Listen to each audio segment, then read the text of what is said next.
This world is a place where the blood of the weak is spilled and the strong drink it. A deer grazes peacefully on the herbs in a dense forest. Hidden in the foliage, Johann Eitz aims his bow while his instructor whispers for him to stay calm. Johann pulls back the string with immense pressure. He releases the arrow the moment Joseph gives the signal. The bow snaps with a thunderous crack instead of firing properly. The deer flees in terror at the noise. Joseph screams Johann's name in pure frustration. Johann laughs nervously and holds up the broken weapon while claiming it snapped because it was too old. Joseph grabs his head in agony while shouting that he bought his beloved Angela brand new just a week ago. Joseph weeps while asking why a noble insisted on learning hunting for no reason. He yells that Johann could have just learned swordsmanship instead.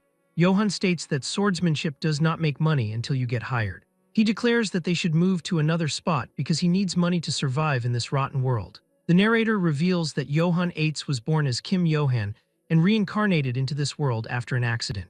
He knows that being reborn as a noble is pointless because he is at the bottom of the hierarchy. He worries that he will be stripped naked and kicked out during the family power struggles. Joseph suddenly stops him while pointing nervously toward a pack of wolves devouring corpses in the dark. Johann looses an arrow toward the beasts. The shot misses, and the loud impact alerts the wolves to their position. Johann stares at the gruesome scene while nodding that the theme of this world is a realistic medieval era. He watches the wolves desecrating the bodies and remarks on the cruelty. He wonders if the dead are from their village.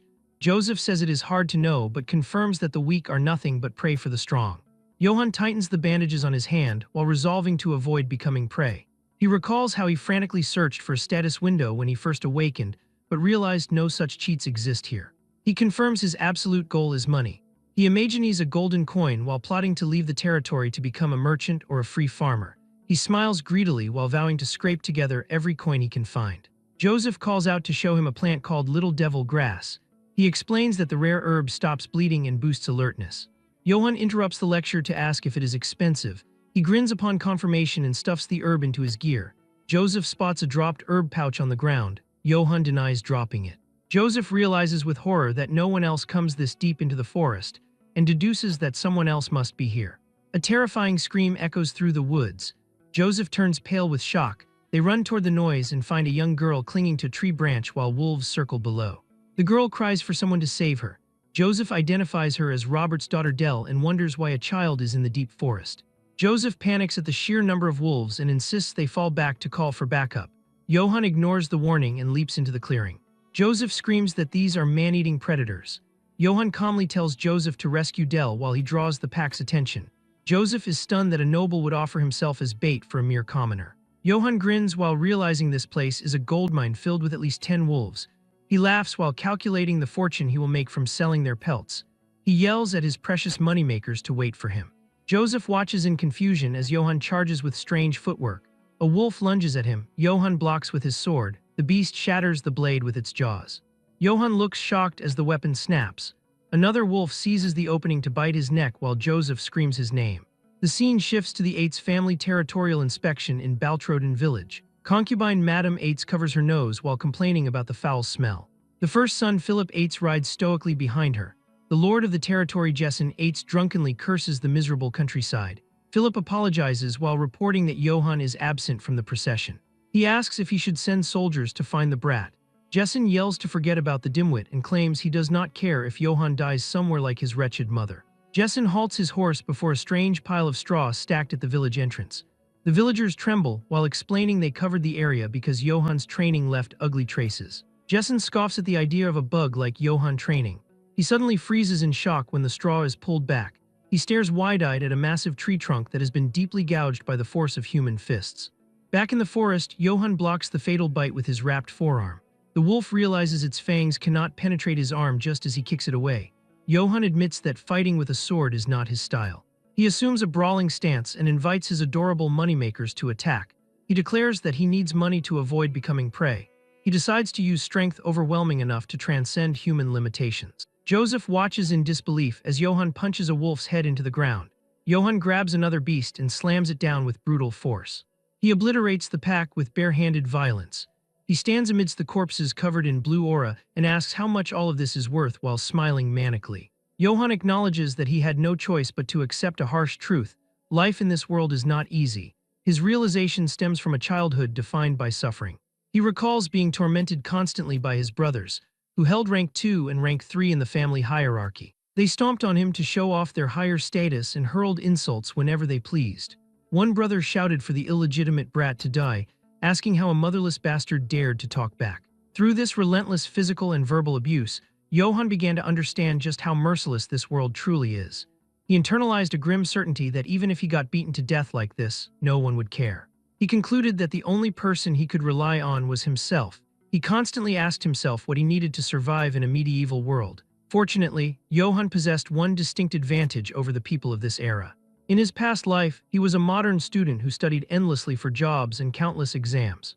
His head holds knowledge that medieval people could not even imagine, ranging from political science and sociology to economics, exercise science, TOEIC, and nutrition. He decided to use that intellectual edge. He specifically utilized exercise science and high-intensity training to transform himself. He runs frantically through the village to build his stamina.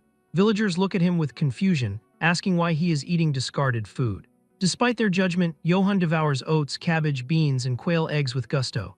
He retorts that these are superfoods, perfect for constructing a nutritionally balanced diet. He created a strict training regimen based on modern exercise science and practiced practical close combat martial arts. Results accumulated over time. After several years, the fruits of his labor become visible. He unleashes a massive punch against a tree, creating a thunderous impact. With each training session, his body displayed even more overwhelming strength. He wipes sweat from his muscular frame, noting that he feels refreshed rather than exhausted. As time passed, no one knew whether this strength was a blessing from God or a new trial. Returning to the present moment in the forest, Johann stands over the carnage he created. He comments that it looks like that is the last of them. Nearby, the companion Joseph checks on the child Dell and asks if she is hurt anywhere. The terrified girl bursts into tears and thanks goodness she is safe.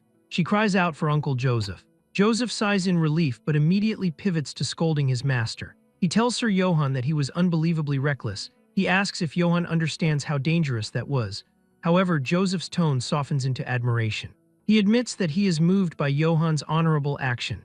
He finds it incredible to think that a noble stepped in front of a wild beast without a moment's hesitation for the sake of a young serf. Joseph expresses deep thanks on behalf of the villagers.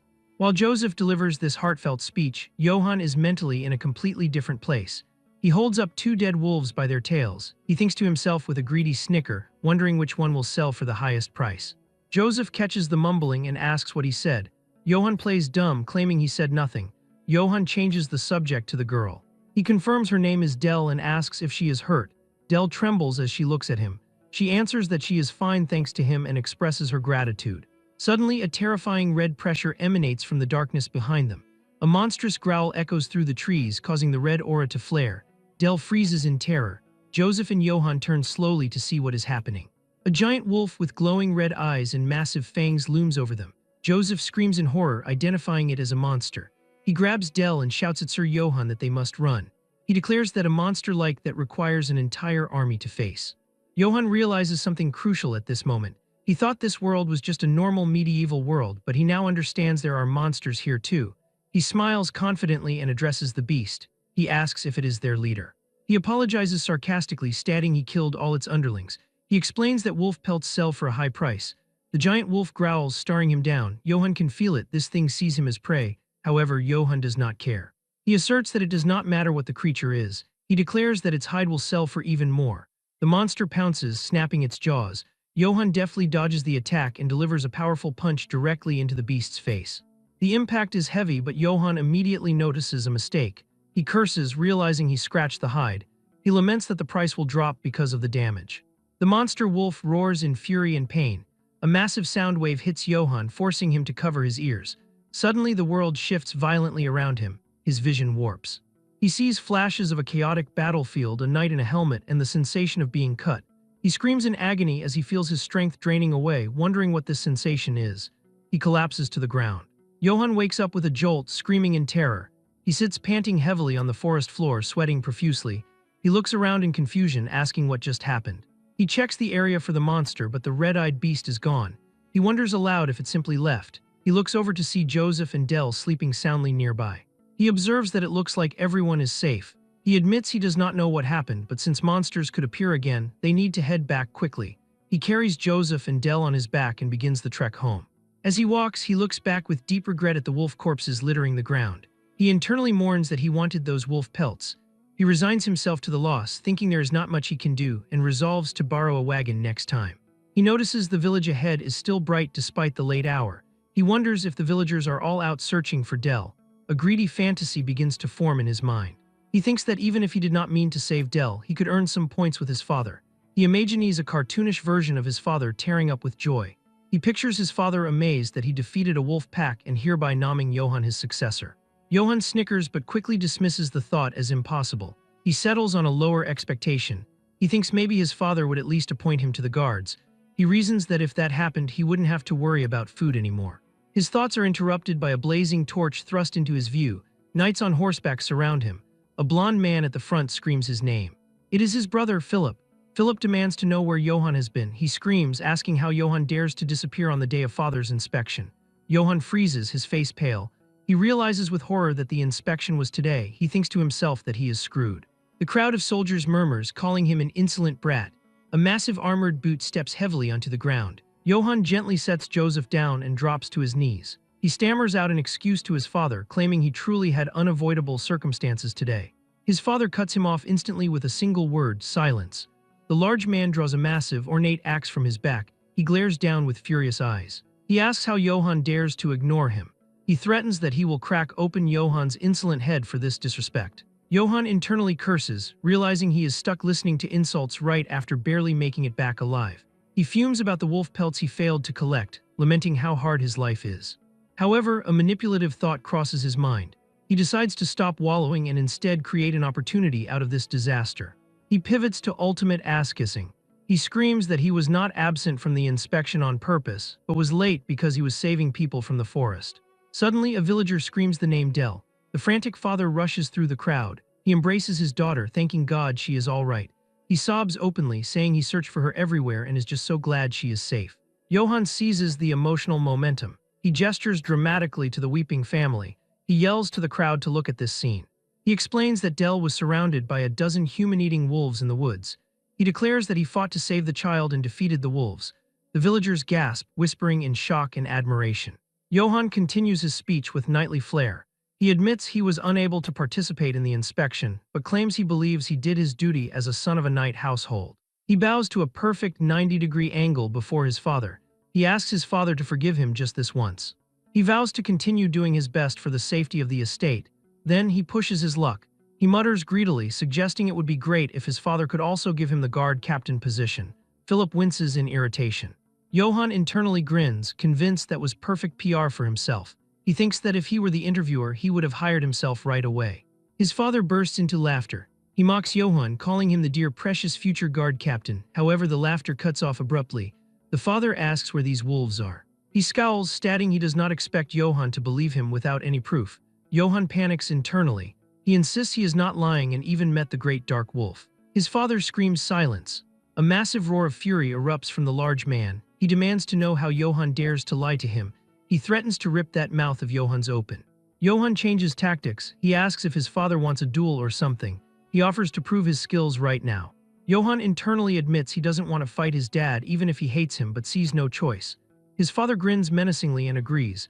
The large man accepts the challenge to see how skilled Johann really is. He orders Johann to raise his sword. He stipulates they will duel using nothing but a weapon. Johann freezes. He curses internally, realizing his father never taught him how to use a weapon. Johann stands awkwardly. His father demands he unsheath his sword. Johann looks down at the broken handle of his blade and can only let out a weak noise. His father calls him a piece of shit. He orders Philip to lend Johann his sword. Philip reluctantly agrees. Philip steps close to hand over the weapon. He whispers urgently to Johann. He advises him to beg for forgiveness now, stating it is the only way to make it out alive. Johann ignores the warning. He retorts that begging isn't an option because he didn't do anything wrong. He grabs the sword and declares that a man doesn't run away. He pushes past Philip. He tells his brother to move. Johann steels himself, hopping to learn from this duel. He reasons that if he shows the people here how skilled he is, even his father will have to acknowledge him. He prepares to prove his worth. A monstrous red aura suddenly explodes around the father. Johann stares in horror, wondering what the hell that energy is. His father attacks. The sheer force shatters Johann's borrowed sword upon impact. Johann groans in pain as debris flies. His father strikes him, accusing him of being a parasite. He delivers a heavy blow to Johann's guard, screaming about how Johann dares to insult him. Philip and the villagers watch in terror. A villager whispers that the Lord is serious and really means to kill Johann. The father swings his axe with brutal force. He reveals why he never taught Johann to wield the sword, because he would still be a useless piece of shit either way. He taunts Johann, stating that no matter how hard he tries, he will never surpass him. The father enters a frenzy. He screams that his estate is his and his alone. He yells that no one can take it from him, not Johann, not the emperor, not anyone.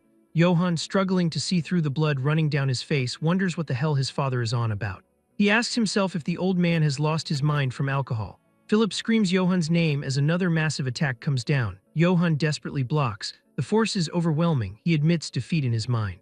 Johann collapses to his knees, utterly beaten. His father looms over him, sneering. The large man tells him to know his place. He vows that if he ever sees Johann again, he really will bash his head in. The father stalks off into the darkness, leaving Johann kneeling in the dirt. The crowd remains silent until one voice whispers Sir Johann's name. Later, inside a small building, Priest Valberg fumes with indignation. He asks how Sir Jessen could be so unfair. Johann, now bandaged, tries to hush him. He asks what if someone hears them. The priest snaps that he does not care. He states he is from the Vatican, so he doesn't need to care. Valberg rants that a knight should have honor. He questions how a father could treat his son like that. Johann smiles wearily. He insists he is fine and points out that at least he is alive. Valberg scoffs at the ridicule of it all. He points out the Lord was dressed in full armor. Johann laughs, suggesting his dad must have lost his mind from all the drinking. Johann leans back, resigned. He accepts that this is reality. He admits he never learned how to use the sword, but claims he didn't know he was this powerless. Valberg offers perspective. He notes that Sir Jessen has been in many battles. He explains the Lord inherited family techniques and has experience. He concludes it only makes sense that Johann lost. He recounts a story about Sir Britz in the next estate over. He says Britz killed 300 serf soldiers on his own. Johann is shocked. He exclaims that killing 300 on one's own is amazing. Johann lies on a table, reflecting. He admits technology is important. He confesses he thought he could easily defeat his drunkard of a dad because he fought off a huge black wolf. Valberg stops abruptly. He asks with wide eyes if that is true. He asks if Johann really saw a black wolf in the forest. Johann sits up, confused by the reaction. He confirms it, adding that Joseph and Del saw it too. Valberg covers his mouth, muttering, "Oh dear God." Johann asks why. Valberg pulls out an old book. He explains that ever since long ago, black wolves have been seen as taboo. He states the priests call them an omen of death. He reads from the book, saying according to century-old stories, black wolves come bearing death and blood. Johann listens with a skeptical expression. He says he doesn't believe in stuff like that. He rationalizes that maybe the wolf was a premonition of his duel with his father. Valberg agrees that maybe that is so. However, the priest forces a smile. He tells Johann not to worry. He assures him the stories are just old tales. He suggests that perhaps God is helping Johann since he is a good person who puts others above himself. Johann freezes. He wonders to himself, me. He admits internally he just wants money. Meanwhile, near the Eights estate in the Britz barony, chaos reigns. Flames consume the night. People scream for help. A soldier brutally slashes a fleeing civilian. A woman begs for her life before being cut down. Blood sprays across the ground. A motionless hand lies in the dirt. An armored soldier stands over a corpse. He asks why they try to run away, nodding they are going to die either way. The soldier remarks that this is sure cruel. He mentions killing everyone in the estate and burning all the bodies. He immediately dismisses the thought, saying who cares. He declares they just do their work and get their gold. In front of a burning building, a mercenary approaches a large, cloaked figure. He addresses Sir Karamov. He reports that the mercenaries have finished cleaning up. He hands over the seal ring of the Britz family. Karamov takes the ring in his armored gauntlet. He crushes it effortlessly. He grumbles that he had high expectations because he heard Britz killed 300 serf soldiers on his own. He notes Britz didn't even last 2 attacks.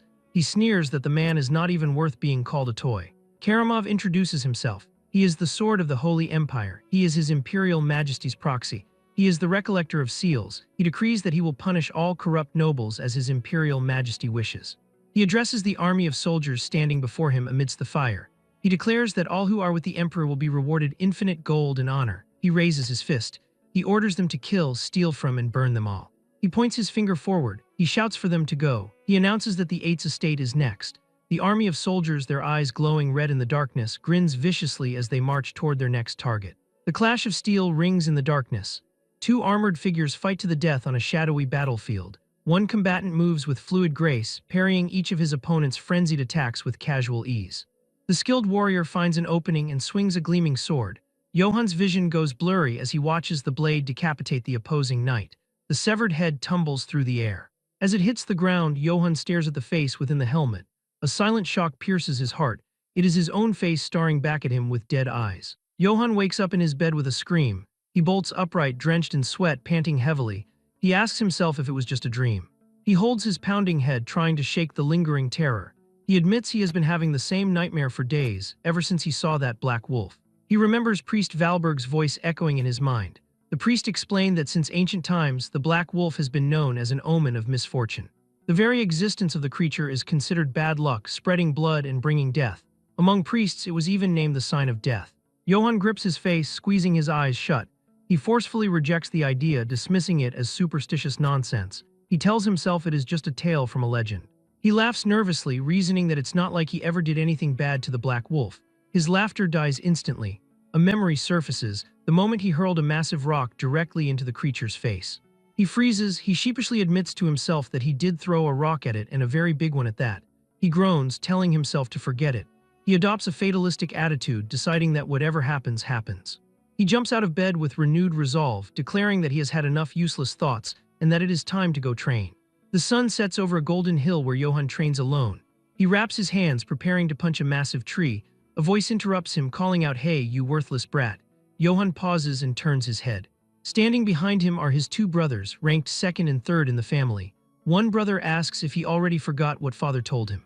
The other chimes in, mimicking their father's voice, saying that if Johann doesn't want to die, he shouldn't make himself noticeable. The brothers sneer at him. They mock him for acting cheeky. One brother points out that even after they beat him senseless, he crawls out again to act all tough. He compares Johann to a dog that barks but can't do anything. Johann ignores them and prepares to strike the tree. The brothers laugh, asking if he thinks chopping wood all day makes him stronger. They continue their relentless ridicule. One asks if Johann thinks breaking a log is impressive, calling it a lowly trick. He scoffs, asserting that a lowborn like Johann could never have real strength. He mocks Johann's dream, telling him to keep dreaming if he thinks he will join the Guard Corps. Johann smiles patiently, though a vein pops on his forehead. The brother declares that their father would never appoint trash like Johann. He cruelly adds that if their father ever used Johann, it would only be to crack his skull and feed him to the pigs. As the insult leaves his mouth, Johann delivers a simple punch to the tree. The impact is deafening. The massive tree trunk shatters instantly upon contact, sending wooden shrapnel exploding in all directions. The top half of the tree crashes to the ground. The two brothers stare with bulging eyes, their jaws dropping in utter shock and horror. Johann turns to them slowly. His shirt is gone, revealing a terrifyingly muscular physique. He smiles with dark intent. He politely asks if his brothers said something. He invites them to come a little closer and repeat it. The brothers scream in panic. They shout that they are good and ask why they would go there. They scramble away, fleeing down the hill. They yell back that they will tell father everything. Johann watches them run, sighing deeply. He calls them pathetic idiots. He wonders how they can live with so little thought, questioning how they prepare to make a living without worrying about their own future. He decides there is no point worrying about others, and that it is time to get back to training. Suddenly, a voice comments that what they said is true. Johann pauses. Philip stands nearby, holding a large sack. He states flatly that father has no intention of appointing Johann to any position. Johann acknowledges the presence of the firstborn. He huffs, admitting he figured as much. He notes philosophically that considering their father didn't kill him, it could be worse. Philip asks if he is not disappointed. Johann assumes a fighting stance, shadowboxing against the sunset. He states that it is what it is. He resolves to find another way to make a living. Philip drops a bombshell. He tells Johann that father fears him. Johann stops mid-punch. He punches the tree lightly as Philip explains. Philip asserts that Johann is undeniably strong and that strength is a threat to their father. He explains that father wants obedient children like him. He points out that Johann is different because he insists on living by his own principles. Philip reveals that their father believes one day Johann's strength will take everything from him, just as he overthrew grandfather to take sovereignty. Johann sweats, dismissing the idea as nonsense.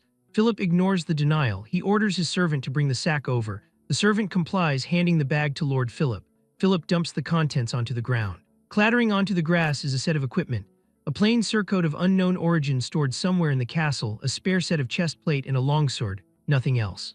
Johann flinches, recognizing the gear immediately. He stares at the pile. Philip notes that these are the things Johann has had his eyes on for a long time.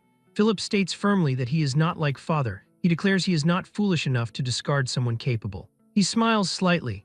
He makes a promise that when he becomes lord in the future, he will appoint Johann as captain of the 8th Guard. Philip turns to leave, advising Johann not to neglect his training until then. He adds a request to please stop causing trouble. Johann yells after him that he never causes trouble first. Philip raises a hand dismissively as he walks away. Left alone, Johann stares down at the armor shining in the dying light. He realizes with horror that the armor is the one from his dream. His mind races. He asks himself if he wears this, will he die the same way he did in the nightmare? A terrified vision of his own corpse flashes before him. Despite the fear, a different feeling emerges. He picks up the chest plate. He admits that for some reason he feels like he can overcome it, though he has no proof. He equips the breastplate, hearing the leather straps tighten. He draws the longsword, its blade gleaming. He declares that whatever the case, he will need equipment if he wants to win. He stands fully armored, looking like a true knight against the backdrop of the darkened forest.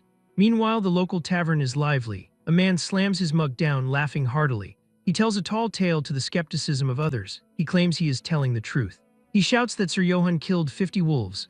A crowd gathers. One man points out that Sir Johann left all the pelts behind because a knight shouldn't be obsessed with money. Another villager adds to the legend. He claims Johann drew his sword solely to save Del and Joseph. He points to a heroic mental image of Johann shining with holy light. He praises Johann as so righteous and pure, asking if he isn't the very model of a true knight.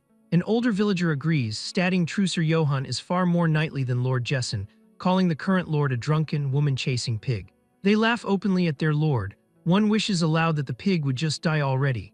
Another jokes that Sir Johann should have cut Jessen's head off that day. A man slams a wooden barrel onto a table. It is Robert, Del's father. He shouts, "Hey!" He declares drinks are on him today and tells everyone to drink as much as they want. The tavern patrons cheer, asking why. Robert yells that it is because Sir Johann saved his daughter Del. He toasts to Sir Johann, the righteous knight.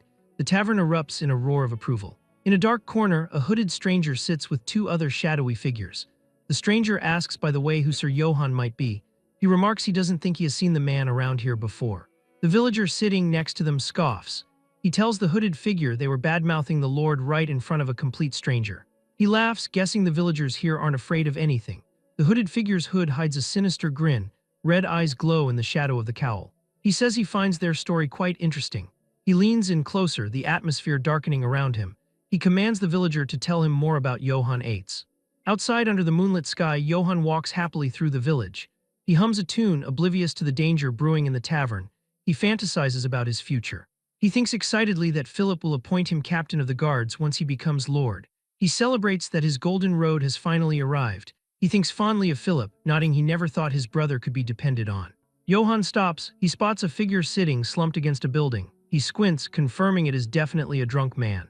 He decides right then that a future captain of the guard can't just ignore a drunk citizen. He approaches with a cheerful smile. He calls out Sir, warning him that if he sleeps here he will catch a cold. Johann offers to escort the man home. He leans down, still smiling. The man remains silent. Johann pauses, sensing something wrong. He notices something cold pressing against his neck. His eyes widen as he realizes a knife is held to his throat. The smile vanishes from his face. He freezes, thinking what? Panic sets in as he internally screams, "What the hell?" In a fleeting moment, the man attacks with a dagger. Johann cannot see the attack coming. He groans, wondering in panic about the attacker's identity. He asks himself who he is. He wonders if this could be an assassin sent by Jessen. However, he rules out the idea that his father is behind the attack. He reasons that if it were Jessen, he would have come to kill Johann himself. He then wonders in terror if the madam was the culprit. He also rules out his brother's involvement, thinking Philip would not do this. He realizes he cannot guess who sent him. He screams at the man, asking what he wants. He thinks it is about money. He shouts that if the man is doing this for money, he will give him everything he has. He begs him to let him go. He thinks to himself, however, that in reality he does not have a single coin. The attacker replies coldly that if it is money, he has more than enough. This increases Johann's confusion and terror regarding the real motive. The attacker stops suddenly. He addresses him by his full name, Johann Eitz, and declares he will ask him a question. The attacker threatens that if his answers are not to his liking, he will slit his throat right there. Johann stands stunned by the strangeness of the situation. He wonders to himself about the madness of this person threatening his life with a question out of nowhere. Facing this question, he tries to compose himself. He summons his past experience making it to round 2 in a major corporation interview. He decides to answer perfectly and survive. The attacker announces that they shall begin. The young man prepares for the confrontation, thinking, all right, bring it on. The attacker surprises Johann with a strange comment. He points out that he has a good body. He remarks that it is hard to believe he is the son of that pig. He asks suspiciously if he is truly Jessen's son. Johann freezes from shock and confusion. He cannot believe this is the question determining his fate while the man holds his life in his hands. He curses his luck, wondering what he is supposed to say. He stammers out his answer. He says that sometimes a lion can be born from a pig's bloodline. A heavy silence prevails where the attacker shows no reaction. Johann worries, thinking he answered wrong and might die. Suddenly, the attacker explodes in loud, hysterical laughter. He declares that the answer is quite to his liking. Johann smiles and asks him to please release him in that case. The attacker refuses immediately, saying no. With a demonic look, the attacker announces to Johann Eitz that he is now his. Johann stands dumbfounded. He does not understand the meaning of these words. It turns out this man is Kegel. He is the Empire's greatest assassin and the Nisos Guild's poison master. He perfected his swordsmanship through countless assassinations. Because his movements resembled a serpent's, he later came to be known as the Venom Serpent. However, even he had problems. He could not find a successor to inherit his swordsmanship. He searched everywhere, even within the Assassin Guild itself. Sadly, he found only worthless insects lacking qualifications to succeed him were all he found. He remembers moments watching trainees fall before him. A few showed potential, but they strongly refused to learn assassin skills. They preferred to die here instead of tarnishing their honor. More than 30 heirs of knightly families died at Kegel's hands. All chose death in the name of honor rather than accepting his training.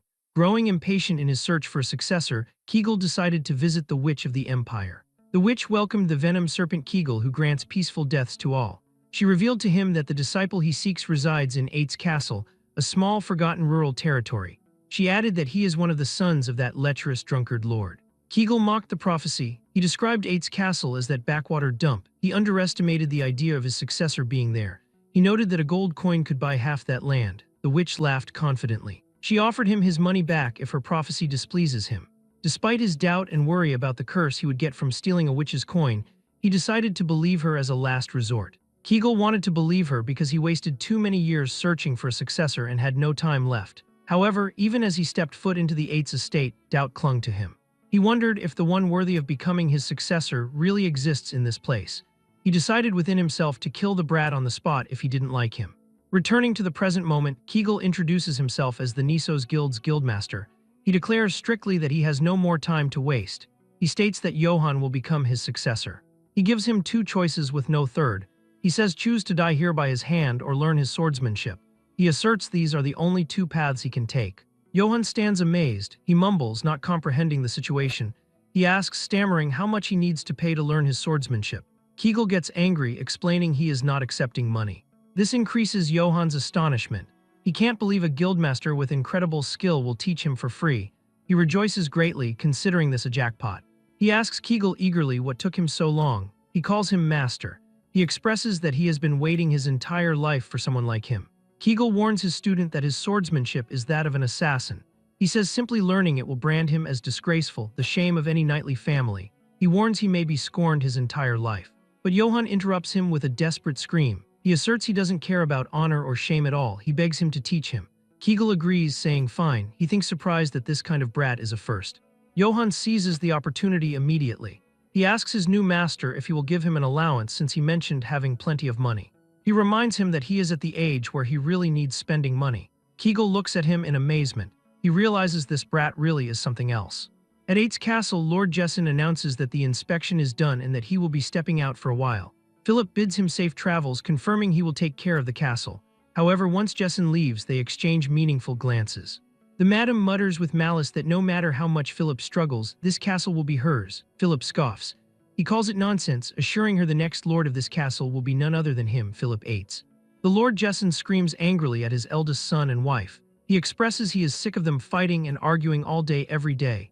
He gives them permission to do whatever they want. Philip asks his father what they shall do regarding Johann, who is yet to return. The father screams Philip's name loudly, scaring him. The father replies with indifference and cruelty, ordering him not to waste his time over that brat. He states that the weakling's death is of no concern to him.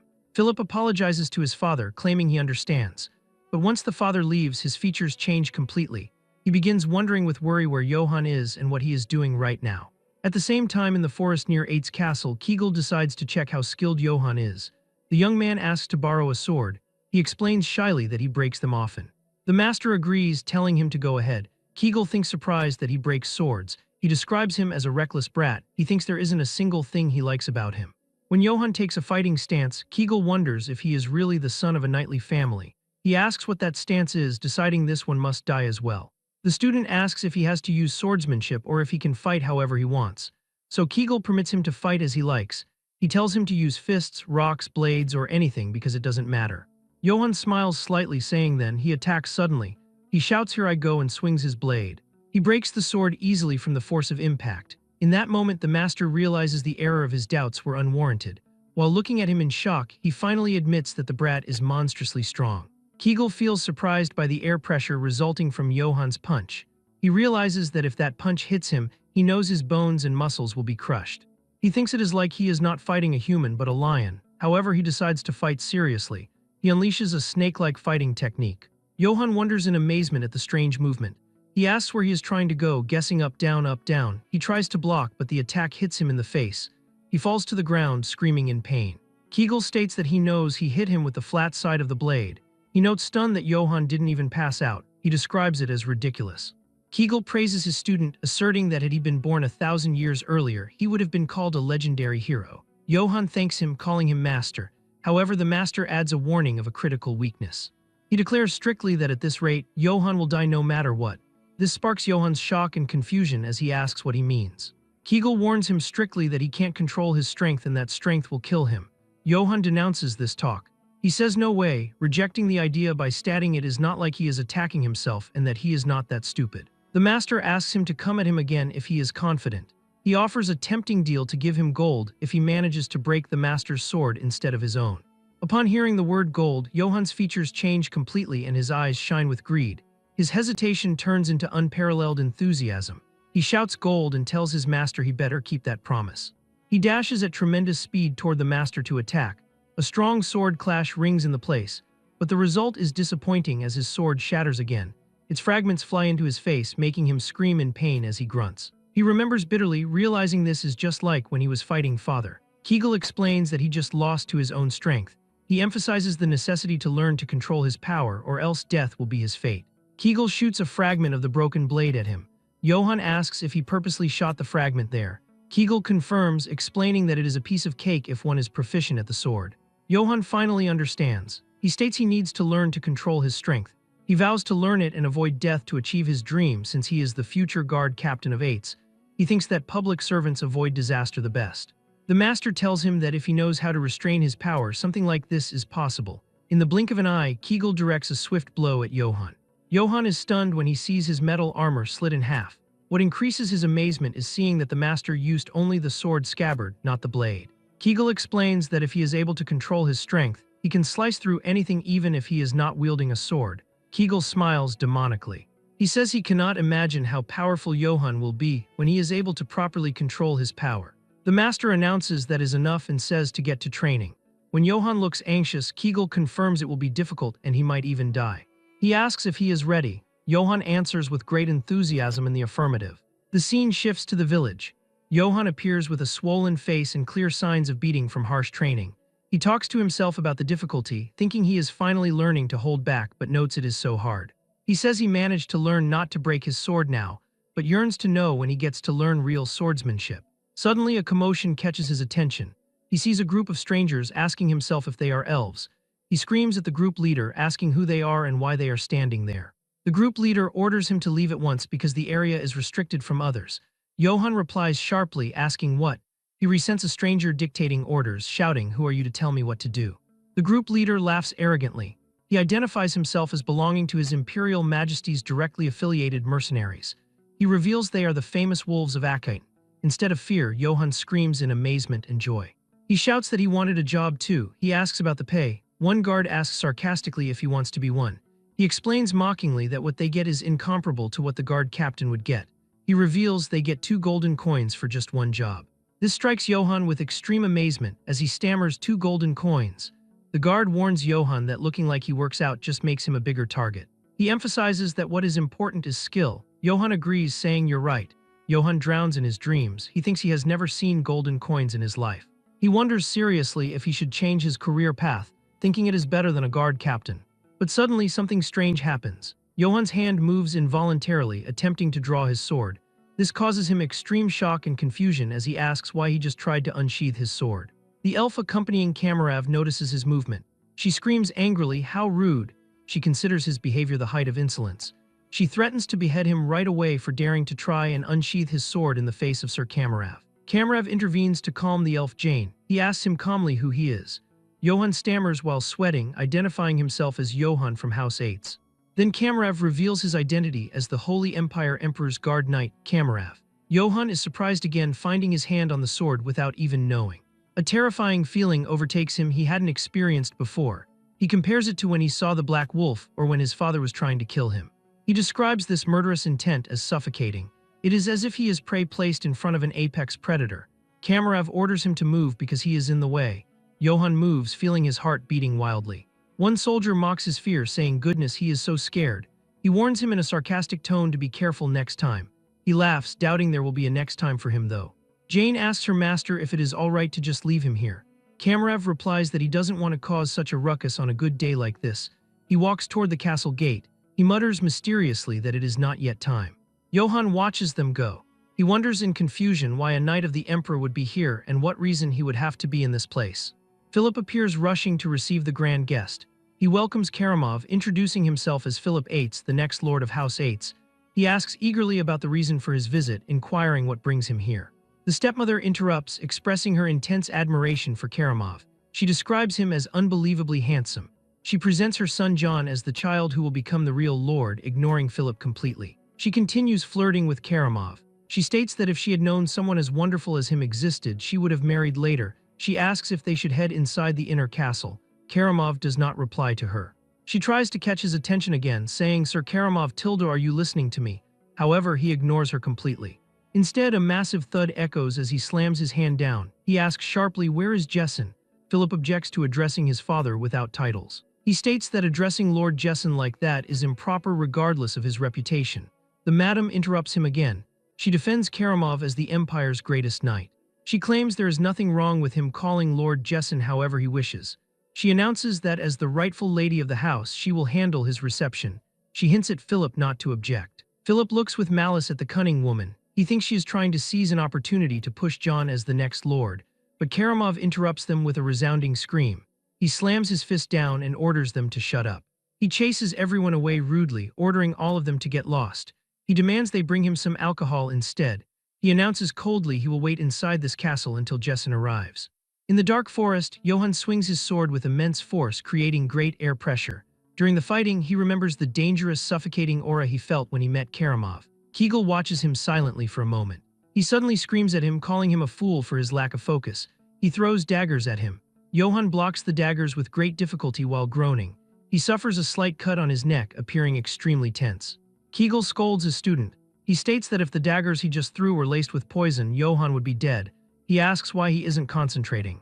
Johann wipes his chin and admits something feels off. He mentions the knights claiming to be the emperor's personal knights who came to the village. He argues it is illogical for them to shut the gates and control entry in the 8's territory in this way. He says it makes no sense. Kegel asks coldly what he can do about it, suspicious or not. He explains that Karamov is the emperor's direct knight. He states he is the strongest warrior on the continent and the core power of the Holy Empire. He adds that even the armor he wears is legendary. Johann asks curiously if Karamov is stronger than his master. Kegel pauses. He admits seriously that if he ever had to face Karamov, he would turn around and run without hesitation. Kegel hits his student on the head to silence him. He asserts that results are only known after fighting. He scolds him harshly, describing him as a half-witted brat who doesn't even know the basics of swordsmanship, but is worrying about others while unable to even control his own strength. Johann regains focus. He holds the sword seriously, announcing, "I'll do it." The master sighs and signals him to come. Johann dashes, attacking powerfully. The master's voice rings out, asking him to do it again. The attacks continue with Kegel screaming again, repeatedly. Johann begins wondering in confusion why it isn't working. He notices the master uses only the sword scabbard, not even a real sword, yet he cannot cut it. Kegel explains that is right. He says it is the flow of strength. He advises his student not to swing blindly. He instructs him to transfer the flow of strength and concentrate it at the sword's tip. As Johann swings his sword, he slowly begins to understand what it meant to control his strength. Kegel notices the change immediately. He thinks the dull sound of his sword is becoming sharp. Johann executes a powerful blow different from previous ones. At that moment, he becomes certain that if he tempers everything he learned so far with the proper amount of strength, this is it.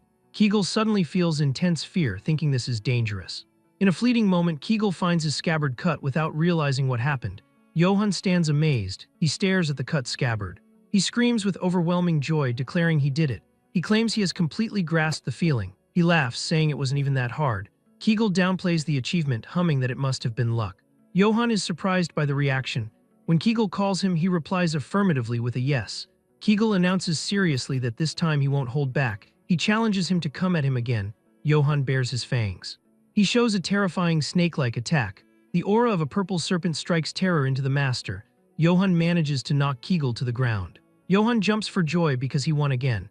Kegel wonders in confusion what this brat is. He realizes he clearly taught him nothing but how to control strength. Yet Johann can freely use the secret sword technique Serpent's Tongue. The master is stunned that he perfectly absorbed a technique he saw briefly on the very first day. He notes Johann is using it more perfectly than he does. The old assassin's experience tells him that unless a miracle happens, Johann has already become someone he cannot defeat. Kegel mutters in amazement, calling him an absurd brat. Johann laughs maniacally, cheering that he learned the technique and secured his meal ticket. Suddenly, Kegel announces his teachings end here. He states he will leave at sunrise. Johann asks disapprovingly, huh? He notes he only just got the hang of using the sword and asks if he is ending it like this. The master assures him he already possesses everything necessary. Kegel admits grudgingly that Johann has become stronger than him in less than a week. He expresses satisfaction as long as his swordsmanship does not vanish and continues onward. He tells Johann to go live his life as he wishes. He tells Johann he has worked hard until now. Johann thanks him sincerely. He asks if he is really leaving. Kegel says yes. Johann asks if it is because he is an assassin. Kegel denies that. He explains no, it's just how he is, never staying too long in one place. Johann seizes the opportunity to ask his master, by the way, do you know anything about ominous signs? He asks about the black wolf. Kegel says yes. Johann mentions he recently encountered it. He tells him about his dream seeing his head cut off afterward. He confesses he thought Kegel was the omen when he first came for his head. Kegel replies that if he had killed him, then that would have been the ominous sign.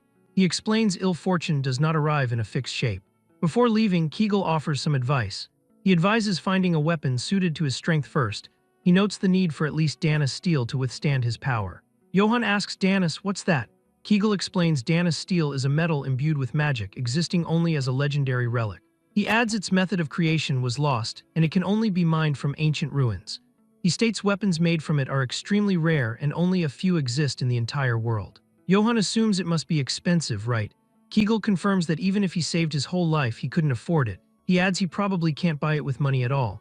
Johann asks why he recommended it then. Kegel explains he just wanted to tell him to find a weapon that suits his situation. Johann doubts his intentions. He asks if he is hiding true intentions because he is an assassin. Kegel gets angry, asking why he brings up his profession for everything, calling him a crazy brat. Kegel notes that even its color is unusual wearing Dana's steel. He warns strictly that if Johann ever sees someone wearing Dana's, even from far away, don't look back, just run.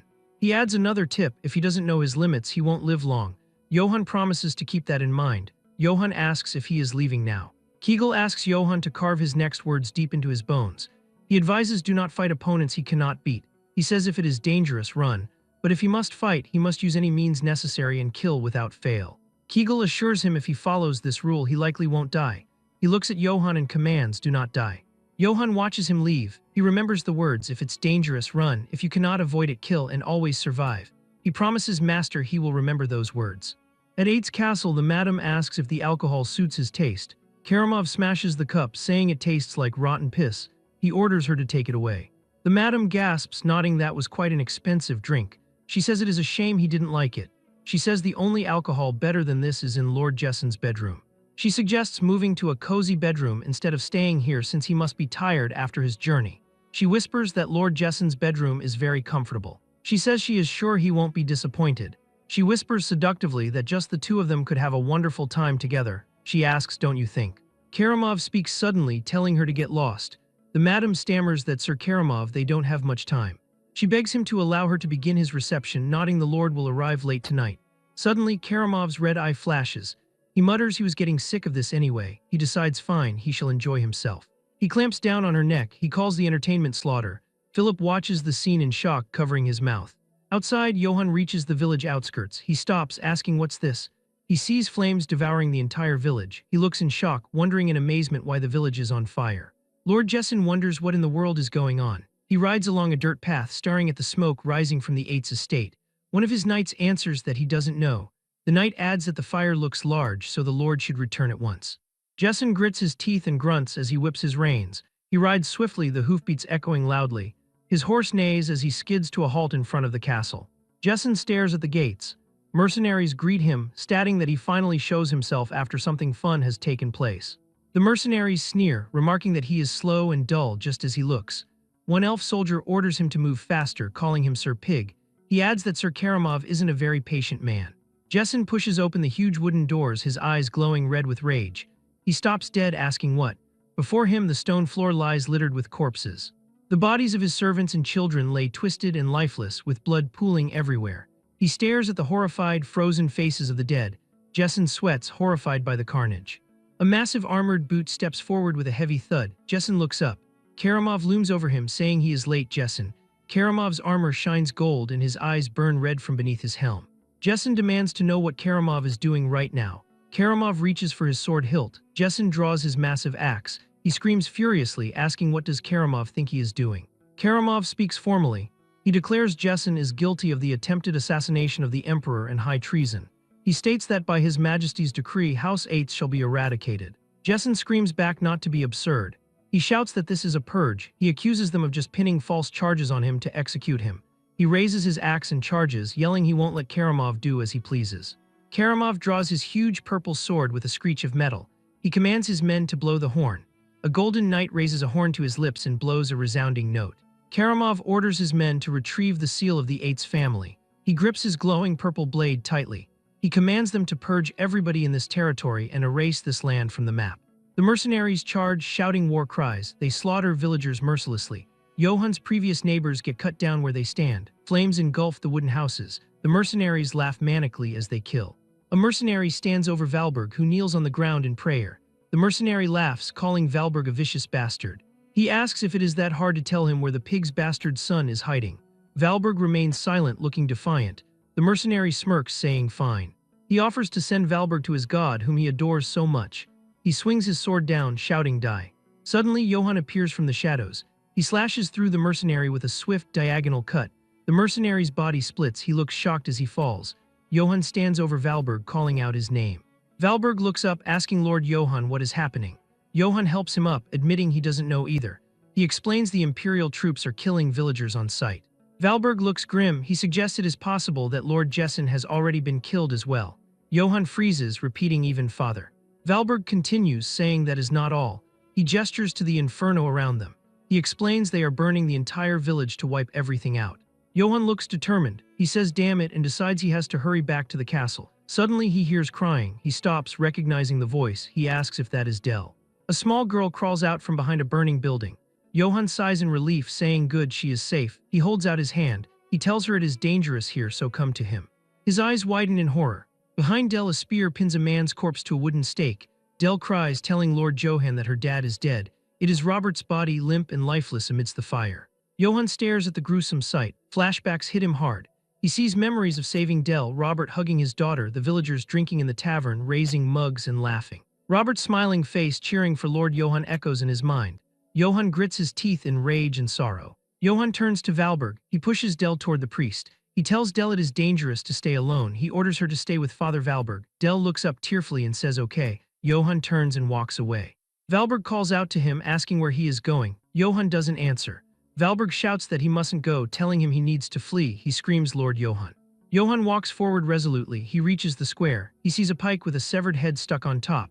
It is Lord Jesson Eights' head, staring blankly. A wooden sign hangs below. It reads that Duke Jesson Eights has been executed for treason against the Emperor. It warns that anyone who retrieves his corpse without permission will be punished for the same crime by Imperial Knight Karamov.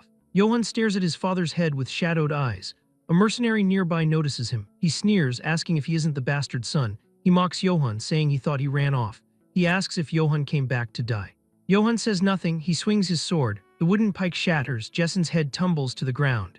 Johann's foot stomps heavily onto the red banner with the golden eagle, the symbol of the Empire. The mercenary stammers, telling others to look at this brat. He orders the others not to just stand around. He screams to kill him now. Johann's blue eyes glow in the darkness. He unleashes a flurry of attacks. His sword moves like a blur. He slashes through 3 mercenaries instantly. They scream in agony. Johann continues to advance, cutting down every soldier in his path. Johann wonders to himself why he is doing this. He asks himself why he is going back to the castle. He admits Father Valberg is right and he should be running away. He knows if he goes back he will just die for no reason. He encounters Philip. Philip sits slumped against a tree, riddled with arrows. He calls out Johann's name. Johann freezes. He whispers Philip's name. Philip smiles weakly. He remarks that Johann is alive. Johann rushes to his side. He touches Philip's shoulder. He asks why he came back. Philip struggles to speak. He tells Johann to go and run away. He warns that if he stays here he will die. Philip coughs up blood. He lifts a helmet from his lap. He says he wanted to give this to Johann for when he becomes Lord one day. Johann takes the helmet. He stares at Philip's lifeless face. He looks down at the helmet in his hands. He remembers Kegel's voice. The image of the assassin appears in his mind, warning him to understand the difference in skill level. The advice echoes that if it gets dangerous, run. The opponent is the Emperor's knight. Kegel told him to run without looking back. Johann clutches the helmet. He remembers the second part of the advice. It states that but if he has to fight then he must kill. Johann stands up. He puts on the helmet. The visor snaps shut. His blue eyes glow from within the darkness of the helm. He confirms right. He declares that time is now. Johann walks up to the massive castle doors. He pushes them open with a single hand. He strides inside. The hallway is lined with mercenaries. They look surprised. One elf asks what the hell. He asks how this bastard got inside and asks where the guards are. Johann charges. He punches an armored knight in the face with overwhelming force.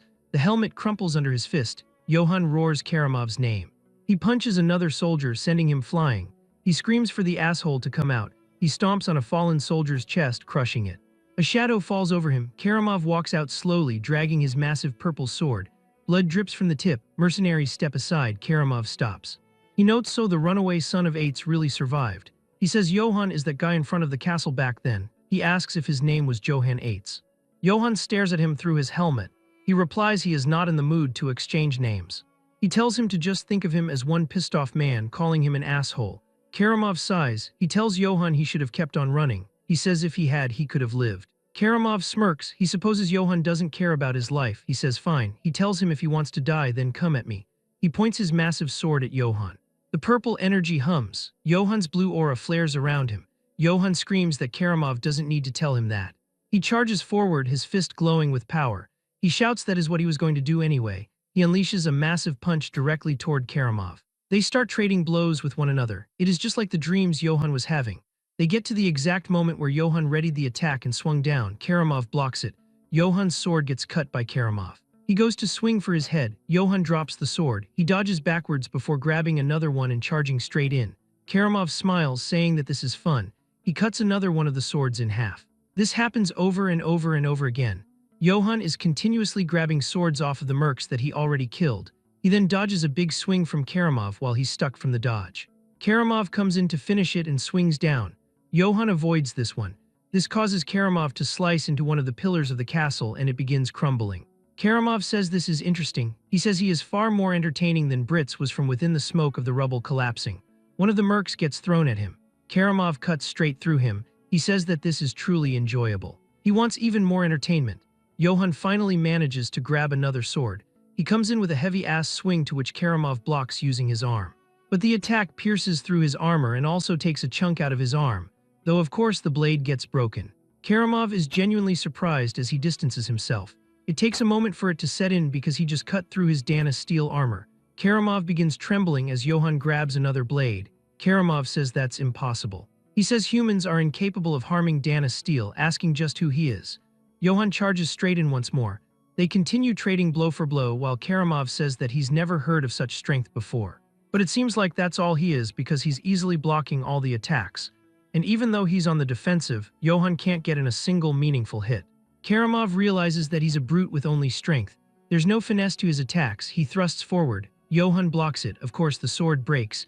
He quickly grabs another off the floor and readies himself once more. Karamov says that it's just as he expected. He can't even properly block a simple thrust. He's swinging purely by instinct right now. There's no technique behind him. This makes him think that Jessen never taught him real swordsmanship. He can tell that he's dangerous. He needs to finish this quickly because if he grows, he will become someone nobody can stop. And if he uses that stupid wide slash again, he'll break it, cleaving through the sword, cutting his head off with one swing. Johann then starts to do exactly as he thought, but it was just a fake as he does a quick change-up. Karamov is completely caught off guard. He goes to react. Johann uses Kegel's technique, changing his direction to Karamov's open side. The sword comes into contact with the armor. He manages to deal a very heavy blow in exchange for losing his sword. Karamov starts screaming in pain as his insides start to spill out. He sees Johann rearing back his fist. He comes in hitting him straight in the side where he just cut him.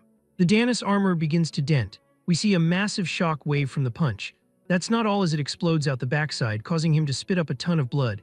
He stabs his sword into the ground. Nothing but blood comes out of his mouth. His eyes begin to go a little hazy. He recognizes it as Kegel's swordsmanship. This means that Johann was hiding his true skill all along and that he completely let his guard down. Johann points a broken blade at his throat, while Karamov continues to bleed out from all the internal damage. There is a literal pool of blood underneath him. He begins coughing his jaw. He lowers his blade and raises his helmet. He drops it onto the floor, asking him why he did all of this. Karamov says that it was all for his Imperial Majesty, as the Holy Empire is now more unstable than ever. His Majesty has unsheathed the Imperial sword to correct the Empire. Before he finishes his next sentence, he starts coughing violently. He holds onto his side while spitting up even more blood. He then starts to laugh. He tells Johann he's moved. For decades, he's crossed battlefields and fought countless knights, but he's never encountered anybody as strong as him before. He needs him to go with the Empire with him, as His Majesty needs a strong talent like him right now. The Empire's endless gold will grant him glory. He shall receive vast and fertile lands. He'll see to it as well that His Majesty will appoint him as an Imperial Knight. He becomes the Imperial Sword. He'll get anything he wishes. Johann thinks about endless gold, but says that it's strange. It's the life that he once dreamed of, but for some reason he doesn't feel anything. He looks down at Karamov. He tells him that he refuses. Karamov's confused, asking why. Johann says that he has not only killed his family, also innocent serfs, people who did no wrong. Karamov surprised, asking if he's really declining his offer over mere serfs. He grits his teeth out of frustration, asking why their deaths even matter. Then says that it must be because his mother was a low-born serf. That insect blood has tainted him. He needs to understand that the world's law is that the strong drink the blood of the weak. Johann grits his teeth and apologizes to Kegel, saying that he can't control his strength anymore. He swings, hitting Karamov in the face, sending him flying backwards. He doesn't stop there, as he comes in with blow after blow. He asks why he thinks that these were worthless lives and if the Emperor means that much. Why they think they're that great to begin with, to the point that they get to judge who deserves to live and who doesn't. The Danis armor begins to start warping on his skull. As blood fills Karamov's eyes, the last sight he sees is none other than Johann.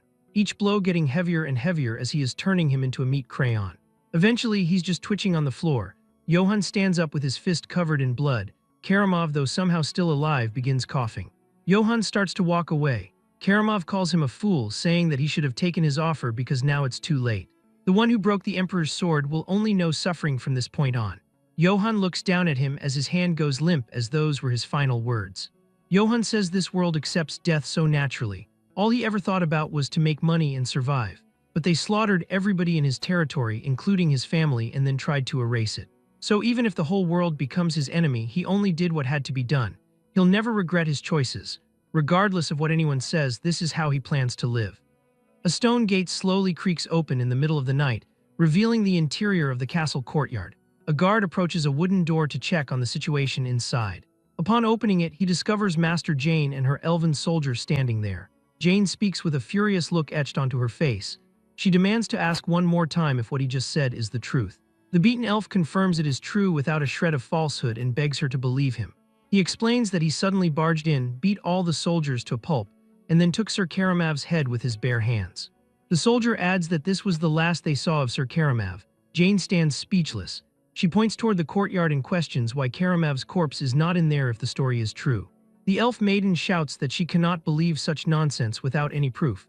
The soldier replies that he does not understand it either, but he definitely saw it with his own eyes. Just then, another soldier arrives to announce that the pursuit party is ready. Jane pulls herself together and starts walking with firm, determined steps.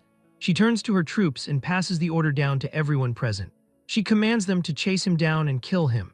The elf maiden reveals that the target is Johann Eitz. The troops begin to move out to follow the order. She calls him a filthy traitor to his own bloodline and the one suspected of murdering Sir Karamov. Jane screams for them to hunt him down. She orders them to kill him if they must, but to bring him back no matter what. Meanwhile, Johann runs through the forest with determination. He finds himself in the middle of a brawl with several elven soldiers. One of them screams in pain as he is struck by Johann. With a swift blow, Johann takes out another soldier without mercy. Jane's voice warns her troops never to face him by themselves. She orders them to seal off every road to drive him relentlessly until he is exhausted. The soldiers express shock, wondering if Sir Karamov is truly dead. Jane declares that they must bring that bastard's head to His Majesty. Johann listens to the memory of Philip telling him to find the stable and flee to survive at all costs. In the present, Johann locates the stable mentioned and feels a moment of relief. Even so, he thinks that was truly the end. He drops Karamov's corpse to the ground and thinks that hiding the body might stir up confusion. He notes that the pursuit party acted much faster than expected. Johann decides to keep carrying him to use the armor as a shield until he shakes them off. With a groan, he lifts the heavy body and continues. Exhausted, he opens the stable door. Inside, he realizes this must be Jessen's warhorse. Johann approaches the animal and thanks his brother. He notes that with this guy, he should be able to rest a bit on horseback. He decides to see what to call him. The horse stares at Johann with bright blue eyes. He decides his name will be Philip. Meanwhile, an elven soldier shouts that he saw something shining nearby. He claims he is sure it was the glow of Dana's steel and orders a search of every inch of the area. The leader declares that the bastard is definitely nearby. Suddenly, a soldier asks a question. He says he hears hoofbeats. In the next moment, Johann flies past them atop Philip. He is focused on escaping. One of the elves yells in shock that it is Johann Eitz escaping on horseback. He vanishes into the darkness of the forest. The leader screams to shoot him down and not let the bastard get away. Archers fire their crossbows, but the bolts strike the armor of Sir Karamov, which Johann is using as a shield. Johann rides his horse throughout the entire night, quickly losing the pursuit party and arriving deep within the Black Forest. Johann dismounts and thinks that this should be deep enough. He reflects that even though he was a twisted man, not burying a person does not feel right. He says that in any case, he must proceed. Johann looks at the armor and notes that it really does look expensive. He picks up the purple sword lying on the ground. He realizes the sword is light yet solid and identifies it as being made of Dana's steel. Johann notices an ancient imperial script on the blade. The text reads that it is the one who recovers crests. Johann reads the name Crest Recoverer. He wonders if it talks about retrieving family crests and notes that even its name sounds ominous. He decides to take the sword with him for now. As for the armor, he decides to just bury it. Johann thinks it is a waste, but carrying it around won't help him at all. He promises that he will definitely come back for it later. He grabs a shovel and digs into the earth. With effort, he finishes burying the corpse and equipment. Johann rests and wonders if this is good enough. He knows that once word of Karamov's death spreads, the entire empire will go after him. He recalls the warning that he will know only suffering from this point on. Johann reflects that his life already knew suffering long before he beat him to death. He wonders what to do now.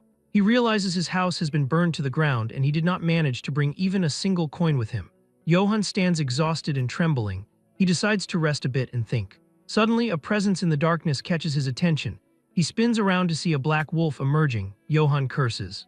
He notes that of all the times it could have shown up, it had to be when he is completely worn out. He realizes that in this condition, he does not stand a chance. He knows he cannot hold his sword with no strength in his hands. He decides he needs to get to the horse and somehow flee. Suddenly, an elven soldier shouts that they have captured the bastard's warhorse. The leader declares he has to be nearby. Johann identifies them as the wolves of Akite. He is shocked they are already here.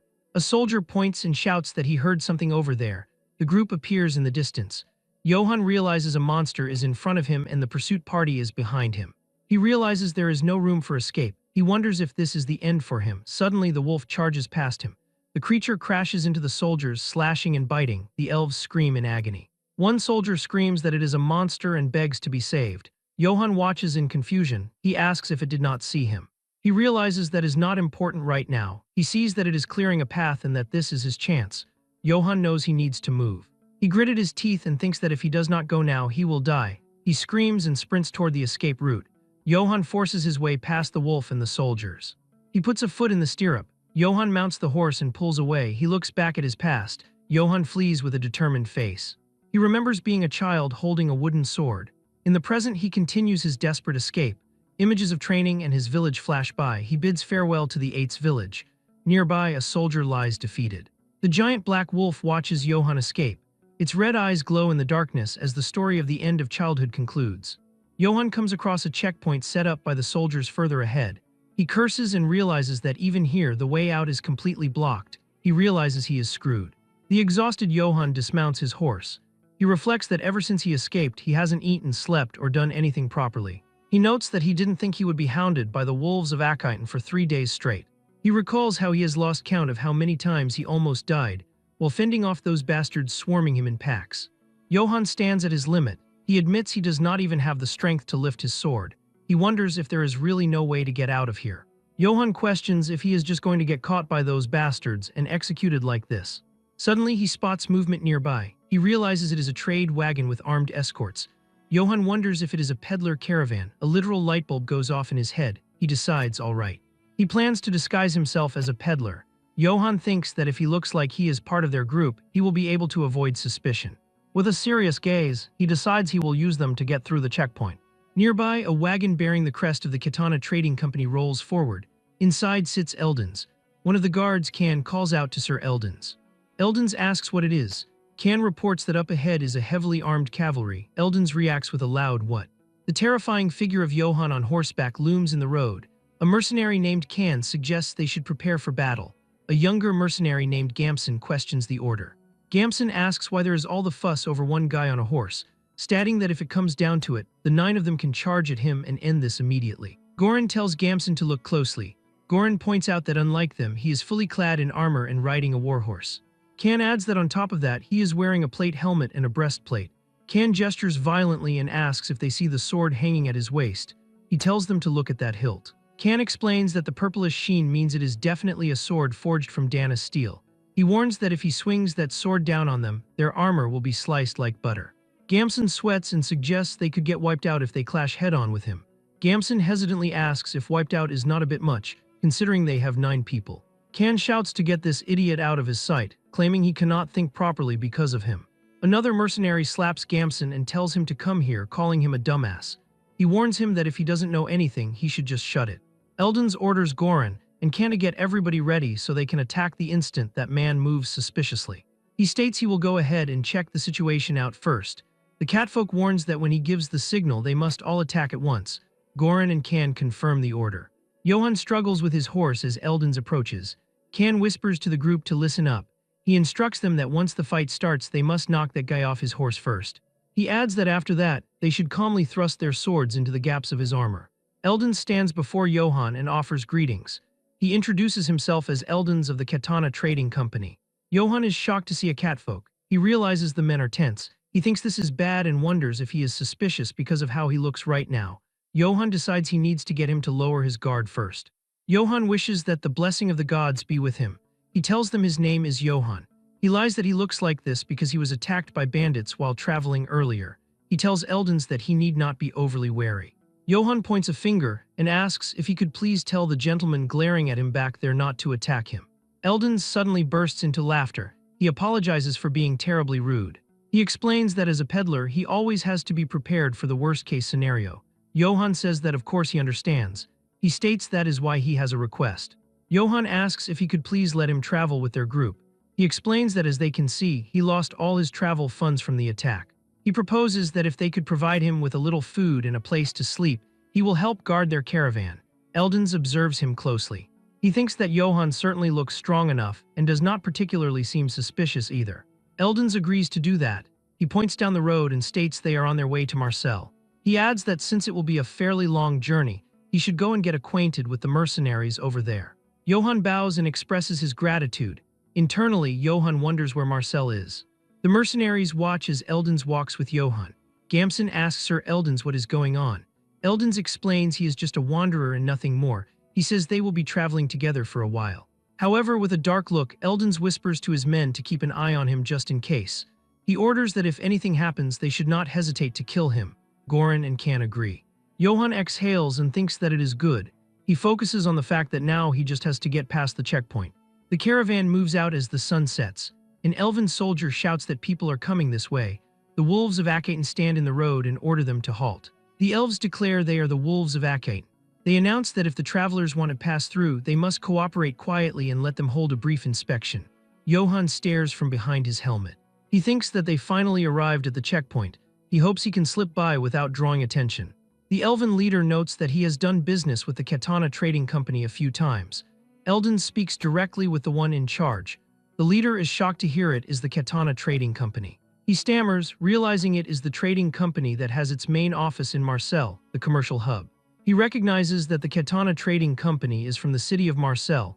a place even the Emperor can't touch without caution. The elf laughs nervously and says it is a pleasure to meet Mr. Eldons. He explains they are just following orders to search for a runaway traitor. He asks if he would please cooperate for a moment. Johann freezes at the words runaway traitor. He realizes these bastards really did set this checkpoint up just to find him. The elf points at him and shouts to the one there. He orders him to take off his helmet and show his face. Johann curses internally. He coughs and claims that the thing is, he has got a bit of a condition on his face. The soldiers laugh cruelly. One asks what did his mother clench too hard while giving birth to him. He taunts him to let them see his mashed-up face and orders him to hurry up and take it off. The leader asks aggressively if he is hiding something. Johann stares intensely. He puts his hand on his hilt. He thinks that if it has come to this, he might have no choice but to fight. Suddenly, Eldon screams enough. The mercenaries and elves pause. Eldon steps forward furiously. He asks if they are seriously suspecting the Katana Trading Company. He yells that that is not it, they are simply carrying out imperial orders. Eldon screams at him, asking if he didn't tell him to go bring his commanding officer. Eldon threatens that if they interfere with them any further, he will have no choice but to file a direct complaint to his captain. He emphasizes he will do it at the Marcel branch personally. The elf freezes. He orders his men to clear the way for them. The soldiers look annoyed and click their tongues. Johann rides past, relieved. A mercenary comments that he got lucky, calling him a sorry bastard. The caravan enters a forest path. Johann thinks that at last he is getting out of here. He rides off into the distance. Later that night, the group makes camp. Goran tells everybody to check their gear one more time. He assigns the night watch to the oldest and newest recruits. Eldon sits reviewing a scroll, humming to himself. He notices Johann. Eldon realizes it is Johann. He tells him that he does not particularly have anything to do, so he can go ahead and sleep. Johann stammers a thank you. He lays out his bedroll. He collapses onto it. Johann reflects that he didn't think getting some sleep would be this hard. He grips the cloth and sighs that finally he can rest. Johann falls into a deep sleep by the fire. Deep in the bushes, a sinister figure watches. The mysterious man smiles with sharp teeth and says good. He orders someone to get everyone ready. He declares they will surround them from the hill and strike them all at once. In a dream, Kim Johann listens as a staff sergeant speaks. The narrative takes us back to a time of battalion-level tactical training. He executes a military strategy known as defense in depth, seeking to delay rather than prevent the advance of an attacker. Kim Johann successfully carried out the defense against a large company-sized enemy force with only a small number of troops. Because he displayed outstanding tactical sense and became an example to other service members, he is awarded a commendation and 4 nights and 5 days of reward leave. The battalion commander, Lieutenant Colonel Kim Yibak, hands him the award. Johann salutes and shouts "Sir" with vigor. He smiles and thinks that this is insanely awesome, believing that maybe the army actually suits him since he studied strategy and tactics in advance. But then, the reality sets in. He remembers an outdated, backward top-down culture, murderous duty shifts, and scorching hot or freezing cold work conditions. Worst of all, he recalls a paycheck smaller than a rat's tail. In the dream, Johann realizes this isn't it and tries to escape. A giant hand grabs him. The superior officer asks where he thinks he is going with a terrifying smile. He tells Johann he can come in whenever he wants, but he cannot leave as he pleases. Johann screams in despair as he is dragged back. Suddenly, Johann wakes up on his bedroll in the forest. He breathes heavily and asks if that was a dream. He complains that he could not even sleep properly because of that dream of him in the army. Johann rubs his shoulder and notes that his whole body aches. He pauses, sensing something. Under the full moon, a sharp sound cuts through the air. Johann realizes it is an arrow. With a swift movement, he snatches the projectile out of the air just inches from his face. He realizes it is an attack. Johann curses, thinking those damn bastards are after him again. He stands up and thinks that here he thought he made it through safely. He decides he needs to warn the mercenaries first. Johann screams at the top of his lungs that it is an enemy ambush. The story flashes back to 5 minutes before the enemy alert. Gamson and Can are on watch. Gamson complains and asks why they are the only ones getting worked to the bone. He argues that it is only fair to assign that cavalry to sentry duty too. Can tells Gamson to shut up already. Gamson is confused. Can asks him if he is telling him to entrust guard duty to some guy they do not even know. Can lectures him, asking if he has not considered that while they are asleep, that bastard could slit their throats, grab the supplies, and run. Can warns him that if the only thing he actually matters and he keeps being reckless, he won't be doing this kind of job for long. Gamson stammers. He shouts that he became a mercenary because he did not want to rot away in some backwater village his whole life, because he wanted to live like a real man. He shouts a but, and declares that if he had known the Goran mercenaries were a bunch of idiots who can't do anything against and freeze up because of one armored cavalryman, he never would have joined this crappy party in the first place. Can snaps. He grabs Gamson by the collar and raises a fist, asking what the hell he just said and if he wants to die. Suddenly, Johan's scream echoes, warning of the enemy ambush. Can freezes. Immediately, arrows begin to rain down. Can shouts to get down. He tackles Gamson, shielding the younger mercenary with his own body and shield. The arrows strike the ground around them. Can realizes the rain of arrows has stopped. He points and orders Gamson to go call the others. Gamson scrambles away in terror, screaming and crying. Can curses the son of a bitch. Goran arrives with his sword drawn, thanking goodness that Can is safe. He confirms arrows came flying in and that it is an ambush.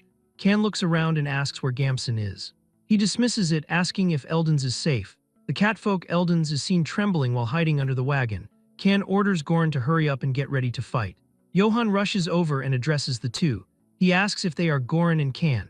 He points to the wagon and orders them to form a circular defensive line around it. Johan shouts that they do not know which direction they will attack from, so they have to stick together and fight.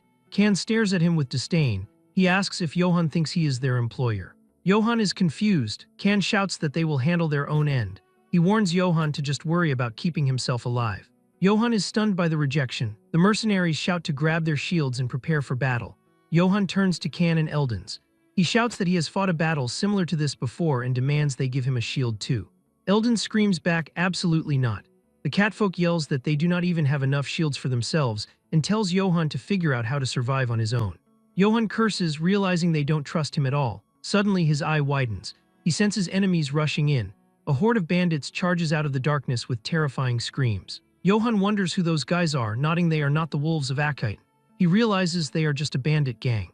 Goran draws his sword and screams, now. He orders all units to charge. The mercenaries rush forward with a battle cry. Johan stands bewildered. He shouts what? Asking himself if everyone rushes in who is supposed to guard the wagon. The melee begins. A mercenary demands to know who the hell these bastards are. Another asks how they dare ambush them. The bandits shout to push them back with numbers since they outnumber them. Goran crosses blades with an enemy and orders his men to stand their ground. He screams that giving them space means death. A large bandit looms over Goran. He shouts at Goran to shut up and smashes him in the face. Can screams Captain Goran. The bandit raises his sword over the fallen Goran and yells at him to die. Suddenly a purple flash cuts through the dark. Johan strikes. The bandit freezes. He utters a confused sound. His sword hand falls away. Johan stands breathing heavily, gripping the Dana's steel sword. The bandit realizes his torso has been cut clean in half in an instant. The other bandits watch in horror as red markings glow on Johan's blade. They realize the rune letters carved into the sword are absorbing blood. A bandit screams that it is a demonic sword. Johan stands ominously with the glowing weapon. The bandit panics, wondering why a peddler escort has a demonic sword and realizing there is no way they can beat him. Johan bellows at them to listen up. He declares that he is Johan Yates of House Yates. He screams at them, asking who they are to attack him. Can and Goran stare in shock, realizing he is a noble. Johan internally hopes that changing it a bit from Yates shouldn't be a problem. The bandits whisper in terror. One says that he doesn't know what house that is, but it means he is a noble. Another points out that if he is using a demonic sword, it must not be your run-of-the-mill house. They realize they are screwed for messing with a noble house. Johan points his glowing blade at them. He demands they answer his question. He asks if they will surrender now or if they will meet their end by this sword. He holds the weapon forward, demanding the bastards think carefully. The bandit leader drops his sword. It clatters to the ground. The others follow suit. The leader stammers that they surrender. Johan lowers his sword and sheathes it slightly. He calls out to Goran. Goran stammers a yes, Sir Johan. Johan orders him to bind them. The bandits are huddled together on their knees. Johan turns away, his eye glowing blue. He declares that he may cut down anyone who resists. Johan bandages his arm and stares ahead, leaving Eldons unsure of what to do next. The catfolk whispers about that noble and that he thought he was just a wanderer with good equipment. Goran wonders if there is no way he will hold a grudge because they treated him poorly. He suggests that maybe they should have at least put up a private tent for him. Eldons rationalizes that they let him join when he asked, which surely counts as showing goodwill. He decides he will smooth things over, so they should just stay quiet and watch. He greets Johan of House Yates loudly, nodding that he must have had a rough night. Johan acknowledges Eldons simply. Eldons thanks him, stating that he helped protect his caravan. He says he is not sure how he can repay him. He bursts into tears, exclaiming that if he had known he was a noble, he would have lent him a shield. Johan asks what he is talking about. He declares that more importantly, he is glad he is safe. Eldons freezes, asking if he is not going to take compensation. Johan walks away quietly. He stops and turns back. He tells Eldons that by the way, next time lend him a shield.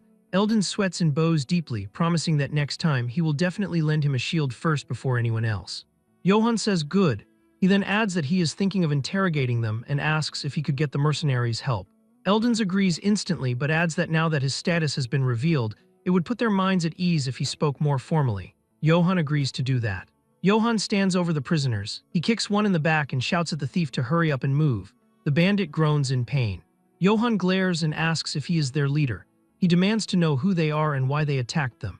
The bandit reveals they are the private soldiers of House Brits. A flashback shows a boar crest burning in flames. The leader explains it was a house that was wiped out. He reveals that a few months ago, House Brits was suddenly attacked on the charge that they supposedly plotted treason against the emperor. He describes how those bastards slaughtered everyone, men, women, children, even the elderly, without any real proof. The leader reveals that the ones who attacked their territory were the wolves of Akite. Johann is stunned. The leader continues that they resisted desperately, but once the noble executioner joined them, they were defeated and had no choice but to retreat. Goran recognizes the name Noble Executioner. Johann thinks it is probably him. He envisions the red eyes of Karamav, the emperor's hunting dog. The bandit apologizes, saying he committed a crime worthy of death. He explains they never would have expected a noble to be traveling with a trading caravan. He recounts how the imperial army chased them, calling them rebels, and the northerners turned their backs on them, calling them cowardly deserters. The leader bows his head, admitting that although he can't justify banditry, they had to do something to survive. Johann asks if they didn't attack them for any other reason. The leader confirms there was no other reason, stating they only targeted a trading company's caravan because it's expensive. Eldons lunges at the man, screaming, "You damn bastard." He asks if he knows that delivery for trading companies is built on trust. He demands if he has any idea how much damage they suffer because of men like him. Johann grabs Eldons by the collar to hold him back and tells him to calm down. Johann ponders the charge of treason against the emperor. He remembers that when he fought Karamav, he said all of it was for the emperor. Johann realizes that now he gets it. He understands there was never any treason against the emperor to begin with. He sees a vision of the emperor and Karamav. Johann deduces the emperor just needed a pretext to purge the nobles, an excuse to unleash Karamav. He curses Karamav, asking what piece of shit claims it's for the emperor. He declares that guy deserves the most horrible death ever. Johann looks at the bandits and realizes they are in a situation similar to his. He acknowledges they are victims of power. With that said, he notes it's also true they became bandits. He admits he is not sure what to do with them. Goran asks Sir Johann what they should do with them. He tells him to just give the order and they can beat the living life out of them until they spill more. Johann stops him, stating they have gotten all the information they need. Goran says he understands. Suddenly, Gamson shouts that they should then beat them to death. He raises a mace to strike a bound prisoner. Goran blocks the strike with his own weapon. Gamson stammers, asking what he is doing and why he is stopping him. Goran scowls and states they surrendered to Sir Johann, so they don't have the right to punish them. Goran emphasizes that especially Gamson has no right after he abandoned his comrades and ran away. Gamson nervously laughs it off. The bandit leader begs the Sir Knight to please spare them. He swears they will never do anything bad again and asks him to please show mercy just this once. Goran tells Sir Johann that if he says the word, he will execute them immediately. He draws his sword. Johann stands in the sunrise. He orders them to disarm them and let them go. The bandits are shocked, asking if he is seriously letting them live. Johann addresses them to listen carefully. He says he understands their circumstances, nodding they probably haven't done any work other than wielding weapons. However, he warns that even so, robbing caravans is not acceptable. He strikes his chest and declares that he too only learned skills to survive. Eldons is flabbergasted, repeating learned skills. Goran laughs. He points to the prisoners and asks if they think these people refrain from banditry because they don't know how to steal. He points his thumb at himself and says that this guy right here is Goran. He declares he is here because he pays well. Johann laughs loudly. He tells them he is letting them all live, so they must learn skills and find a way to make a living. The bandit leader bows on the ground, thanking the Sir Knight. He promises they won't forget this. Goran tells his men they should get going too. He jokes that he doesn't want to get dragged into anything like this again. Johann smiles and agrees. From a hilltop, the Black Wolf watches the caravan depart. Johann's group decides to stop by a small place known as Rutsbeck village to rest for a while before heading to Marseille. Johann leads his horse through the wooden gate. The village chief announces he has got it, confirming Sir Eldons has arrived. Eldons hugs the village chief, shouting that it's been months. The chief tells him it's nice to see him. He asks if anything happened on the way there. Eldons warns him not to even ask, explaining they ran into a bandit gang on the road. Eldons shivers, stating that ever since the Emperor started going crazy, It feels like the bandits are getting worse. The village chief scolds him, calling him a fool and warning him that if an imperial faction insider heard him, he'd be in trouble right now for saying that. Eldons laughs it off. Eldons points his thumb behind him and says that still, they were able to transport the goods safely. He credits the noble who traveled with them, praising him as unbelievably brave. The chief asks, "Oh, a noble, huh?" He scratches his chin, nodding that now that he mentions it, a noble came through there a few weeks ago. The chief reveals that it turned out he was just some nobody pretending to be one. So he beat him half to death and chased him out of the village. Eldon's facepalms, telling him that he still acts recklessly when he loses his temper. He assures him he doesn't need to worry this time. He praises Johann as brave and very upright, emphasizing that even after he protected them from the bandits, he didn't ask for any reward at all. The village chief is stunned, asking what kind of noble does someone a favor and doesn't shake them down for money. He says that can't be true, but admits this old fox isn't the type to talk nonsense though. He muses that with bandits everywhere these days, simply having that night stay there would benefit their village. The narration explains that in this era a proper knight is strong enough to slaughter an entire mercenary band, making them a great help to public safety. The chief realizes it is perfect timing. He grabs Eldons by the collar and suggests that since they are here, why don't they stay for a few days or actually a few weeks and get some real rest? Eldons pushes back, arguing he can't impose on him. Eldons thinks that though they have the kind of relationship where we shamelessly haggle each other down in broad daylight, this wrinkly baldy is trying to snatch his companion away. The chief laughs maniacally. Eldons wonders where this precious noble of yours is. Meanwhile, Johann sits slumped against a tree in the dark. His stomach growls, he thinks he is starving to death. He worries it looks like he is about to die on the street like a beggar. Goran approaches him hesitantly. Johann asks what it is. Goran holds out a pouch. He asks him to please take this. Johann stares blankly. Goran explains it is the money he seized. He opens the pouch to reveal gold coins, saying they sold off all the bandits' properties and weapons. He notes it is not a fortune, but it's a decent amount. Johann stares at the coins, thinking money. Goran asks if he didn't take any for himself. He reminds him that he is the one who captured them, so of course not. Johann sweats and hums thoughtfully. Goran thrusts the bag forward, telling him to take it and split it with his men. Johann reacts with a what? Goran insists this is far too much. He argues that they surrendered to him, so it only makes sense for all the spoils to be his. Johann forces a smile and tells him it is fine and not to worry about it. He claims he already took his share. He holds up a few paltry copper coins, saying, "See." Goran asks in disbelief if he is only taking that much. Johann laughs, insisting it is fine. Internally, Johann screams that it is not fine at all. He cries inward tears of blood, lamenting that it hurts to give up the money he got with his blood and sweat. But he reasons that compared to running into the wolves of ActionToon alone, spending some money to stick with a mercenary band is 100 times better. He stops Goran's protest with a raised hand. He states that besides, he didn't fight by himself. He declares that they fought together, which means they are now comrades in arms. He holds up a silver coin and smiles charmingly, asking if this should be enough to earn some goodwill. He says that if that is all, he will get going. Goran blushes deeply, moved by Sir Johann. He thinks about a heart that cares for those beneath him, declaring this is the true dignity of a knight. Later, Goran addresses his mercenaries in the tavern. He tells them to listen up. He announces that Sir Johann has shown generosity to them all and distributed the proceeds from selling the spoils of war. He happily orders them to line up and come forward one by one to receive their share. The mercenaries are stunned. They ask if he heard that right and verify if he is distributing the money that should have been his to them. They break into ecstatic cheers, shouting Johann, Johann. Johann sleeps peacefully in his room, oblivious to the praise outside. In the silence, the doorknob slowly turns, the door creaks open. Johann sleeps deeply. A masked assassin with glowing red eyes stares at him. He raises a dagger, ready to strike. The end of the episode concludes with the threat looming over Johann. During the night, an assassin creeps up and attempts to snatch the sword. However, Johann snaps awake and grabs the man's wrist with an iron grip.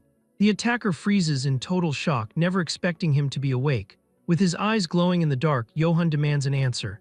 He asks him if he is one of Karamav's lackeys. The assassin panics and begs him to let him go. Losing his patience, Johann hurls him, smashing the man right through a cabinet. Lying on the floor all banged up, the man coughs and whimpers in fear. Johann walks over and steps on the attacker's leg. He screams for help, realizing too late that Johann is not an average human. The timeline shifts back to 5 minutes before the incident inside the inn. The village chief snores loudly while two young men sneak up the stairs. They are Pra and Gamson, and they are plotting something against Johann. Gamson assures him that Vulin, the village's strongest man, will take care of that guy. He mentions that Pell, the horse fanatic, is already out there snatching the animal. Outside, Pell is completely blown away by the warhorse and tries to calm it down. Meanwhile, Pra asks Gamson if the noble's sword is really that expensive. Gamson asks Pra if he has ever seen a sword that can slice a person clean in half. He claims he saw that weapon split an armed soldier in two and declares that the knight is nothing without his sword. Suddenly, a loud crash startles them. Vulin lies sprawled on the floor. He is terrified as he sees Johan's blue eyes glowing in the darkness. A moment later, Johan drags the man out of the room as he screams for help. Outside in the hall, Gamson stands completely stunned with no clue what is going on. Pra grabs him and asks what is happening. Gamson screams at him to run if he wants to live. He can feel they are screwed and wonders who this guy is. Just then, the village chief shows up and demands to know who the two of them are. Without answering, the boys bolt out of the inn. Outside, Pell waits with the horses and notes they are finally here. Gamson yells at him to shut up and hurry. Pell is confused and asks where Vulin is. Gamson shouts that he is dead or is about to be. He orders them to get on the horse now so they can flee. Pra insists he cannot leave without Vulin, but Gamson rushes him, afraid that noble bastard might chase them. Suddenly, a massive explosion rips through the inn. Terrified, the three of them look back, unable to believe their eyes. They see Johan landing on the roof, surrounded by a terrifying red aura. With his eyes glowing, he glares at them with pure fury. On the grim southern outskirts, a hammer strikes a wooden stake with force. Two soldiers finish driving the sign in and confirm that it is solid. The notice warns that by the edict of the Emperor of the Holy Empire, Cardirian Bizelferk, these people are punished for stealing a noble's property. One guard asks what they stole to end up getting hanged. The other reveals they stole just one chicken and 3 eggs from Baron Dvorzub's territory. The first soldier is appalled, asking if they all ended up like this just for something like that. Meanwhile, under the moonlight, Eldon sits in a tavern having a quiet drink. A man reports a problem to Sir Eldon's. He explains that Gamson from the mercenary band got caught trying to steal Sir Johan Yates's belongings. Eldon spits out his tea in pure shock. He curses, thinking this is troublesome since he hoped to sweet-talk Sir Johan into traveling with them to Marseille. He forces himself to calm down, thinking that he has experienced a lot to get where he is and will get through this crisis too. He resolves that he, Eldons, won't die over something like this. He orders the man to capture Gamson immediately and for the rest of them to act as if they have nothing to do with it. The messenger agrees. Eldons tells himself he needs to deal with that noble just in case. Under the moon, a village meeting takes place inside a house. A villager rushes in shouting that this is bad. He reports that those troublemakers got caught trying to steal the noble's belongings. The village chief curses the useless brats and asks what they should do. He orders them to gather up tributes to offer that noble this instant and to throw in one of the slaves holding in the village while they are at it. He adds that they must prepare to execute the troublemakers in front of the noble. The parents panic, screaming they cannot allow their child to die and that he can't say that just because they aren't his children. The chief smashes a chair and yells at them to shut up and listen. He calls them damn idiots and asks if they have already forgotten the edict the emperor issued. He declares they have to make the first move before that noble does, as it is the only way they can survive. He recites that those who covet a noble's property may have their tongues cut out along with all their immediate family members or be sentenced to hanging. He notes that entire families were wiped out simply because they demanded chicken and eggs for unpaid wages. He asserts that all nobles are like that. He asks what they think that noble is going to do now that he has been offended. He suggests he might even cut off the hands of everybody in the village. A man suggests asking Count Jarpan for help since it is his territory. The chief scoffs that nobles only care about their little honor games. He slams the table and asks if they think nobles care if they live or die. He screams at the fools to wake up. The mother cries in silence while others hang their heads. The chief asks if they think he feels good about doing this. He declares the village will live if those kids die and tells them to accept it. Later, the villagers gather as Gamson and the others kneel bound by a tree. Johan watches with glowing eyes. He reflects that he thought they were assassins sent by the emperor, but they are just stupid village kids who tried to steal an expensive-looking sword. He realizes it is partly his fault for carrying a sword like this in the open, and decides he should keep it hidden from now on. He decides to scare them a little and then let them go. He sits before them with his sword planted in the dirt. The village chief approaches with a nervous smile and asks if the honorable Sir Johan is all right. Johan glares and shouts that no, he is not.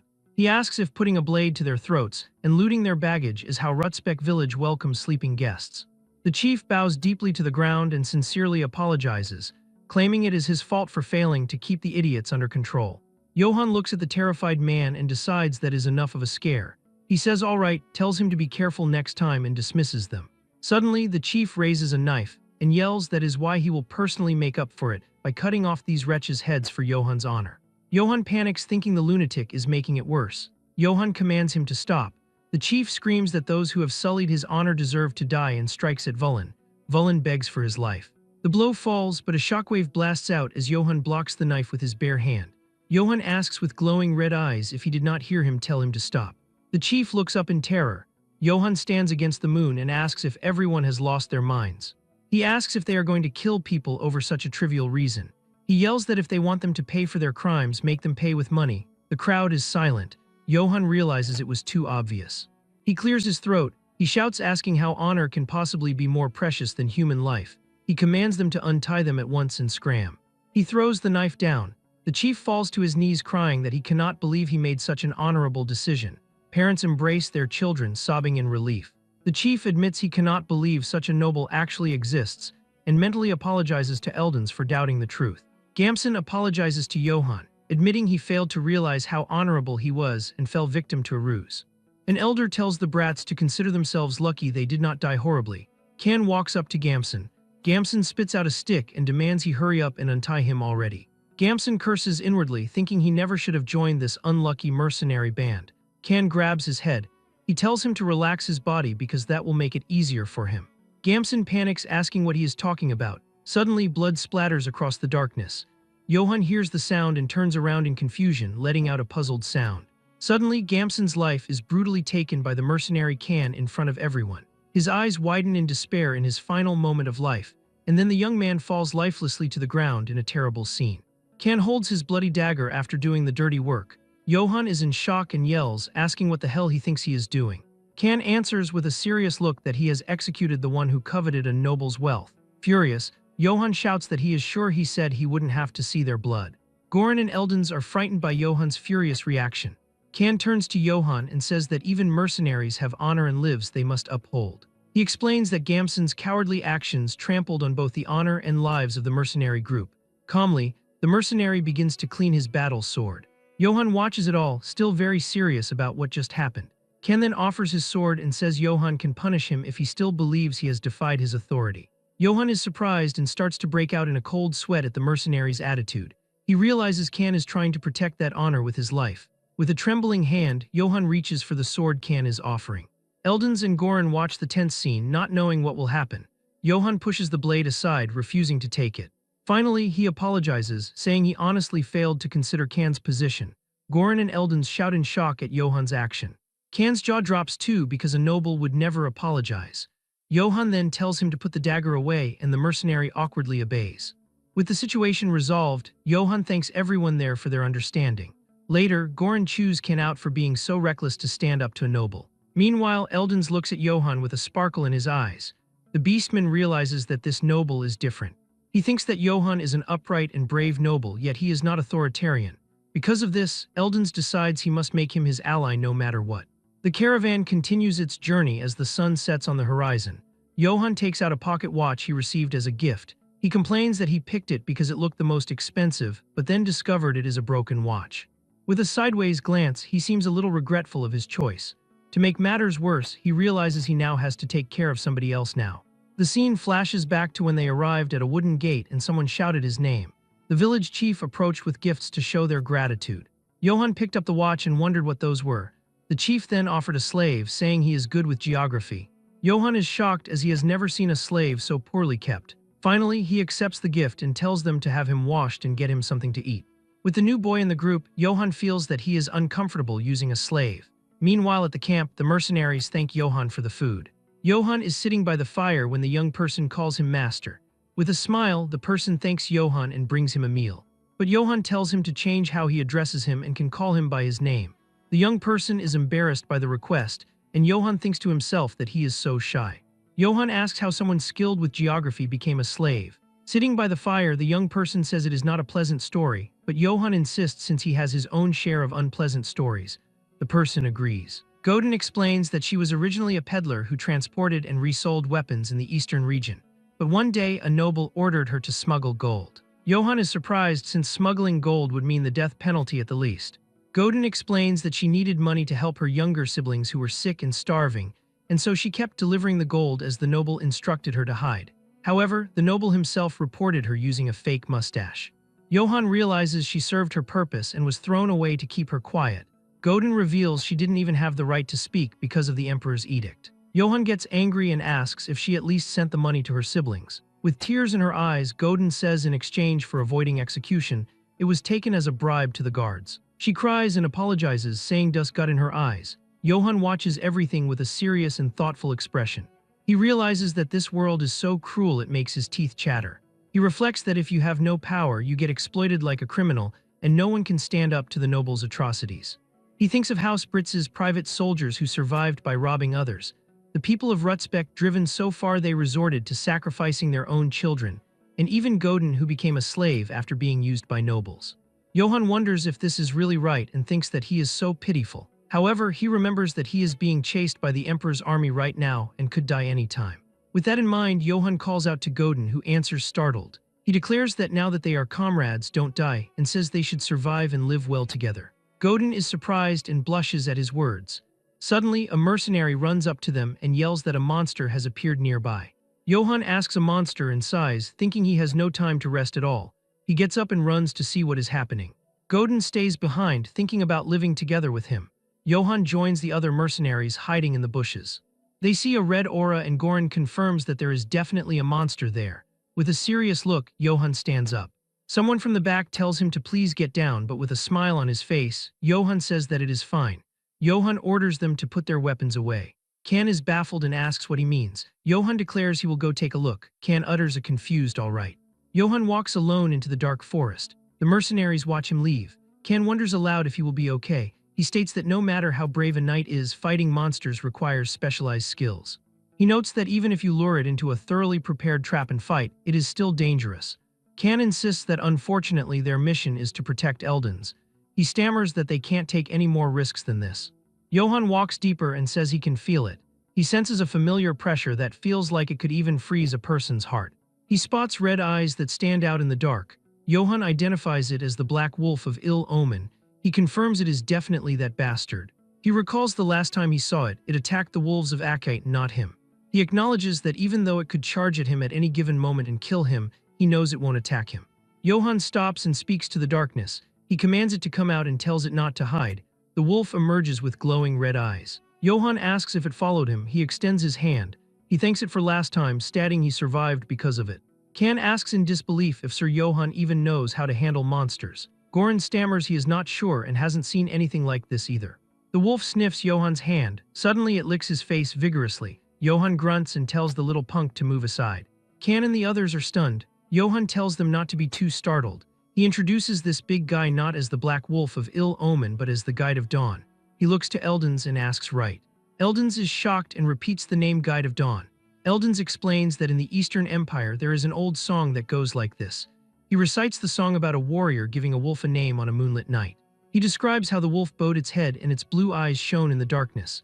He tells how everyone shouted Guide of Dawn when seeing it on the battlefield. The song continues that at the end of a war that tore the continent apart, the warrior brought about peace and met his end as a hero.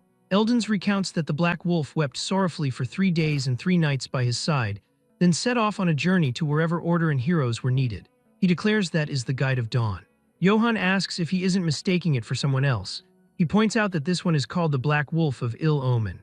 Eldons explains that the Guide of Dawn originates in Eastern Empire folklore, but as it was passed down to the south, some details got distorted. He quotes a line saying the Guide of Dawn punishes evil and submits to a brave hero. He raises a finger, nodding that is from an old Eastern Empire text. Johann realizes so it really is that kind of being. Eldons asks if he may pet it just once.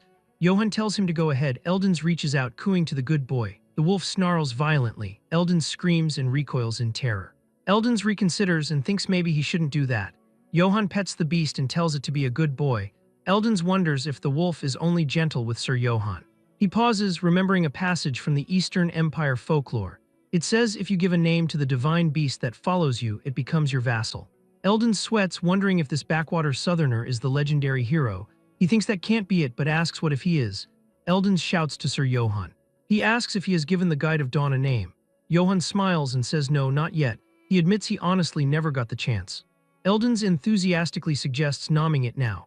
Johann asks if that is so, nodding that if the legend is true, something incredible will happen. Johann ponders what he should name him. He suggests Katana. Eldon stays silent. Johann pauses. He remembers the last time he saw the wolf was when he buried that bastard Karamav. Johann decides, he declares that in that case he will name him Karamav. He yells the name Karamav. Eldon screams a confused Naya and notes that name is familiar. Red energy erupts from the wolf. Johann watches as the energy shifts to blue light. The wolf howls as it transforms. The light clears, revealing the wolf engulfed in blue flames. The narrative identifies it as Guide of Dawn Karamav. The beast bows its paw to Johann.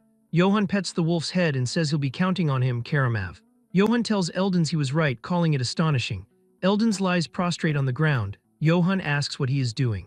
Eldon stammers that everything is exactly as it was in the folklore. He exclaims it is his first time seeing a scene from a myth with his own eyes. Eldons declares he has respected him since the moment he first saw him.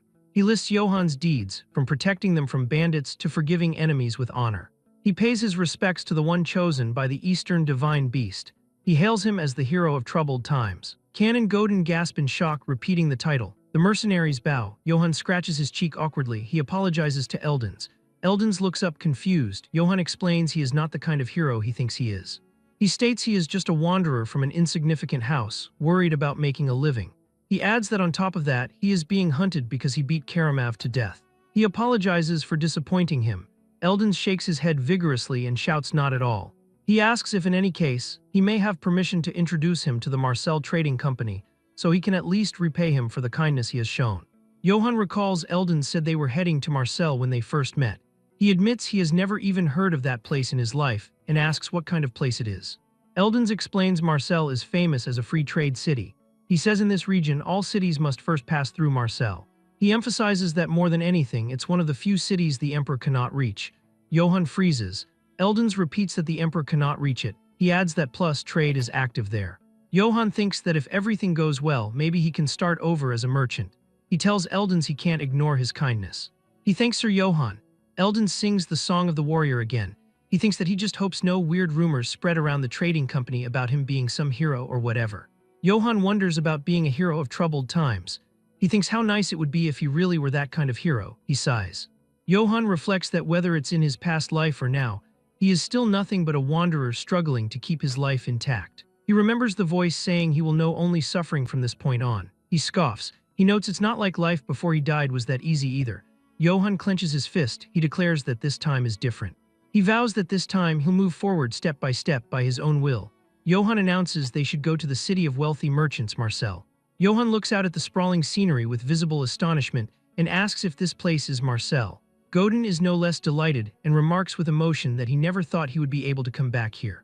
As Johann observes the surrounding cityscape, he thinks that since they are now in a merchant city, they should do some shopping.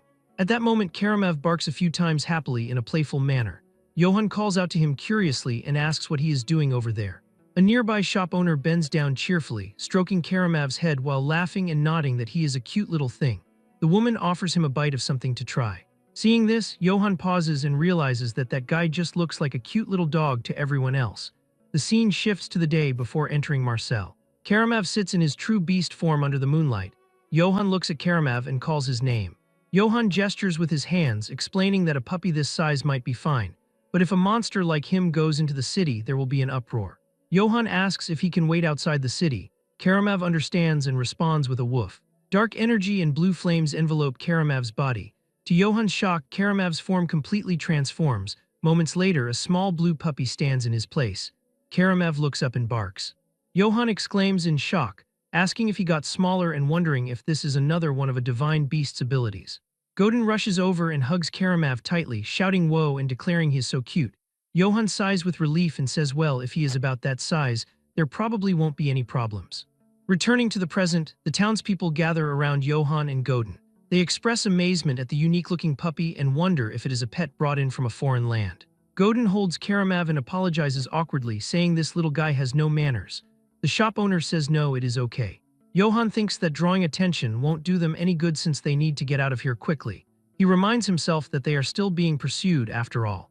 Godin calls out to Johann from behind. He proposes that if Johann buys a large bag that can hold luggage, oil, and vinegar, he can handle all the equipment.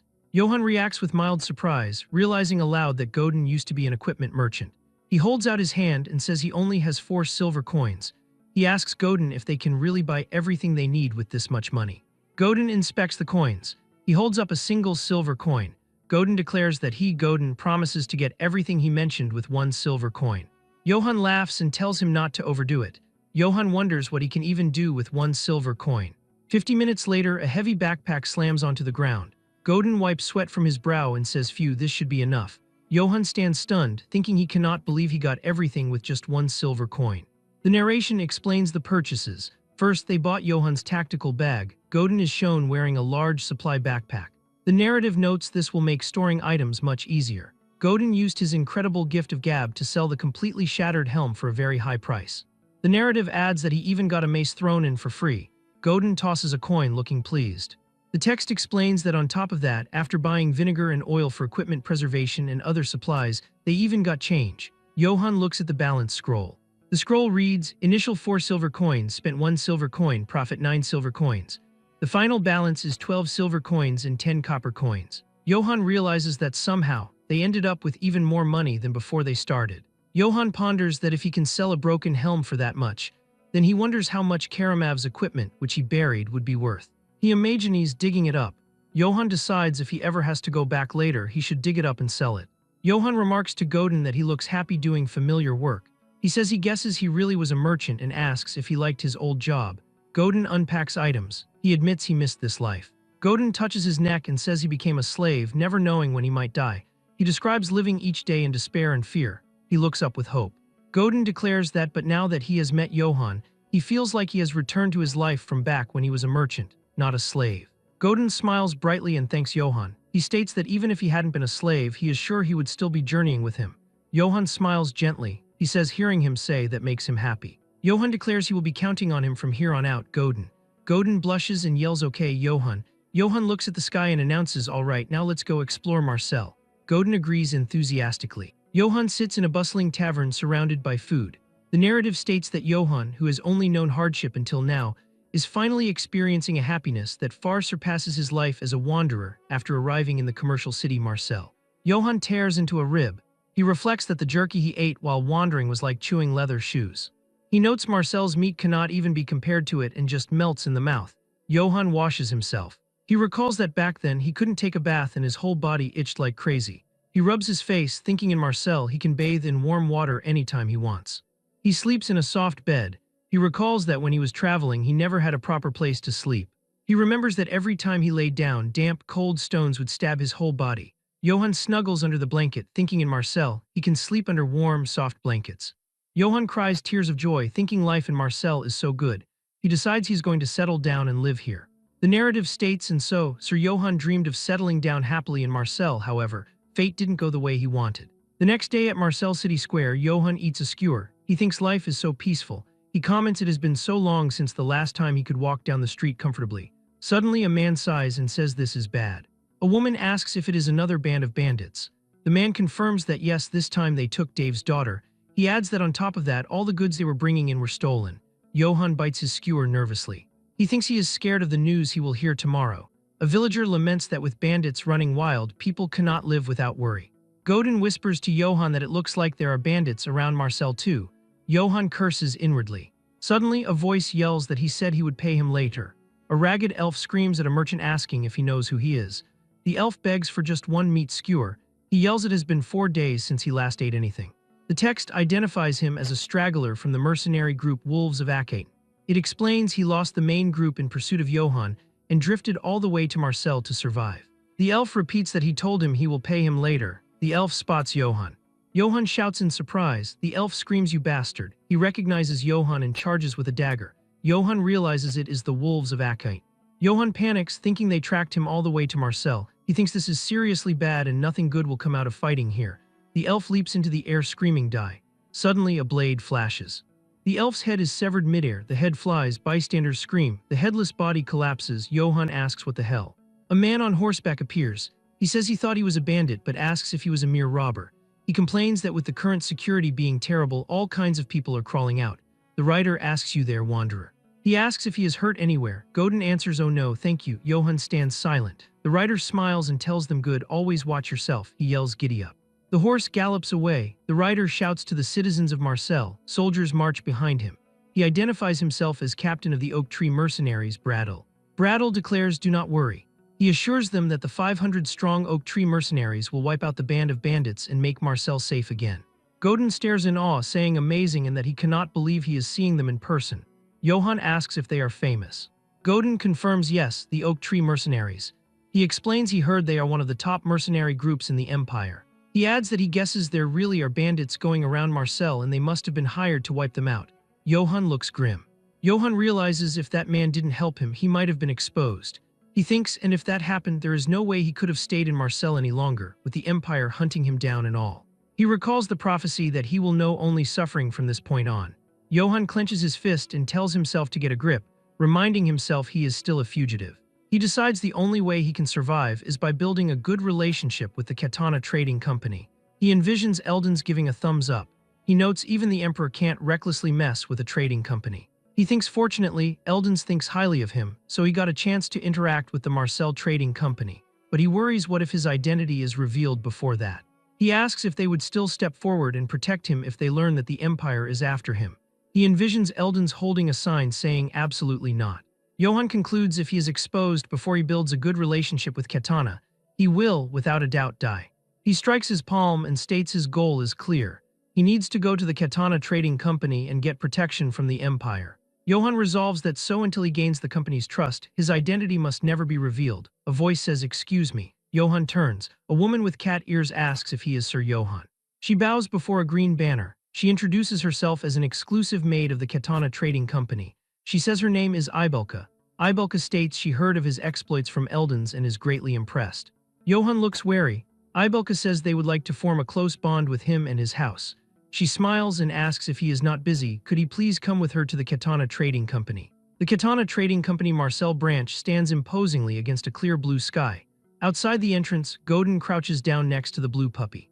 He commands Karamev to give him a paw. Karamev growls and chomps down hard on Godin's hand. Godin yelps in pain, telling the dog to stop biting him. Inside the branch, Johann sits alone on a plush red sofa. He waits in silence. Johann thinks that he finally made it to the company. He reflects that this place could be his chance to change his life. He thinks he just has to hope the talks go well. A voice from behind asks if he is Sir Johann correct. The voice adds she heard about him from Eldon's. A pink-haired catfolk woman bows politely, looking up with a small smile. She introduces herself, stating allow her to formally introduce herself. She says her name is Ayan and she is the branch manager of the Katana Trading Company's Marcel branch. Johann stands up abruptly with a start. He introduces himself as Johann of House Yates. He says it is a pleasure to meet her. Ayan smiles, saying likewise, Sir Johann. She gestures to the seating area, suggesting they talk over a cup of tea. Johann agrees, saying sounds good, let's do that. Later, steam curls from a teacup. Johann stares at the black liquid. He thinks that this is coffee, though. He holds the cup and politely thanks her for the drink. He remarks that the aroma is wonderful, asking if this tea is made by roasting fruit seeds and brewing them. Ayan beams, confirming that is correct. She notes he is quite perceptive. She states it is rare to find someone who recognizes it. Ayan's expression turns serious. She asks if now they shall get down to business. She leans forward with a sharp gaze. She states they can guess why he has come here. Johann spits his coffee out in shock. He coughs, wiping his mouth. He sweats nervously, wondering if they found out he is being hunted by the Emperor. Ayan points a finger at him. She declares it is because he harbors ambition in his heart. Johann stares blankly and utters a confused huh. Ayan explains she heard from Eldon's. She recounts that according to him, Johann protected the innocent and showed mercy to enemies who surrendered. A visual of the blue-lit battlefield appears. Ayan continues that seeing a man like him has come to Marcel where bandits run rampant. She was able to discern his ambition to save the city with his own hands. Johann covers his face with his hand. He thinks he doesn't know what she's talking about, but he should play along for now. He lowers his hand and says seriously that he sees, admitting she has seen through his true intent. Ayan smiles broadly. She states ambition isn't a bad thing. She whispers that on the contrary, it is a virtue of those who are worthy. She leans in close, revealing that their company loves to sponsor the ambitions of those who are worthy. Johann realizes here it is an opportunity for a deal. Ayan adds that if he wishes, they can even introduce him to Marcel's governor. Johann blushes with excitement, realizing she means the governor. He thinks the governor is basically on the same level as the mayor. He realizes he can get the company and the mayor on his side. He imagines the emperor looming in the darkness. Johann thinks that if everything goes well, even if that old emperor himself shows up, he won't be able to do anything to him. He resolves he has to accept this no matter what. Johann laughs and thanks her for the offer. He asks if she could tell him exactly what sponsorship from the Katana Trading Company entails. Ayan smiles, gesturing to a backdrop of gold, food, and buildings. She explains that sponsorship means every service their company provides. She lists restaurants, inns, and even entertainment. She holds up a wine bottle, declaring he may enjoy anything he wishes under the name of Katana. She raises a sharp finger. She states, however, there is one condition. She tells him he must promise one thing. She says he must promise to fight under the company's banner whenever they require his aid. Johan looks serious. He interprets this as meaning she wants him to deal with the bandits threatening the city. Ayan says no. She informs him the Oak Tree mercenaries have already departed for that. Johan looks confused, asking about something else.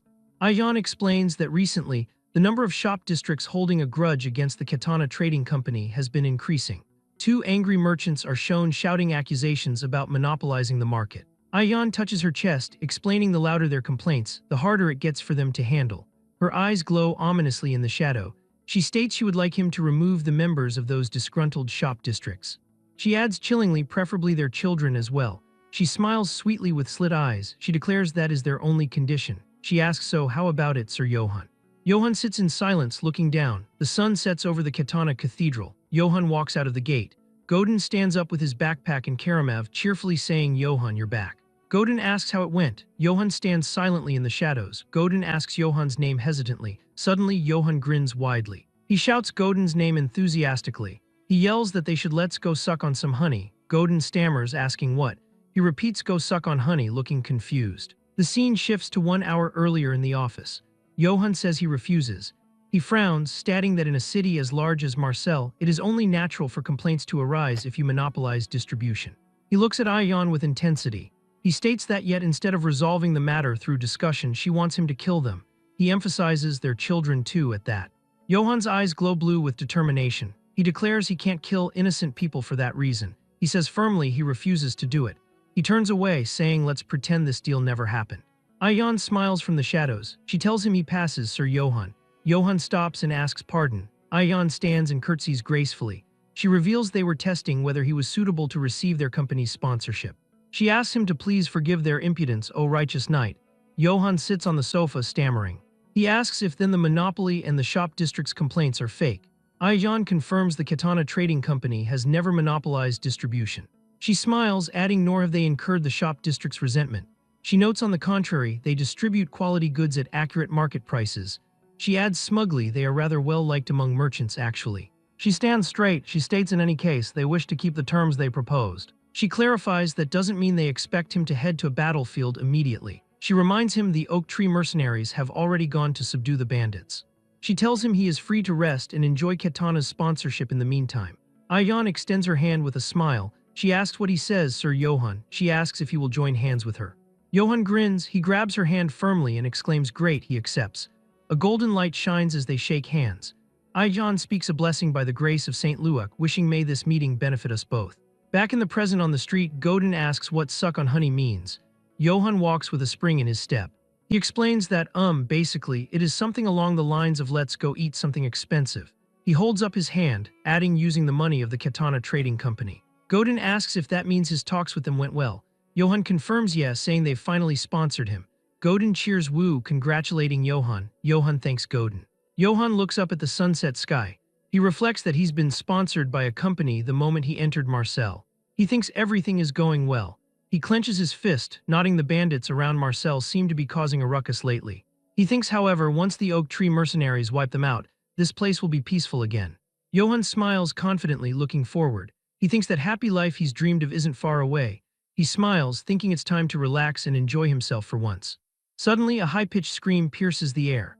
A grotesque close-up shows a large green fly landing on a dead man's nose. Mutilated corpses lie in a heap in the street.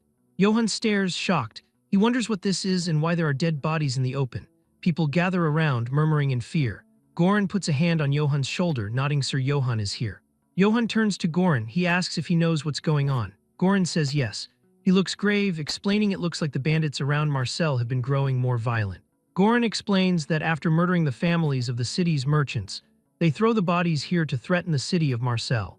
A mangled corpse lies on the stones. Johan shouts, damn it. He realizes this means nothing is being resolved at all. Citizens in the crowd shout angrily. One says we should hold the city of Marseille accountable for this. Another argues no, word is the emperor is the one inciting the bandits.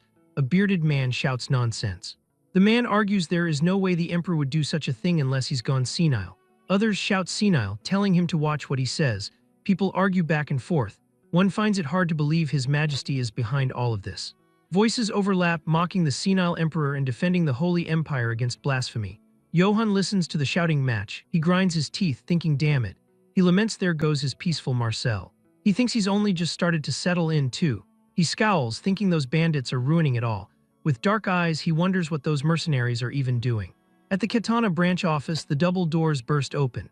Ibelka rushes in, stammering, excuse me, branch manager Ayan. She shouts she brings terrible news. Ayan sits at her desk.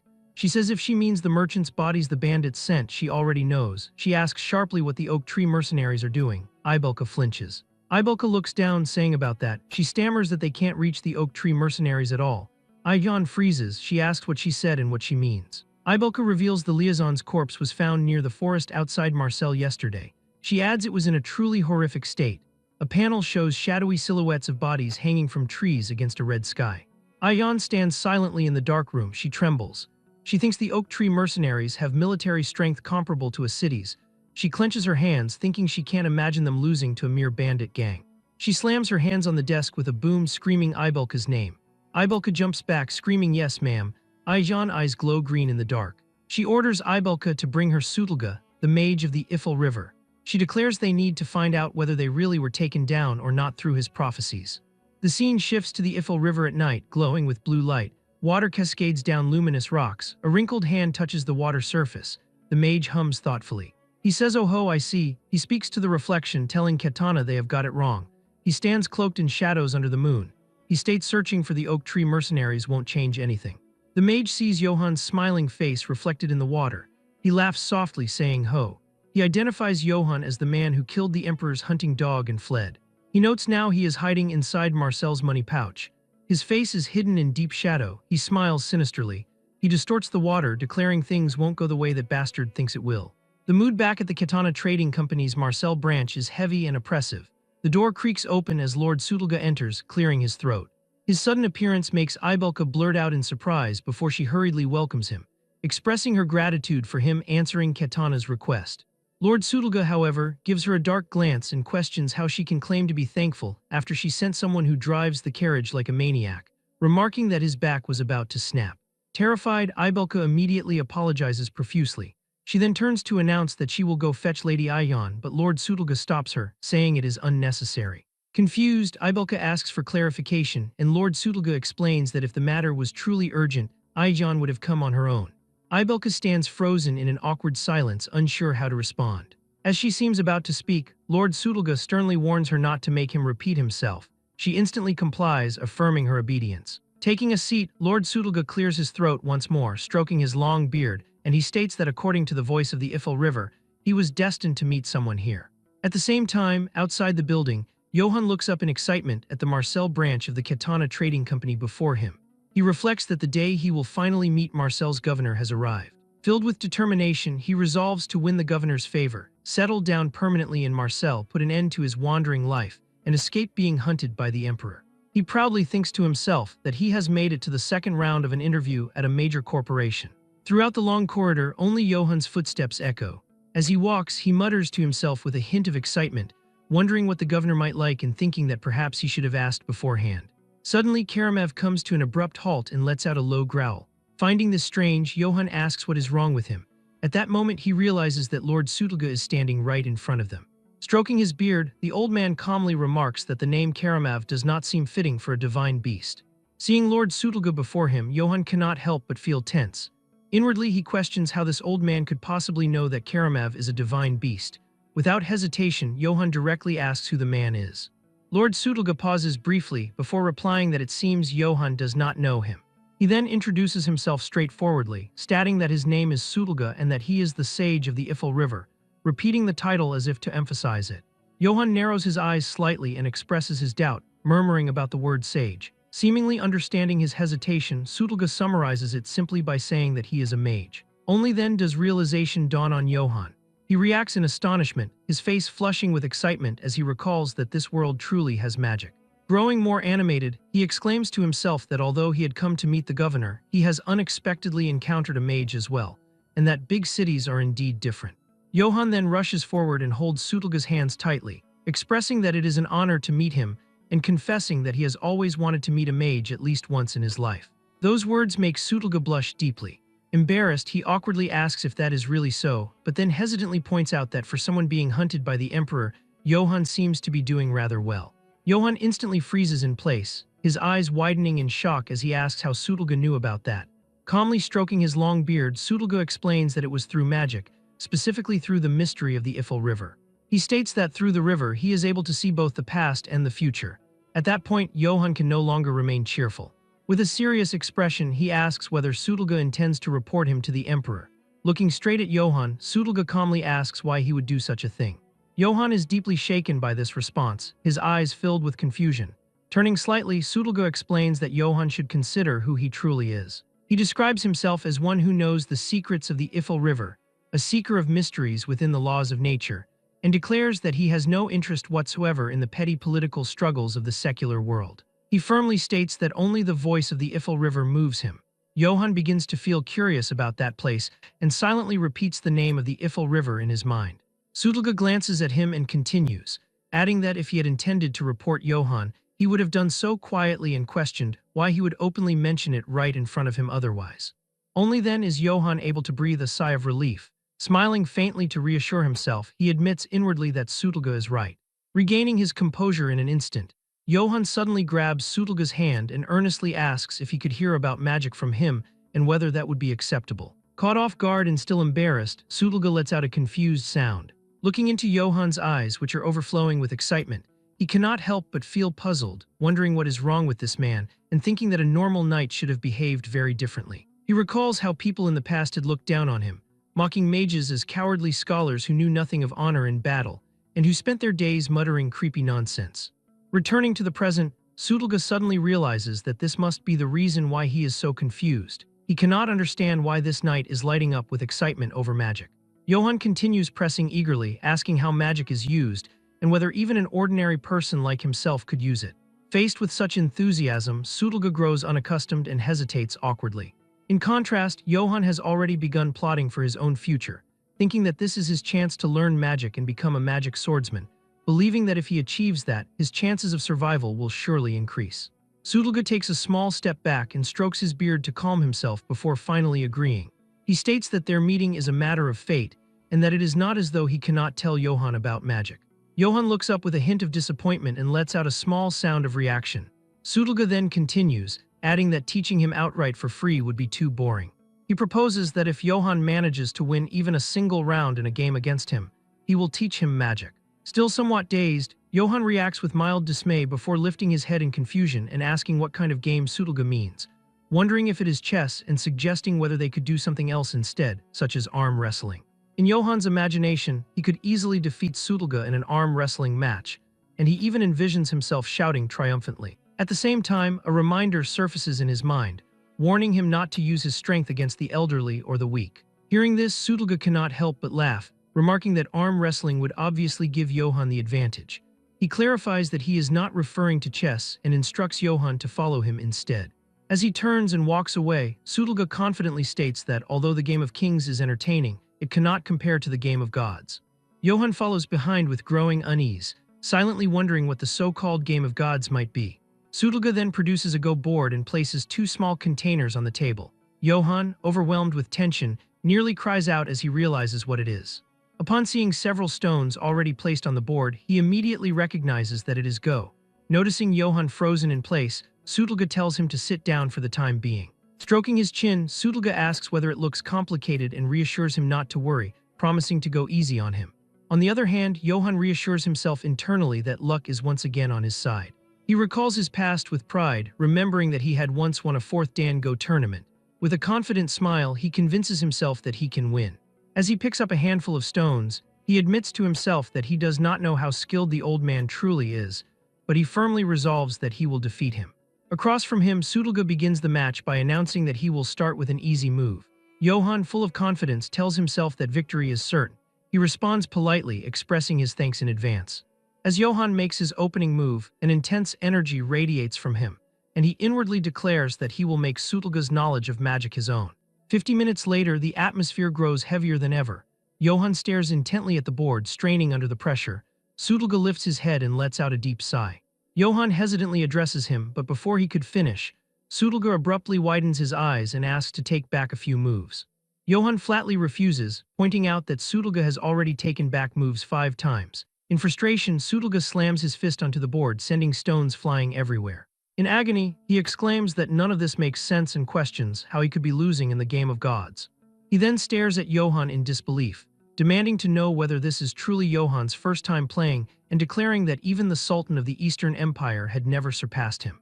Johann conceals the truth and laughs gently, attributing Sutelga's loss to how well he taught. Hearing this, Sutelga grows embarrassed and clears his throat. He then raises one finger and proposes one more game, stating that if he loses again, he will give Johann a gift that will help him in life. Johann is secretly overjoyed, reacting with excitement and speculating whether the gift might be a magic item. After clearing his throat and pretending to deliberate, Johann agrees on the condition that Sutelga specify how many handicap stones he wants.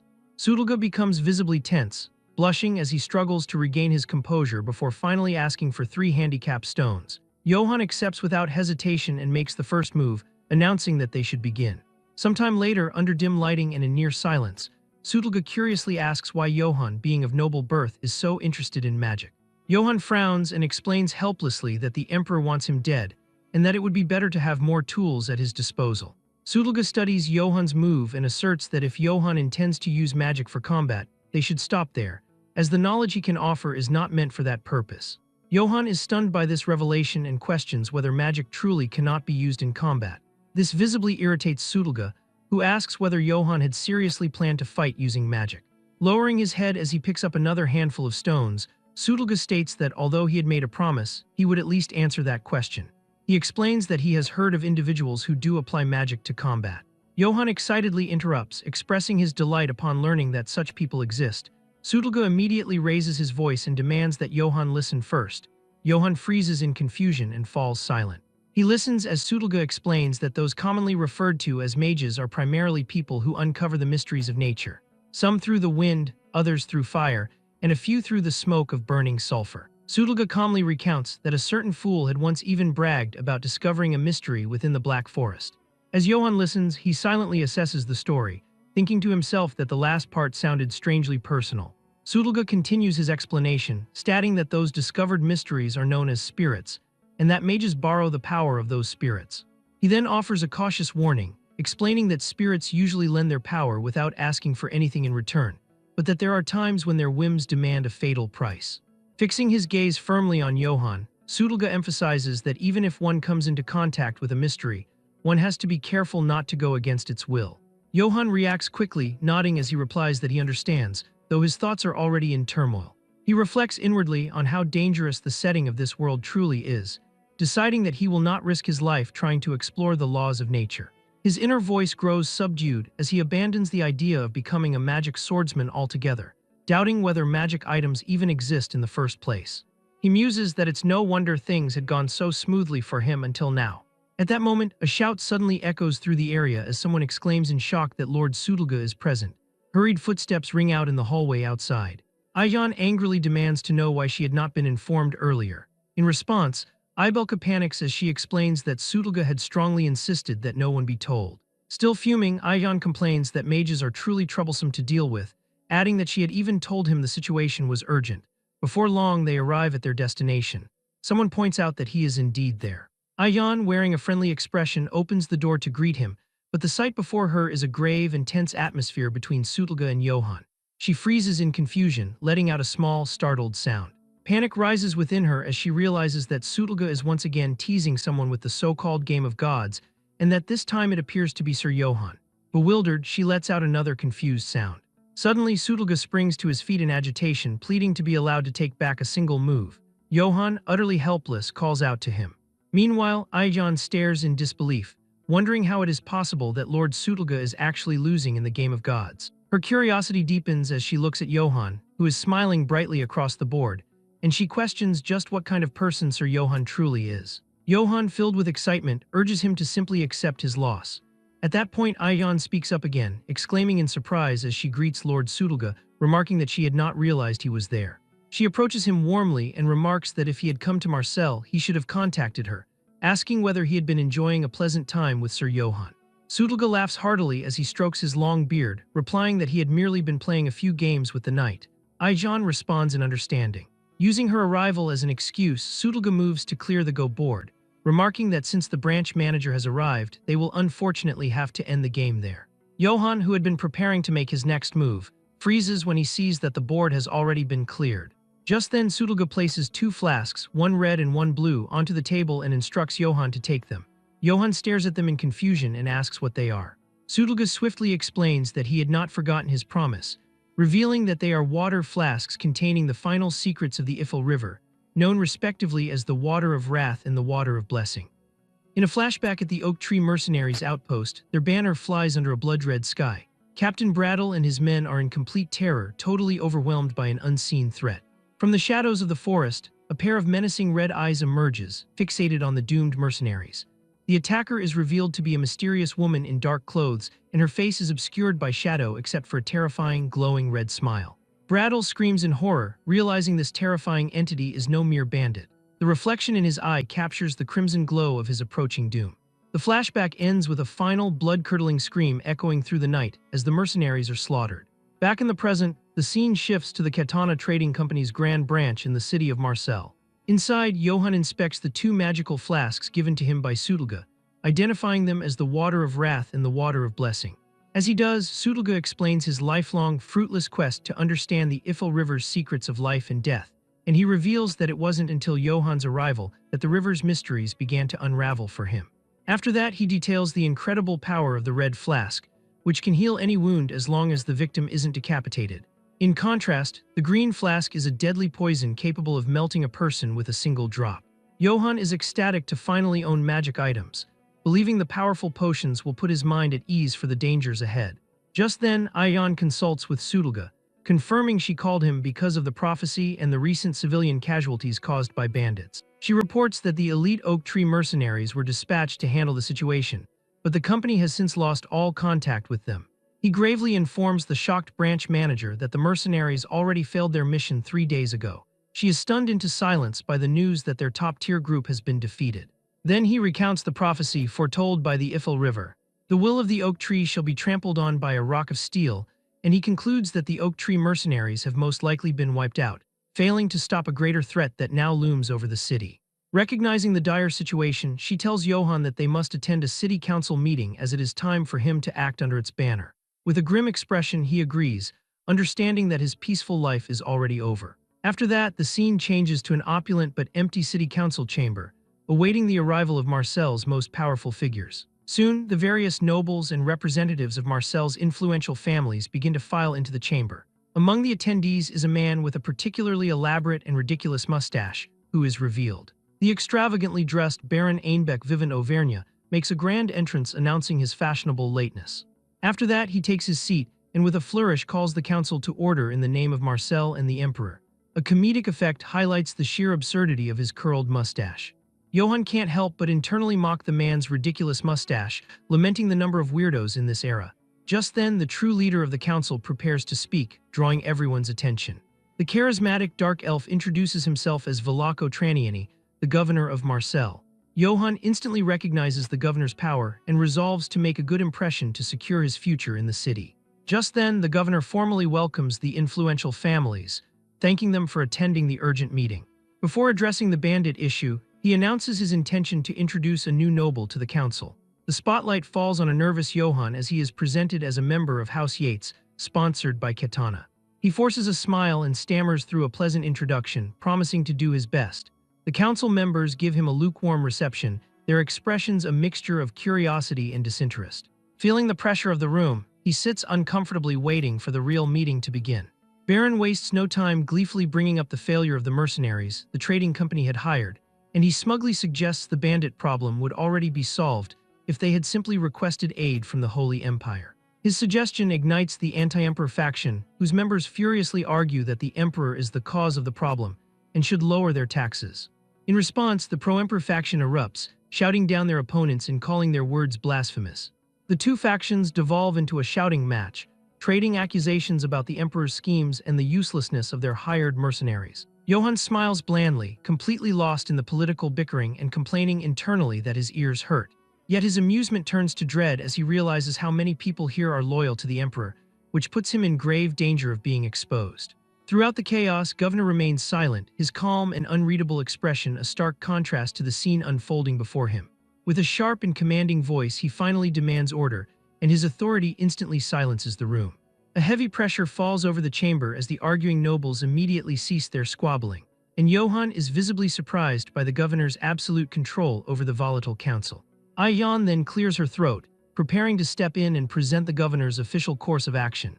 Speaking on his behalf, she assures the council that he understands their concerns and has formulated a backup plan, and reveals their strategy to form a second subjugation force to bypass the scattered bandits and strike them directly at their source.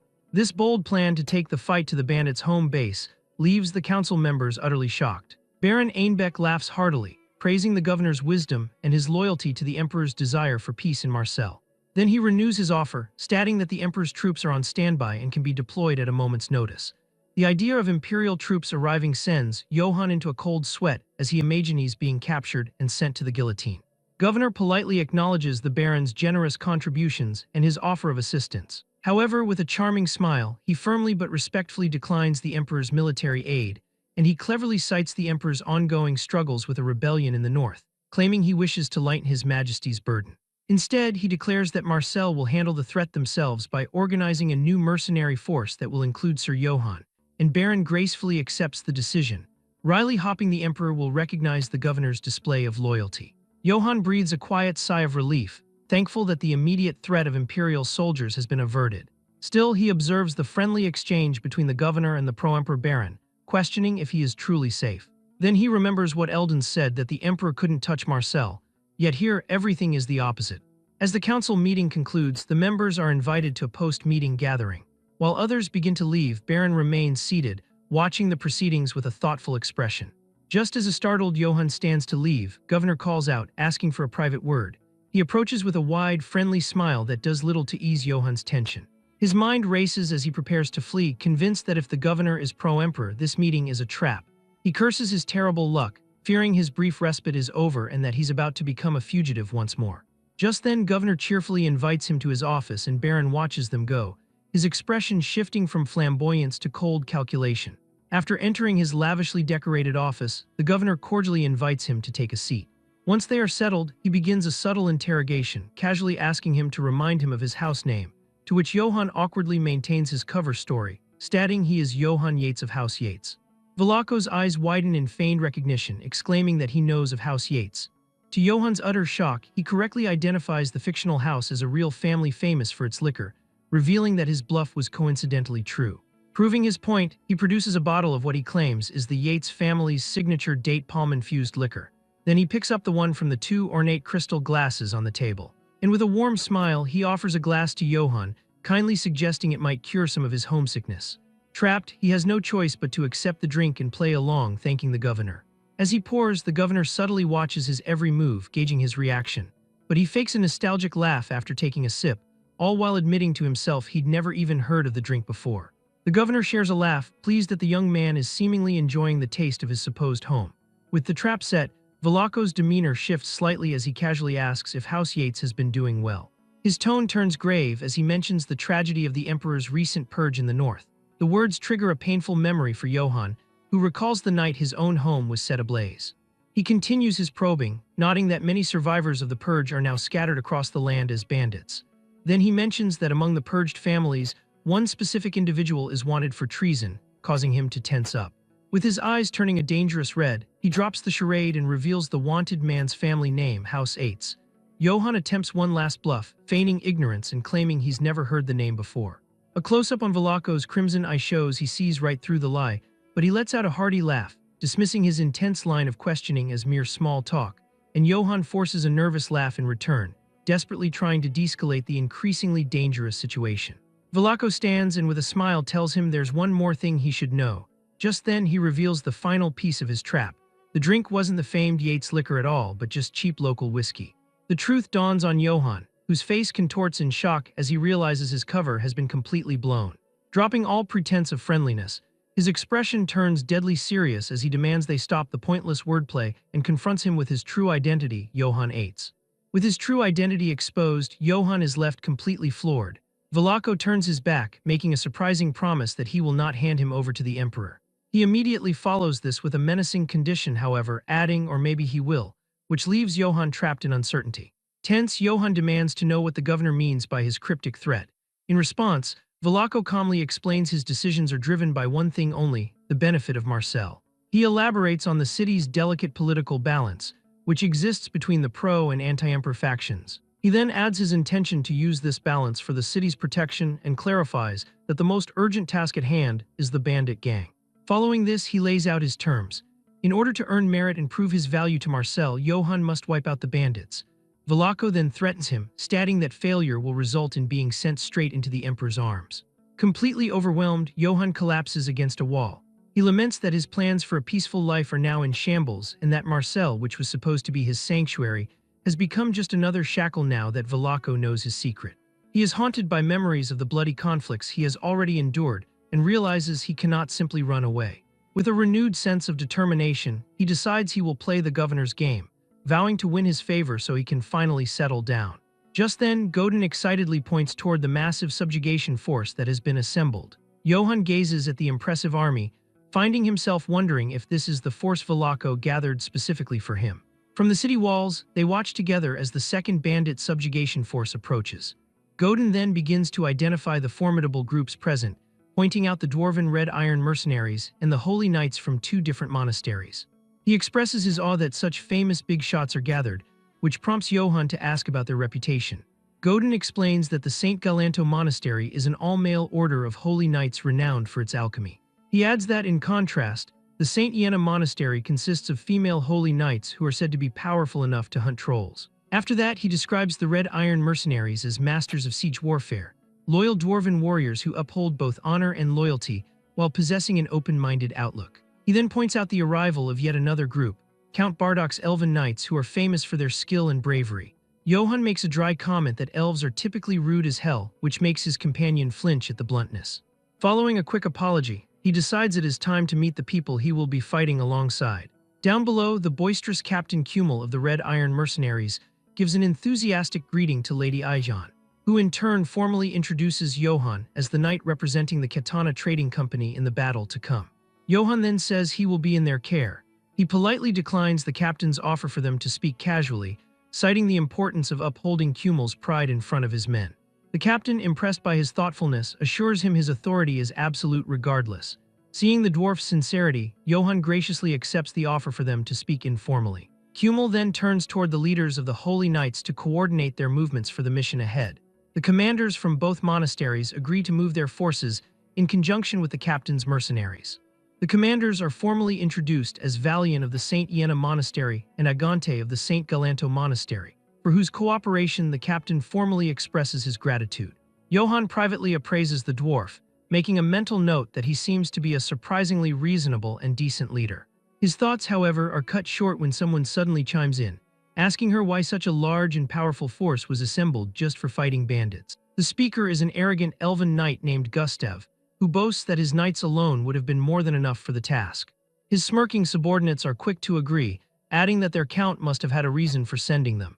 Gustav then turns his condescending gaze toward Johann and, riding over, addresses him directly, asking if he is the one fighting for the trading company. Maintaining his facade, Johann reintroduces himself under the alias Johann of House Yates. Gustav scoffs at this, claiming he has never heard of such a minor and insignificant house. He then points a finger at Johann, warning the lowly noble not to get in their way or expect any mercy. With a cold glare, Johann quietly vows that he will remember the insult. After this, Gustav publicly disrespects Captain Kumel, declaring that his knights will not be taking orders from a shitty dwarf captain.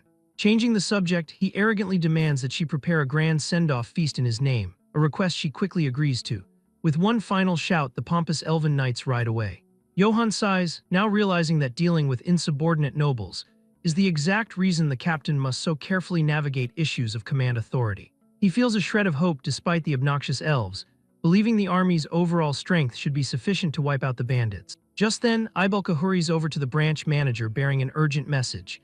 She whispers the confidential information directly into her ear. Turning to Johann, she informs him that someone has requested a meeting with him that evening. His first thought is that the governor is summoning him again, but her nervous hesitation confirms the mysterious meeting is with someone else entirely. That night at their rally point, the subjugation force holds a rowdy feast where soldiers are encouraged to eat and drink heartily. The elven knights are in their element, indulging in alcohol and women while claiming it is a disgrace for an elf to refuse. They toast to their future victory, boasting that their swords and courage are all they will need, much to the disdain of the nearby mages. As he walks to his meeting, Johann reflects that in this world's noble etiquette, refusing a drink can be taken as an insult. He knows it is a sign of distrust, an implication that one fears being poisoned by their host. When he arrives at a private room, he knocks and is told to come in. A cloaked figure is waiting inside. Upon asking who requested the meeting, he is simply told to sit. He spots yet another bottle of alcohol and mentally complains about the incessant drinking of the nobility.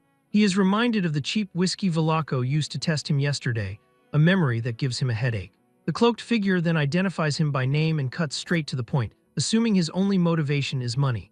Johann feigns a laugh, questioning both the stranger's identity and their rudeness. In a dramatic flourish, the figure throws back his hood, announcing himself as Baron Einbeck. He then proudly reveals himself as a loyal subject of the Holy Empire and a key member of the pro-emperor faction. Johann is immediately on guard as he recognizes the eccentric noble from the council meeting. The Baron then explains his political view. Marcel claims neutrality, but in reality it acts in favor of the anti-emperor faction. He smugly asks if Johann understands his motives now, only to be met with a flat and unimpressed no. The Baron is stunned, left speechless by the blunt refusal to engage in his political games. Johann plays dumb, claiming that he is not good with complicated matters and just wants to keep his head down. The amused Baron offers to give him a life lesson while preparing to pour a drink. He explains that merchants like the Katana Company require two things above all else: profit and strength. Since the company is backing Johann, he deduces that Johann must be their strength, a powerful fighter. Johann questions the Baron's logic, still holding on to his alias. The Baron's face darkens, however, as he reveals he investigated him and found no such house in any record.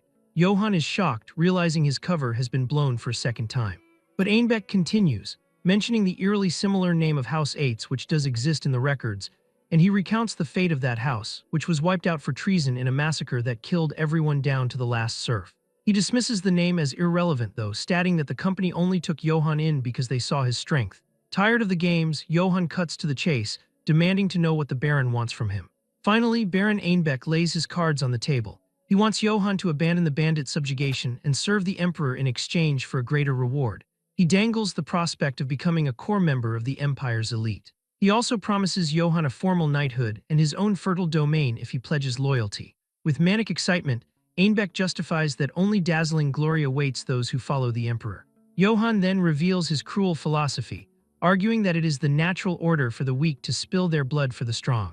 He claims it is simply the weak's fate to be slaughtered by bandits, which produces disturbing emotions in the Baron. He laughs hysterically, believing he and Johann are kindred spirits who understand that the one who loses is always at fault. A cold, slight smile plays on Johann's lips as he delivers his simple, definitive answer: I refuse. Einbeck is utterly shocked, unable to comprehend the rejection. After that, Johann begins to tell a story about a man who, claiming the Emperor's authority, entered his domain months ago. He recounts how this man slaughtered his innocent family and all of his people. He then reveals that this man, Sir Karamev, made him a similar offer to become the Emperor's sword. He states that he refused that offer as well, but points out one crucial difference between then and now. The chilling difference is revealed in a fiery flashback: he died by my hand. The Baron's eyes widen in sheer terror at the unbelievable confession. Just then, Johann coldly details how he crushed the head of the Emperor's direct knight without any hesitation, avenging the serfs who were treated like worms. Stammering in disbelief, the Baron realizes the legendary Sir Karamev is truly dead. Dropping his charade entirely, Johann confirms his true identity as the survivor of the massacred house.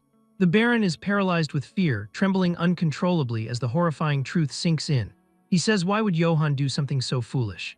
Then, in a sudden and shocking display of power, Johann crushes the solid pewter cup in his fist and slams his hand down, completely shattering the thick wooden table. Einbeck is left aghast, witnessing firsthand the monstrous strength that could destroy metal and wood with bare hands. Then Johann declares that he will wipe out the bandits, but on his own terms, not for the Emperor and not for Marcel. He gives the Baron a final warning: if he doesn't keep quiet, the next thing to be crushed will be him. Johann slams the door as he leaves, the sound echoing his fury. Alone in the hall he seethes, enraged that the Baron thinks he can be so easily manipulated. His rage, however, is abruptly cut short as a strange, alarming sensation washes over him. His heart feels as if it is on fire and he struggles to breathe while his vision blurs. Blood begins to pour from his nose. As he falls to his knees, a terrible realization dawns on him. He then flashes back to the drink the Baron poured and understands the horrifying truth: it was poison. Collapsing onto the floor, he curses his own carelessness, shocked that he was taken down by such a simple trick. Meanwhile, outside the room, the Baron's fear has been replaced by a cold, hateful glare. A wide, triumphant, and utterly terrifying grin spreads across his face, his treachery a success. At the mercenary gathering point just outside of Marseille, the atmosphere is quite lively on the eve of their subjugation mission. Inside the camp, Godin becomes the center of attention as a group of women playfully tease him, calling him a skinny young boy amongst all the grizzled mercenaries. He quickly grows uncomfortable with their forward affections. Flustered and blushing, Godin makes a hasty escape from the playful women. They watch him as he runs off, disappointed that they did not get to dress him up all cute. Feeling scared and out of place, he runs through the unfamiliar corridors, calling out Johann's name. Worried that Sutulga might also be having a difficult time, he begins to cry, desperate to find Johann so they can return quickly. He finally reaches Johann, only to stop short upon seeing him lying unconscious on the ground. His eyes widen in complete shock and horror at the scene laid out before him. Just then, he rushes to Johann's side, screaming his name as he finds him collapsed and bleeding on the floor. In a state of panic, he cradles Johann's head, wondering what could have happened and how he could possibly be bleeding so much. Desperate and terrified, he screams out for help, certain that his friend is about to die. He pleads with the unconscious Johann to hold on, his voice filled with desperation. Later, a recovered but still weak Johann is being attended to by a worried Godin. As Johann calls his name, he responds meekly. The scene then flashes back to a frantic Godin pouring the water of blessing from Sutulga down Johann's throat, begging him to drink it. Returning to the present, he thanks Godin for having saved his life. Godin replies that it was nothing and that he had panicked without even realizing Johann had the water of blessing. He then turns his gratitude towards Sutulga, admitting he would have certainly died from the poison if it weren't for the water of blessing. Sutulga, however, just chides him for his stupidity, questioning why he would seek out Baron Einbeck, a known member of the pro-Emperor faction. He sarcastically chides him, saying that if he is going to be so reckless, he should at least die quickly to conserve the remaining half of the potion. To this, Johann replies that there is still half left, so he will use it wisely from now on. Sutulga then asks if he managed to capture Baron Einbeck, nodding that he is needed to prove the charges of treason. Johann admits that by the time he got to the Baron's quarters, the man had already fled. In a flashback, an enraged Johann, still suffering from the effects of the poison, screams for Baron Einbeck to show himself. Fueled by his fury, he and his subordinates charge forward, vowing not to go easy on him for having poisoned the liquor. However, one of his subordinates reports that their target seems to have already run away. As Johann scans the now empty room, his eyes catch something on the floor. He spots a letter with a distinctive red wax seal lying on the stone floor. Back in the present, he reveals to Sutulga that while he didn't catch the Baron, he did find something far more important. He holds up the sealed letter, explaining that it contains documents Einbeck could not take with him which detail the entire incident. To this, Sutulga presses for more details, asking if this is proof that the Emperor hired the bandits as the rumors had suggested. But Johann gravely replies that it is not. He explains that the documents contain something far more serious. Miles away, a lone rider approaches a fortified gate under the light of the full moon. The hooded figure is revealed to be Baron Einbeck, riding swiftly through the forest. He smirks to himself, confident that by now Johann is dead from the poison. Pleased with himself, he believes everything is proceeding exactly as the Emperor had intended. He soon arrives at a massive, hidden mercenary camp where guards announce his arrival and clear the way. One of his lieutenants greets him warmly as he dismounts his horse. Then he stands before a massive army of assembled mercenaries, their ranks stretching as far as the eye can see. Addressing his troops, he furiously declares that they are not mere bandits. He proudly proclaims they are the strongest mercenaries of the Empire, bound by the Emperor's own gold. He states they are warriors who swear loyalty to the great Emperor, and that dazzling glory will be their reward. Then he boasts that he has spent a long time undermining Marseille from within, and now holds all their plans and strategies in his hand. He cackles maniacally, promising that Marseille's forces will fall into chaos and die without ever knowing who their true enemy is. His speech incites a bloodthirsty roar from the assembled mercenary army. After that, he raises a fist, reveling in the power of the force he has assembled. Then he delivers his trump card, announcing that His Majesty the Emperor has personally sent an imperial court mage to aid them. The mercenaries are stunned, with one wondering aloud if it could be the legendary Kegel of the Crimson Flame. Just then, from the shadows, a mysterious clawed figure emerges. A new voice scoffs, insulted at the idea of being mistaken for an ordinary mage. A sinister snake-like woman reveals herself, declaring that she is an imperial court mage favored by the emperor, and she introduces herself to the stunned army as the imperial court mage Janina. The mercenaries are shocked to see a snake beastman, murmuring that they have never heard of a mage named Janina. To this, she explains that of course they haven't, as she does not wield trivial elemental magic. Instead, she ominously declares, "I handle living weapons." The mercenaries stare in confused horror, wondering what living weapons could possibly mean. As if to answer, she uncorks a vial, releasing a vibrant magical essence into the air. With a malevolent grin, she confirms their unspoken fears. The ground trembles as something massive begins to materialize from her spell. The magical energy coalesces, forming a gargantuan, monstrous shape before their eyes. The mercenaries look on in absolute terror at the creature being summoned. A massive, hulking troll looms over the army, summoned by Janina. One of the soldiers identifies the monster in disbelief as a troll. She smiles sadistically, declaring that her adorable troll will now fight alongside them. Just then, Baron Einbeck rallies his forces, shouting that tomorrow is the day they will crush Marcel's second subjugation force. He punches the air, vowing to offer the entire city of Marcel up to the emperor. The mercenaries roar in unison, cheering for the Holy Empire, and the entire camp erupts in a deafening war cry. Long live the Emperor, long live the Holy Empire. Meanwhile, back in his room, a grim Johann has finished laying out his plans. Then he calls for Godin, who responds at once. He hands him the sealed documents, instructing him to deliver them only to Governor Velako Traniani and tell no one else. Godin accepts the letter, understanding that it contains information the governor must verify for himself. Johann then summons the mercenaries Goran and Kan to his side. As they prepare, Sutulga wonders in his mind why the Ifel River is trying to save that knight, and what it hopes to accomplish through him. On the day of their departure, the dwarf captain named Kumel positions himself in front of the gate of Marcel. Behind him, the members of the 2nd Marcel Bandit Subjugation Force gather together, completing their final preparations before heading out. Within the ranks, the Holy Knights offer up a prayer to seek power and protection for the upcoming clash. Meanwhile, Johann, who is now serving as a respected commander, mounts his warhorse to meet the front lines. Before he can move, Godin yells out his name while attempting to get his attention. Wishing the knight good luck, Godin asks him to look after the mage during the trip. Sutulga dismisses these worries and tells the boy that this is far from his first time participating in a mission like this. He advises Godin to focus on worrying about himself instead. Johann bids them both farewell and mentions that he is heading out as he rides toward the soldiers.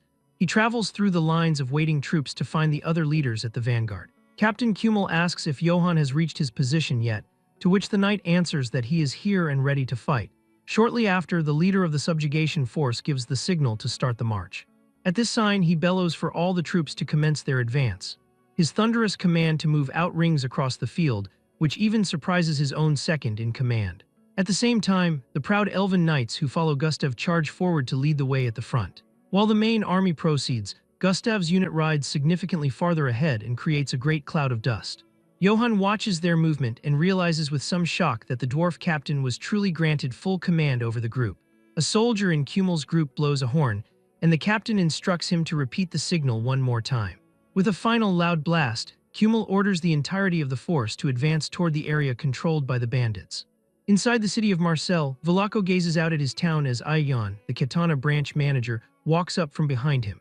She reports with a smile that the force for the mission has finally left the city.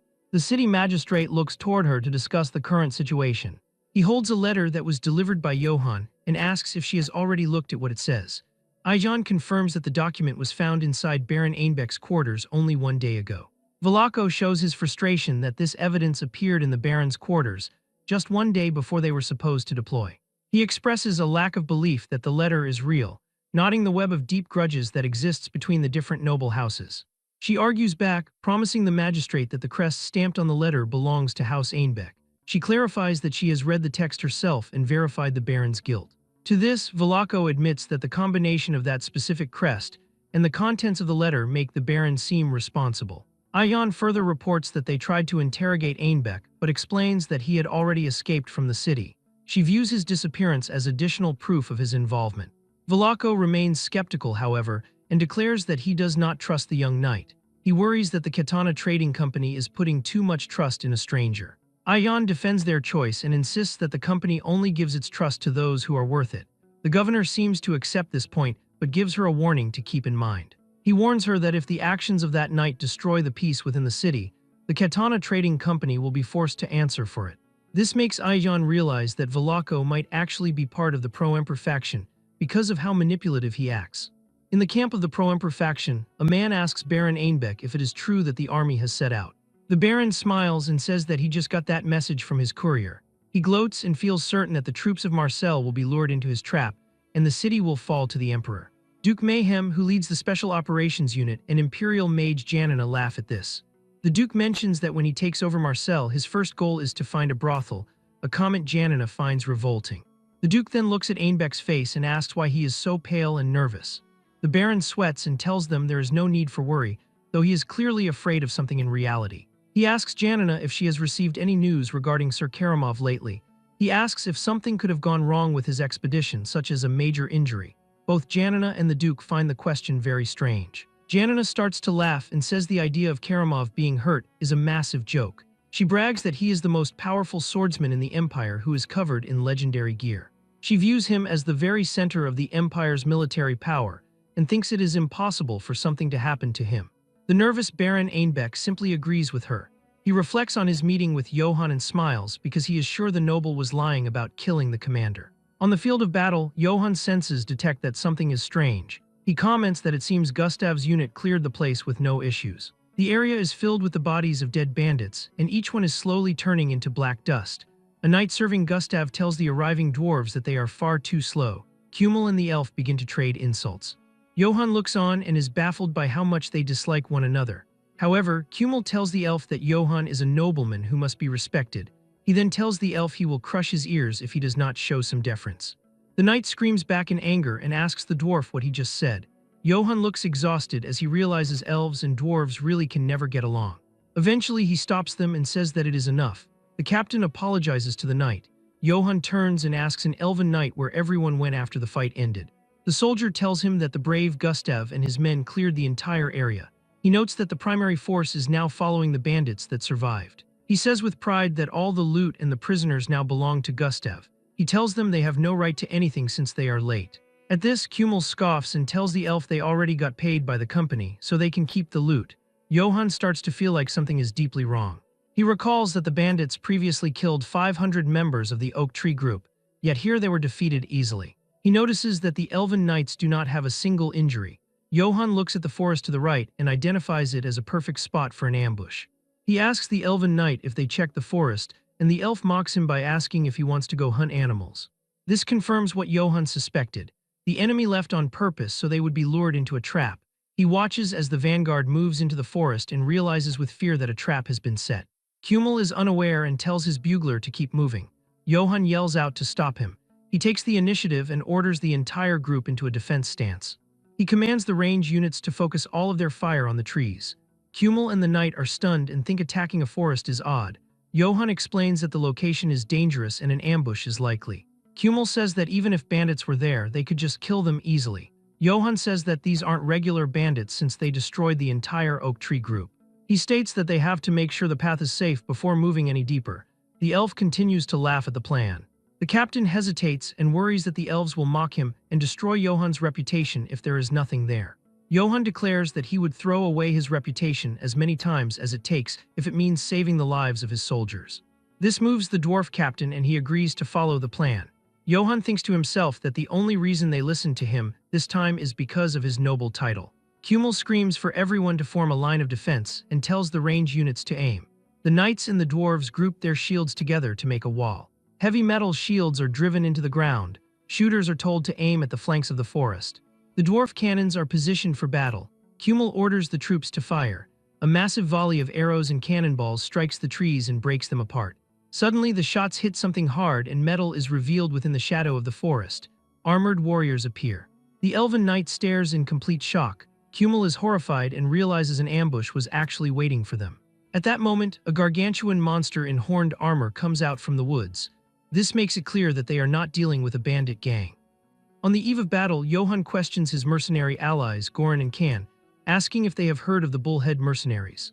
To this, Can confirms that he has heard of them and explains they are a well-known mercenary group. He elaborates that it is said the bullheads are even more expensive than the infamous all-elf wolves of Akite. Sensing the gravity of the situation, Johan demands that they tell him what they know about them. Can reveals that for a mercenary group, they are strangely shrouded in secrecy, their hearing fee is high and they do not take just any job. From what is known, he continues, their movements on the battlefield are like a herd of enraged bulls. He explains their main strategy is a penetration tactic, where they charge directly into the center of an enemy formation, breaking the defensive line to collapse it from the inside. Drawing on knowledge from his past life, Johann internally compares their strategy to Germany's Blitz tactics from World War II. A worried Goran asks if this is the force they will be facing tomorrow, and Johann soberly confirms that it is. He clarifies the stakes, stating they will not be fighting a band of thieves but the Emperor's elite mercenaries. Understanding the incredible danger, Can strongly advises Johann to retreat no matter what if they encounter the bullheads, pleading with him to avoid a direct head-on clash. When Johann asks for his reasoning, Can insists they would not stand a chance in a direct fight before mentioning a terrifying rumor he has heard. The rumor, he reveals, is that the bullhead mercenaries can command a monstrous minotaur. This revelation shocks Johann, who thinks back to a legend from his childhood, the hero slayer Minotaur. Can recounts the tale of a monster with a massive body, overwhelming strength, and intelligence close to humans, which slaughtered countless warriors and knights who dared to challenge it. However, Goran simply scoffs and tells Johann not to worry.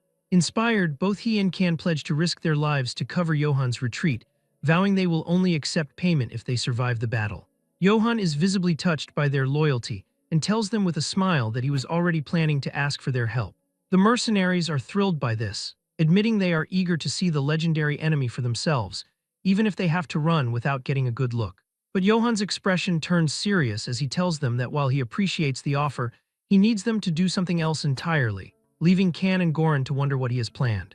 Meanwhile, from their ambush position, the bullhead mercenaries are perplexed by the indecisive movements of the subjugation force, suspecting their trap has been discovered. Suddenly, a surprise volley of arrows rains down from the sky, striking the hidden Imperial forces and catching the ambushers completely off guard. With their position exposed, their commander screams that it is an enemy attack, ordering the bullhead mercenaries to prepare for a full frontal charge. And so the bullhead mercenaries begin their relentless, thundering advance. The commander yells for them to press forward as a volley of arrows strikes his body, but they bounce harmlessly off his armor, only fueling his fury. At his command, the bullhead infantry advances in perfect unison, an unstoppable wall of iron. In response, the dwarven artillery under Johann's command takes aim and prepares to fire. The cannons unleash a fiery barrage that explodes amidst the charging bullhead ranks, but they are undeterred. The bullhead soldiers continue their disciplined march forward, their formation remaining solid, showcasing their incredible resolve. A massive, beast-mounted mercenary leads the vanguard, breaking through the smoke and fire. He roars in fury, swinging a massive axe as he leads the charge. The heavily armored infantry follows close behind, their glowing eyes promising a brutal fight as they rush toward Johann's army, the ground trembling in anticipation of the clash. From his position, the dwarven Captain Kummel grimly watches the enemy advance, remarking internally that he is finally seeing the legendary bullhead mercenaries for himself. Nearby, Johann realizes that despite his preparations, a frontal collision is now inevitable and knows he must personally intervene. Riding ahead, he shouts a warning to Captain Kummel to brace for the direct impact of the charge. Ignoring the danger, he boldly declares to himself that he will find a way to break their formation. Kummel protests, yelling after him that charging in alone is far too dangerous. But Johann pays him no mind, spurring his horse forward to meet the enemy vanguard by himself. Inspired by his commander's bravery, Kummel turns to his own troops. He rallies the Red Iron mercenaries, roaring that the bullheads are merely trying to test their might, and they will soon discover just how useless their weapons and armor are. As Johann plunges headlong into the fray, the bullhead soldiers spot him, recognizing him as a knight. One of the mercenaries scoffs at his audacity, calling him a madman for daring to face them alone. Another declares that if he is that desperate to die, they will gladly grant his wish. Yet Johann moves with astonishing speed and precision, evading their attacks and severing a mercenary's head. His sudden assault sends the enemy into screams, asking what is happening and demanding someone stop him. A bullhead commander frantically screams at his soldiers to maintain their formation against the disruption. Realizing Johann's objective, the commander orders his men to hold the breakthrough formation at all costs. As he expertly navigates the chaos on his horse, Johann internally notes that the enemy has figured out his plan. Watching the lone knight's incredible display, A stunned Kumel swears by the sacred dwarf's beard in amazement. Ignoring Johann, the bullhead commander redirects his troops, ordering them to focus on the dwarven shield wall ahead and prepare to break through. Johann watches with grim determination, thinking that the two main forces are finally colliding. Leading the dwarven charge, Kumel bellows for his warriors to crack the enemy skulls open. Just then, a bullhead mercenary crashes through the dwarven shields, tearing open the first gap in their formation. As the dwarves surge forward to fill the gap, the bullhead commander rallies his troops to face death with honor, and their maces smash through heavy shields to crush dwarven skulls. An enemy soldier notices Captain Kumel rushing toward him.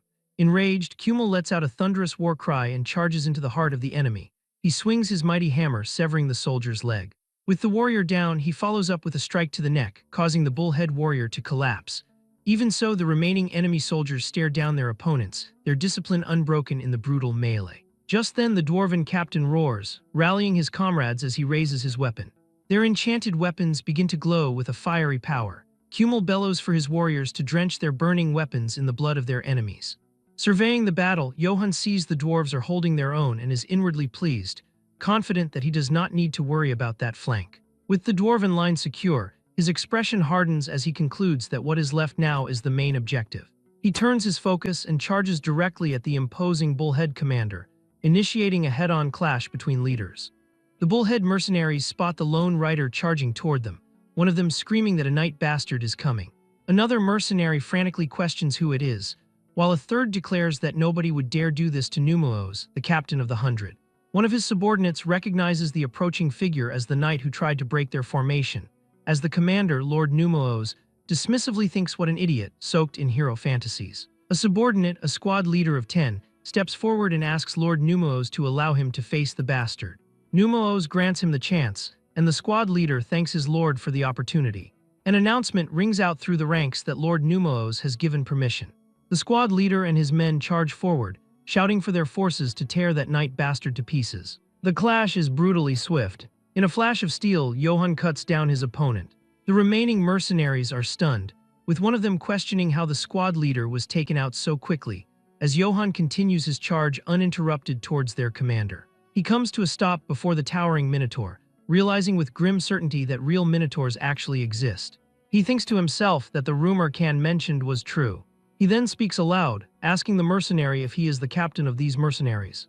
The creature, Lord Numeros, asks what of it and without waiting for a reply, sternly demands that the knight get off his horse. Johann inwardly wonders why he would say that all of a sudden. Numeros explains his reasoning with a terrifying grin, declaring that when he chops Johann into pieces, his horse might get hurt. The Minotaur captain laughs, stating he likes the way the horse carries itself, so Johann should get down, which emboldens the other mercenaries to call out dibs on the knight's armor and boots.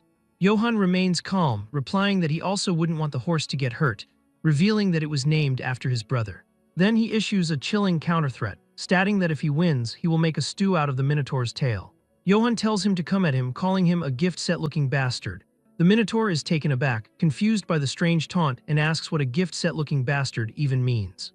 With no further words, the two warriors engage in combat. Numeros charges toward him with his weapon raised. He swings it, but Johann dodges the attack and lands safely on the ground. Numeros roars and strikes again, but Johann dodges that one too. He deftly weaves around the monstrous blows. He thinks to himself that the difference in their weapons' reach is insane. He mentally notes that if that bastard's axe so much as grazes him, he will surely be cut in half. For a brief moment, Johann mentally curses himself, wondering if he should have brought the crest recoverer. Numeros roars in frustration, telling him not to just dodge and to fight back like that. The Minotaur bellows that he will give Johann a death befitting a knight as he swings his axe down. But the moment of doubt passes and Johann evades the powerful downward strike. Suddenly, Johann sees it, an opening. He charges forward, using the Minotaur's momentum against him. Johann unleashes a precise attack, delivering a crippling blow to the commander's ding-dong. The sight causes even his own subordinates to cringe in sympathetic pain. Numeros lets out a scream of agony. He drops his weapon and stumbles to his knees in defeat. Standing over the fallen commander, Johann states that it is time they end this, addressing him as Bullhead. Then it turns to the raging battle, roaring out orders to break every one of the bastard's iron horns, commanding his allies to press the attack as the oxhead freaks will be disadvantaged up close. He shouts that they are just shitheads and that they should overwhelm them with strength. In another part of the battle, a man in holy armor tells his brothers to begin, as they each take out a bottle containing some blue liquid. Together, his men pray, asking God to forgive them, and they all drink it. Their bullhead opponents look on in confusion, asking what is with those guys. The horrifying realization dawns on them when one soldier shouts that they are holy knights from the St. Galanto monastery. A warning spreads through the ranks that the holy knights have started to go berserk, and everyone is urged to stay sharp. As a holy knight kills a bullhead soldier, he suddenly senses something and looks back. He sees a bullhead trying to attack him from behind, calling him a drugged-up bastard. Suddenly, another holy knight appears and brutally crushes the bullhead soldier who is cursing his fellow knight. That same holy knight then kneels beside a fallen comrade, telling Brother Agante to please get up, reminding him that there are still people who need his help.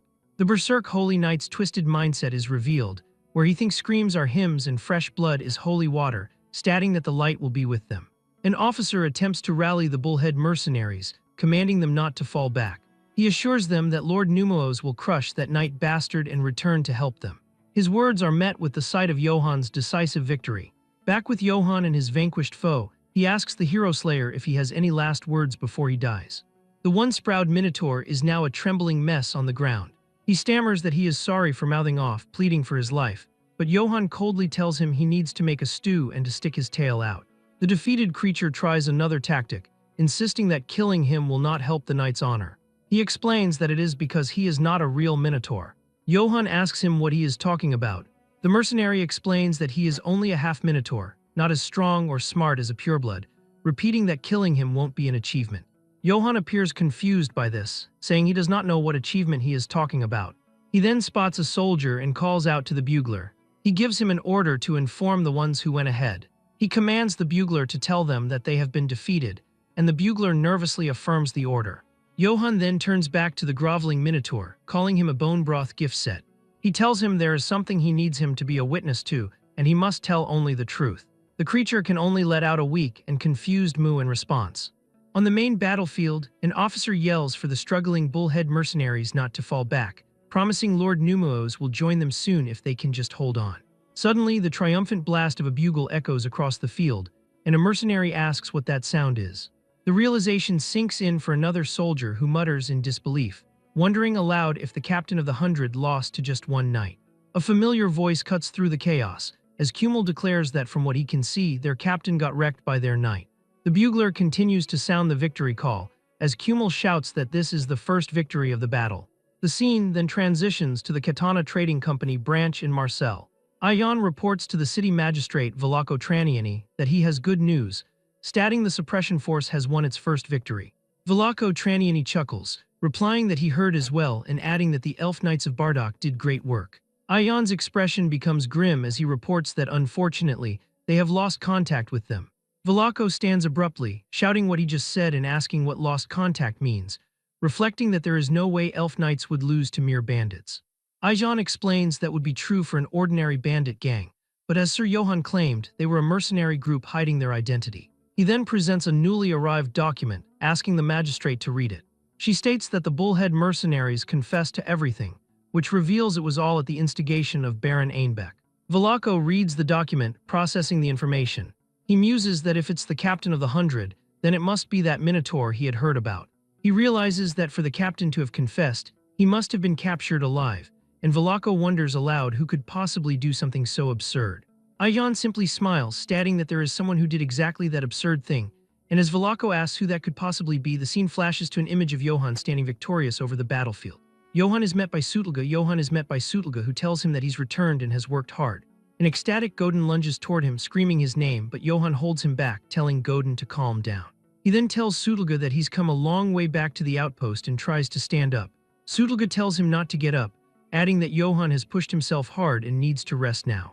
Godin excitedly tells him that he heard everything, dramatically recounting the rumor that Johan swung his mace once, creating a whirlwind that took down 50 men in a single strike, exclaiming that is how it went. Johan speaks aloud, telling Godin not to exaggerate, and adds that he should also praise the warriors who fought alongside him, while Johan internally thinks with amusement, silently urging Godin to praise him even more, loud enough for Velako to hear it. But Godin passionately insists that he is not exaggerating at all. The dwarf captain Kummel interjects, stating that the Red Iron mercenaries see it differently. He declares that Sir Johan deserves every bit of praise. He recalls the way Johan charged straight at the enemy. Kummel declares that it set all of their hearts on fire. He states the valor Johann showed will be a great example even for the dwarves. Johann replies that he is being flattered but accepts the praise gratefully, inwardly thinking that with everyone talking him up this much, Velako will surely look upon them favorably. A holy knight speaks, stating that while Johann's strength is impressive, his tactics were what was truly shocking. It's revealed the holy knights have arrived. The female commander greets him, wishing that Saint Yena's kindness may be upon him, while the male commander adds his greeting, wishing Saint Galanto's blessing to be upon him. The female commander Valian states that if it were not for him, they would have walked straight into an ambush, and the male commander Agante agrees, noting that not many knights excel at both strategy and tactics. Valian adds that beyond that, she was deeply moved by his character, noting that he actually spared the enemy commander. Johann replies, acknowledging she means the Minotaur. He reflects that once he fought the Minotaur, it was not that impressive, adding that there was no need to kill him. Valian explains that a Minotaur possesses overwhelming combat strength and could wipe out an entire mercenary group on its own, elaborating that even for them, a direct fight would have been hopeless. She theorizes that even if he had surrendered, an ordinary knight would have cut off his head for the achievement of killing the hero slayer, believing this would be true even for a half-Minotaur. But she looks at Johann with admiration, stating that he did not do that, and tells him that respecting an enemy's life is a rare virtue. Johann seems embarrassed, saying that is a bit much. He clarifies that he only kept the Minotaur alive because it was necessary, and that her praise is making him embarrassed, while Valian internally wonders how someone can be so humble. Agante interjects, asking if Johann even knows how many people that half-Minotaur slaughtered. He leans in, explaining that when humility goes too far, it makes the one giving the praise feel awkward. Hearing this, Johann's demeanor shifts, and he loudly proclaims that if that's the case, he'll accept the praise with thanks. His comrades cheer at his sudden change of heart, and Kummel bellows that now that's better, exclaiming that their enemies are mercenaries too, making it a fight worth having, before rallying them to go and smash Einbeck's forces after they reorganize. Suddenly, a scout in the distance shouts to look over here, while another is heard telling him there is no one there. They all leave the tent to look at what is going on. A lone figure stumbles out from the tree line. Kummel recognizes him, thinking that it is a messenger from Sir Gustav, noting that from his condition, he does not seem to be bringing news of victory. The messenger collapses onto the ground before them. The elf messenger reaches out a desperate hand, weakly pleading with them to send reinforcements right away. The messenger explains that they were attacked by a troll, and hearing this, Johann and the others look on with grave expressions. Elsewhere on the shallow river, someone's foot lands on the water.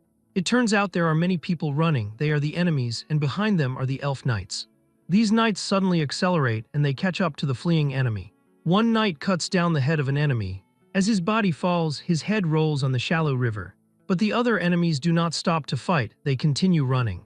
One of the knights, Laurent, remarks that this is so anticlimactic it is not even getting his blood up. Another knight, Leon, replies by asking if they did not come because they owed a debt, adding that he was not expecting an honorable fight anyway. Their orders are to wipe out the bandits as repayment to the trading company, but Laurent curses the trading company bastards, complaining about their debt and how the company went tattling to Count Bardock. Their commander, Sir Gustav, gives an order to keep chasing the fleeing enemies, declaring that they have to take the spoils after all. Gustav shouts for all his troops to listen. He commands them to pursue the fleeing enemy and annihilate them. Later, Gustav orders his men to strip the enemies of anything valuable. He gives a strict warning that anyone caught pocketing loot will be punished. The elf knights continue their pursuit through a strange, glowing, waterlogged passage. One knight suggests they catch their breath and check their equipment. Gustav observes their strange surroundings, nodding he did not know a place like this existed near Marseille. Laurent agrees, saying the place makes his skin crawl and feels like something is about to jump out, remarking that it is a perfect place for those filthy sewer rats, the bandits, to hide. As one of their outriders returns, Gustav turns, having heard something approaching. He thinks that someone's coming. He identifies the figure, observing that it looks like one of their soldiers, wondering why the soldier is back already, thinking there is no way the annihilation could be finished so quickly. The returning soldier stumbles forward, weakly calling out for the Sir Knight, and Gustav asks what it is. The soldier only manages to plead for help, before he is suddenly crushed by a massive, unseen monster. Gustav can only stare in horror at the giant claws that appeared from the darkness. He wonders in shock what that was. The horrifying form of a massive troll looms over them, and it growls at them. The sole surviving messenger from that expedition recounts what happened, explaining that they fell into a trap those bastards had set, saying the bandits they were pursuing vanished and then the troll descended upon them. Johann knows it was a trap meant to lure them deeper into the forest, questioning how the bandits could be controlling a troll, and mentally notes there was no information about a troll in Ainbek's letter. The messenger begs them to save the men, explaining that the 3 knights of Bardock are still there. Kummel looks conflicted, and he asks the others what they all think. Johann speaks up, saying it is their creed not to turn their back on those in trouble, but for now they will follow Kummel's judgment. Johann asks Valian and Janina what kind of creature a troll is, explaining that it will be easier to make a decision once they know more. Janina responds that she has defeated a troll before, however, she adds with a grim expression, to be completely honest, without the help of a god, it is a being that humans cannot stand against. She explains that a troll's hide is tougher than rock, its muscles are like ropes made of steel, and it is so hard that most attacks will not even affect it. The monstrous strength that comes from its overwhelming size is simply beyond what humans can endure, but she says that what is truly horrifying is its special ability. In the flashback, an elf knight screams at the damned monster as he attacks it, managing to land a clean slice across the troll's chest, but the creature is unfazed. The knight watches in horror as the deep wound on the troll begins to smoke and heal. As Janina explains that even if you manage to leave a wound, it heals immediately as if nothing happened. In the flashback, Laurent is frozen with fear, stammering that it can't be real. Gustav screams at him to snap out of it, yelling at his knight not to just stand there but to move. Having finished her explanation, Janina falls silent. The messenger repeats his plea, telling them there is no time for this and desperately begs them to please help. Johann asks Janina if she will go to their rescue, and Janina says she will, but only if Kummel permits it. However, she adds that even if they run at full speed, it is likely the knights will have already entered their eternal rest by the time they arrive. Kummel turns to the elven soldier with a heavy heart. He apologizes, but he does not think he can send a rescue party. He states that their primary mission is not yet finished, and besides, he continues, they cannot guarantee the knights would even still be alive. The messenger looks down, his last hope extinguished. But Johann steps forward, firmly declaring, "I'll go." Kummel looks at him in complete shock. Janina and the others also react with surprise, asking if he is serious, and Kummel warns him that this is not a decision to be taken lightly. Johann reasons that with so many brave warriors remaining here, he does not think his absence will be a serious problem, stating clearly that if a rescue party is being sent, he will be the one to go. Kummel tries to argue, reminding him that it will likely be a meaningless trip, and warns that it would only put Johann himself in great danger. Johann simply asks, but what if they're still alive? With an expression of firm resolve, declaring that he cannot simply stand by and watch them die. Kummel is left speechless by his determination. Johann presses his point, asking if even one of them is still alive, then isn't it worth trying to rescue them? Janina is visibly moved by his words, in awe of his nobility. Johann turns to his commander and formally requests, "Send me Captain Kummel." Kummel lets out an exasperated sigh.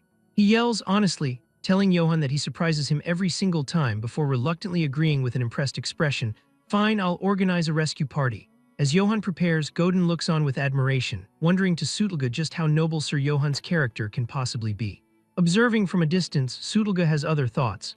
He thinks to himself that Johann's real motives are actually quite obvious. Meanwhile, Johann internally reasons that even against a troll, elf knights are not weak, believing if they hurry, a rescue might be possible, before recalling that the knights are from Orangs and hearing that the elves from there are famously wealthy. His thoughts drift to a potential reward, a pile of gold coins flashing in his mind, and a greedy smirk appears on his face as his true goal becomes clear. "I'm going to squeeze a huge payout out of them." In a dark room, Baron Ainbek's faction receives a dispatch, confirming that their trap for the elf knights has succeeded. Hearing this, all 3 of them laugh. Mayhem, a co-conspirator, laughs sadistically at the news of the elves' misfortune, gloating that if the elf knights of Orangs are wiped out just like that, the political relationship between Marcel's city magistrate and Orangs will be finished. However, the imperial court mage Janina swiftly shuts him down, warning him not to celebrate prematurely. She points out their plan's failures, stating they didn't manage to draw in the main punitive force, and the bullhead mercenaries surrendered. Questioning what could have possibly happened for such a well-funded mercenary group, on whom the emperor spent a considerable amount of gold coins, to surrender so easily. Sweating, Baron Ainbek dismisses the bullhead mercenaries as having been disposable from the start, but Janina says that's the first she's hearing of it and asks if he just made that up. To change the subject, the Baron reveals a letter with a green wax tree seal claiming his real plan lies elsewhere, so she shouldn't worry. He then turns the conversation back to her, asking more importantly how her troll is doing. He voices his only concern, stating he heard trolls are weak to fire and wonders what will happen if the elf knights figure out some way to counter it. Janina, however, confidently tells him there is no need to worry, explaining her strategic genius by revealing she stationed the troll in a swamp because that whole area has higher humidity than most places, so even torches don't light well there. adding that ordinary fire wouldn't mean anything to a troll in the first place, and Mayhem wholeheartedly agrees, concluding there is nothing to worry about. Janina confirms this, stating, "That's right," and concludes her explanation by saying that without even being able to light their torches, they'll meet their fate in the abyss of darkness. The scene shifts to the swamp where her trap has been laid. As Johan's rescue party arrives, he notes how well Valian's lantern burns despite the damp conditions and asks her what she called this fire again. She proudly explains that it is Yenna's fire, a holy magic.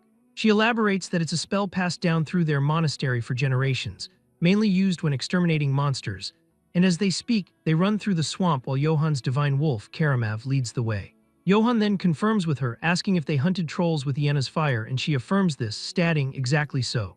She explains that a troll's rapid healing ability can be suppressed with the holy magic, Yenna's fire, and with a confident smile she credits this sacred flame, saying that thanks to it, they were able to kill the troll. Johan presses further, asking if it is different from normal fire, and to this she explains that it is, nodding the casting speed varies depending on the scale. But once it catches, it won't go out even in water, and it burns what it has seized to the very end. It's a flame of purification that incinerates the impure according to the caster's will, truly a cleansing fire. Johan is stunned, realizing from the description that this holy magic is essentially white phosphorus. As they ride on, he praises her, telling her she's impressive in so many ways. Her holy magic, swordsmanship, and even stamina that doesn't fall behind a horse's speed. She laughs, attributing her strength to receiving God's grace and training every day. Johan then confesses that he was a bit worried since they are such a small, elite group, but finds it reassuring to have her accompanying them, and she asks if that is so. He then outlines his simple strategy. They don't need to hunt the troll the hard way, they'll just draw its attention enough, then rescue the elf knights. He notes that the elves have brains, so there's no way they'll keep fighting a monster that regenerates endlessly, and he assumes they'll probably be hiding somewhere. Ironically, the elven knight Gustav is screaming at his terrified troops not to hide, no matter what, ordering his men to maintain formation. Driven by a thirst for glory, he orders his men to kill it and seize honor. The monstrous troll lets out a growl, preparing to meet their charge. Back with the rescue party, Karamav suddenly begins barking frantically. Johan notes that it looks like Karamav found something, while Valian comments internally, questioning if he actually named his dog Karamav. Just then, the party is startled as the Elven Knight's horses come stamping out of the woods, riderless. Valian asks why the Elf Knight's horses are here.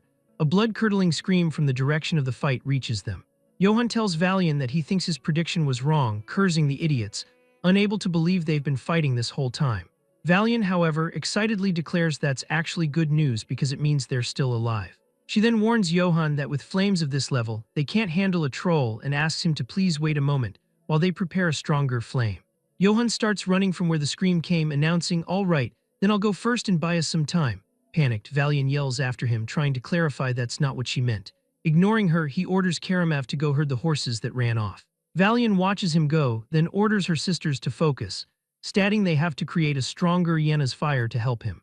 She presses her sword on the ground, beginning the ritual. Kneeling, Valian begins a solemn prayer to Saint Yenna, stating that today as well she dares to kneel before God and offer prayer. She prays for the souls longing for the hand of salvation.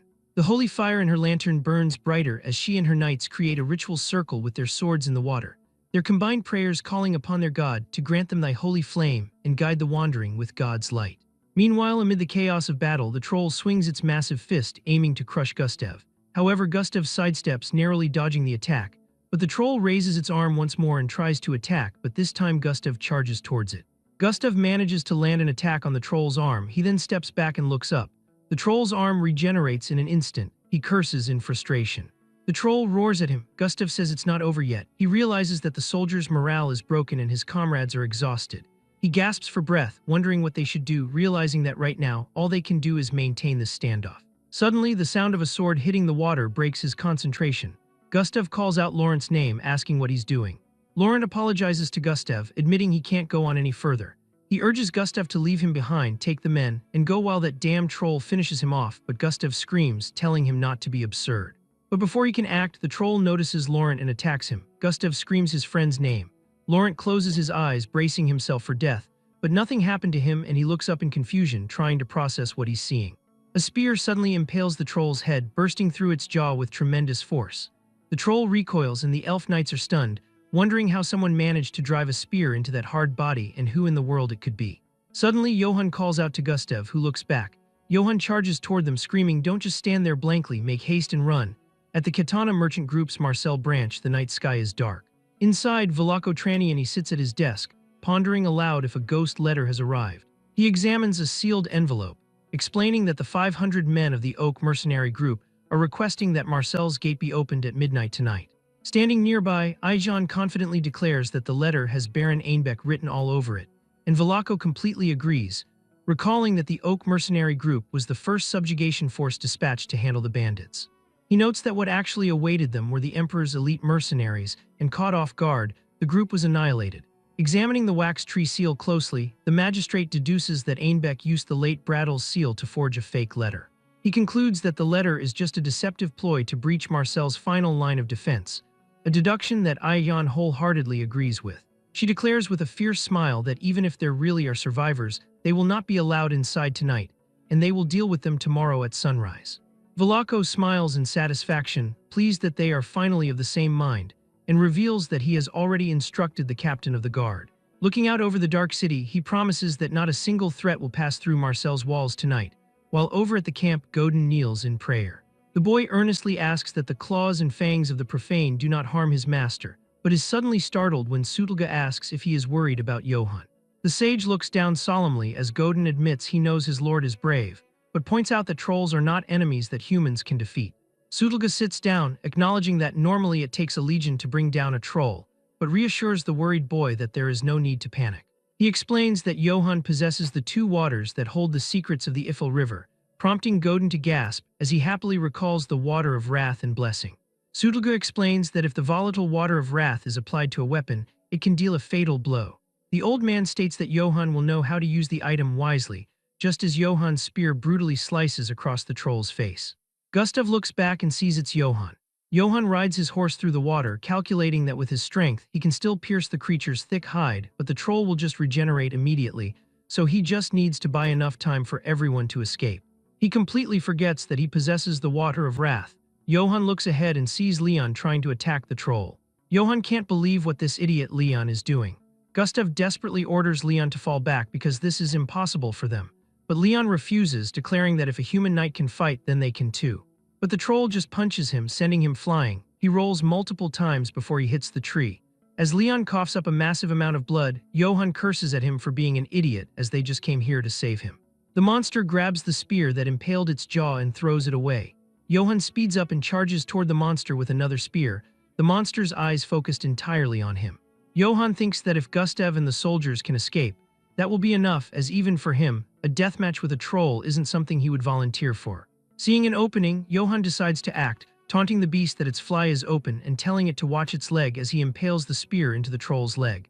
Johann celebrates managing to cripple its mobility for a brief moment. But the troll looks back, and its massive hand reaches out and closes around Johann, prompting Gustav to scream out Johann's name. Johann curses as he is crushed within the giant fist, realizing that he let the monster get too close. The troll effortlessly lifts Johann high into the air. Outside Marcel, suddenly many torches light up. A city guard sees this and uses a telescope to inspect a strange line of approaching torches, wondering if the subjugation force is returning. But after seeing the banner of the Oak Mercenary Group, the guard breaks out in a cold sweat, stammering about ghosts since they were supposedly wiped out by the bandits. Realizing the danger is exactly as the governor predicted, he immediately prepares to sound the alert. He violently rings the warning bell to assemble the guards on the walls and not let anyone through the gate. Meanwhile, inside the office, Aijan and Velako hear the noise and note that the enemy has arrived. Aijan offers to send a letter to confirm the commander's identity, and if they really are survivors, they will respond, but someone says that won't be necessary just as they kick open the office doors. Aijan and Velako are shocked to see who it is. The intruder walks toward them and asks what is with their faces, nodding they look like they have seen a ghost. Brattle, the supposedly dead mercenary captain, greets them and states that he has come personally since he heard they were looking for the commander. To which a terrified Aiyan asks if they were not supposed to be dead. Brattle lets out a heavy sigh, offering an apology but formally declares glory to the Holy Empire and its gold, and Velako realizes the terrifying truth that the group was bought off by Ainbeck. Aijan can't believe they would betray the city of Marcel. Brattle announces that from this moment forth, the city of Marcel shall be taken by the Oak Mercenary Group under the command of the Holy Empire. Back at the swamp, Johann screams in absolute agony as the crushing pressure of the troll's grip intensifies. Gustav watches in absolute horror as the troll mercilessly slams Johann down into the swamp with its full strength, creating a devastating explosion of water from the sheer force of the impact. Gustav stares in shock as he tries to comprehend the situation. Johann floats motionless, face down in the murky water, blood coming out of his mouth. He thinks that Johann is dead. Some time ago, a group of mercenaries stands beneath an oak tree banner. An officer instructs his men to hold the flag tight and maintain a steady grip. He asks if they are ready, and upon receiving confirmation, he orders them to set the torches ablaze. It turns out that they are using scarecrows with torches attached to them. A man chuckles to himself, nodding that the fools in Marseille are acting exactly as Baron Einbeck predicted. He looks at the city wall with a smile and declares that the actions of the city guards do not matter, because his group is gaining entry regardless of what they do. At the same time, at the city wall, Marcel's soldiers are preparing for an attack. As they run, they shout for everyone to hurry up and get to the wall now before the enemy comes near Marcel. But one soldier slips out and starts opening the sewer gate, as it turns out that the Oak mercenary group has bribed one soldier to open the sewer gate for them. The soldier opens the gate and with a big smile says, "Long live the Holy Empire."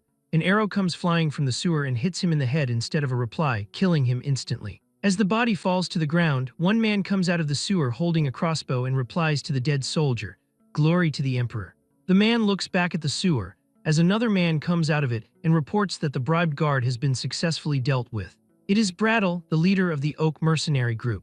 He commends his men for their good work and remarks that the Empire finds no value in a man who would betray his own people for a few silver coins. After some time, more mercenaries come out and Brattle addresses his assembled unit, announcing that from this very moment, Marcel belongs to them. He orders a detachment to capture the city captain while the guards are distracted at the wall, and tells the rest of his men to follow him, stating that he is looking for the city's leader. He finds Velako Traniani sitting at his desk.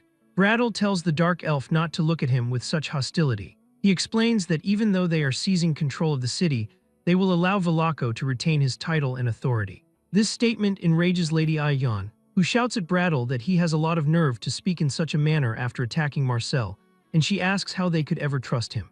Brattle responds by slowly clapping his hands, calling her Lady Ayan and nodding that she possesses spirit. However, his tone turns cold as he warns her not to test his patience any further. He suggests that as a merchant guild, they should simply pick the winning side to secure their profit. Brattle notes that the captain of the Marcel Guard has already been captured and is being held at swordpoint, and the rest of the guard will have thrown down their weapons and surrendered by now, so there is nothing left for the consul to do. He takes out a scroll and places it on the desk. He explains that their demands are simple. He wants Velako Traniani to write a single order for the subjugation force, commanding all units to cease combat and surrender to the enemy. Furthermore, he demands an oath of loyalty to the emperor. Brattle promises that if the consul complies, he will not have to get any of Velako's blood on his hands. Deep in the dark swamp, Johann floats motionless in the murky water. Nearby, a troll continues its rampage. Gustav stands his ground against the monster, calling out to Laurent. He commands him to take Leon and the rest of the men away from here, stating that he will buy them some time. Laurent protests, stating that if Gustav intends to stay, he will fight as well. He looks at the elven soldiers and tells them to hurry up, help Leon up and move him to safety. Gustav shouts at him, which shocks Laurent.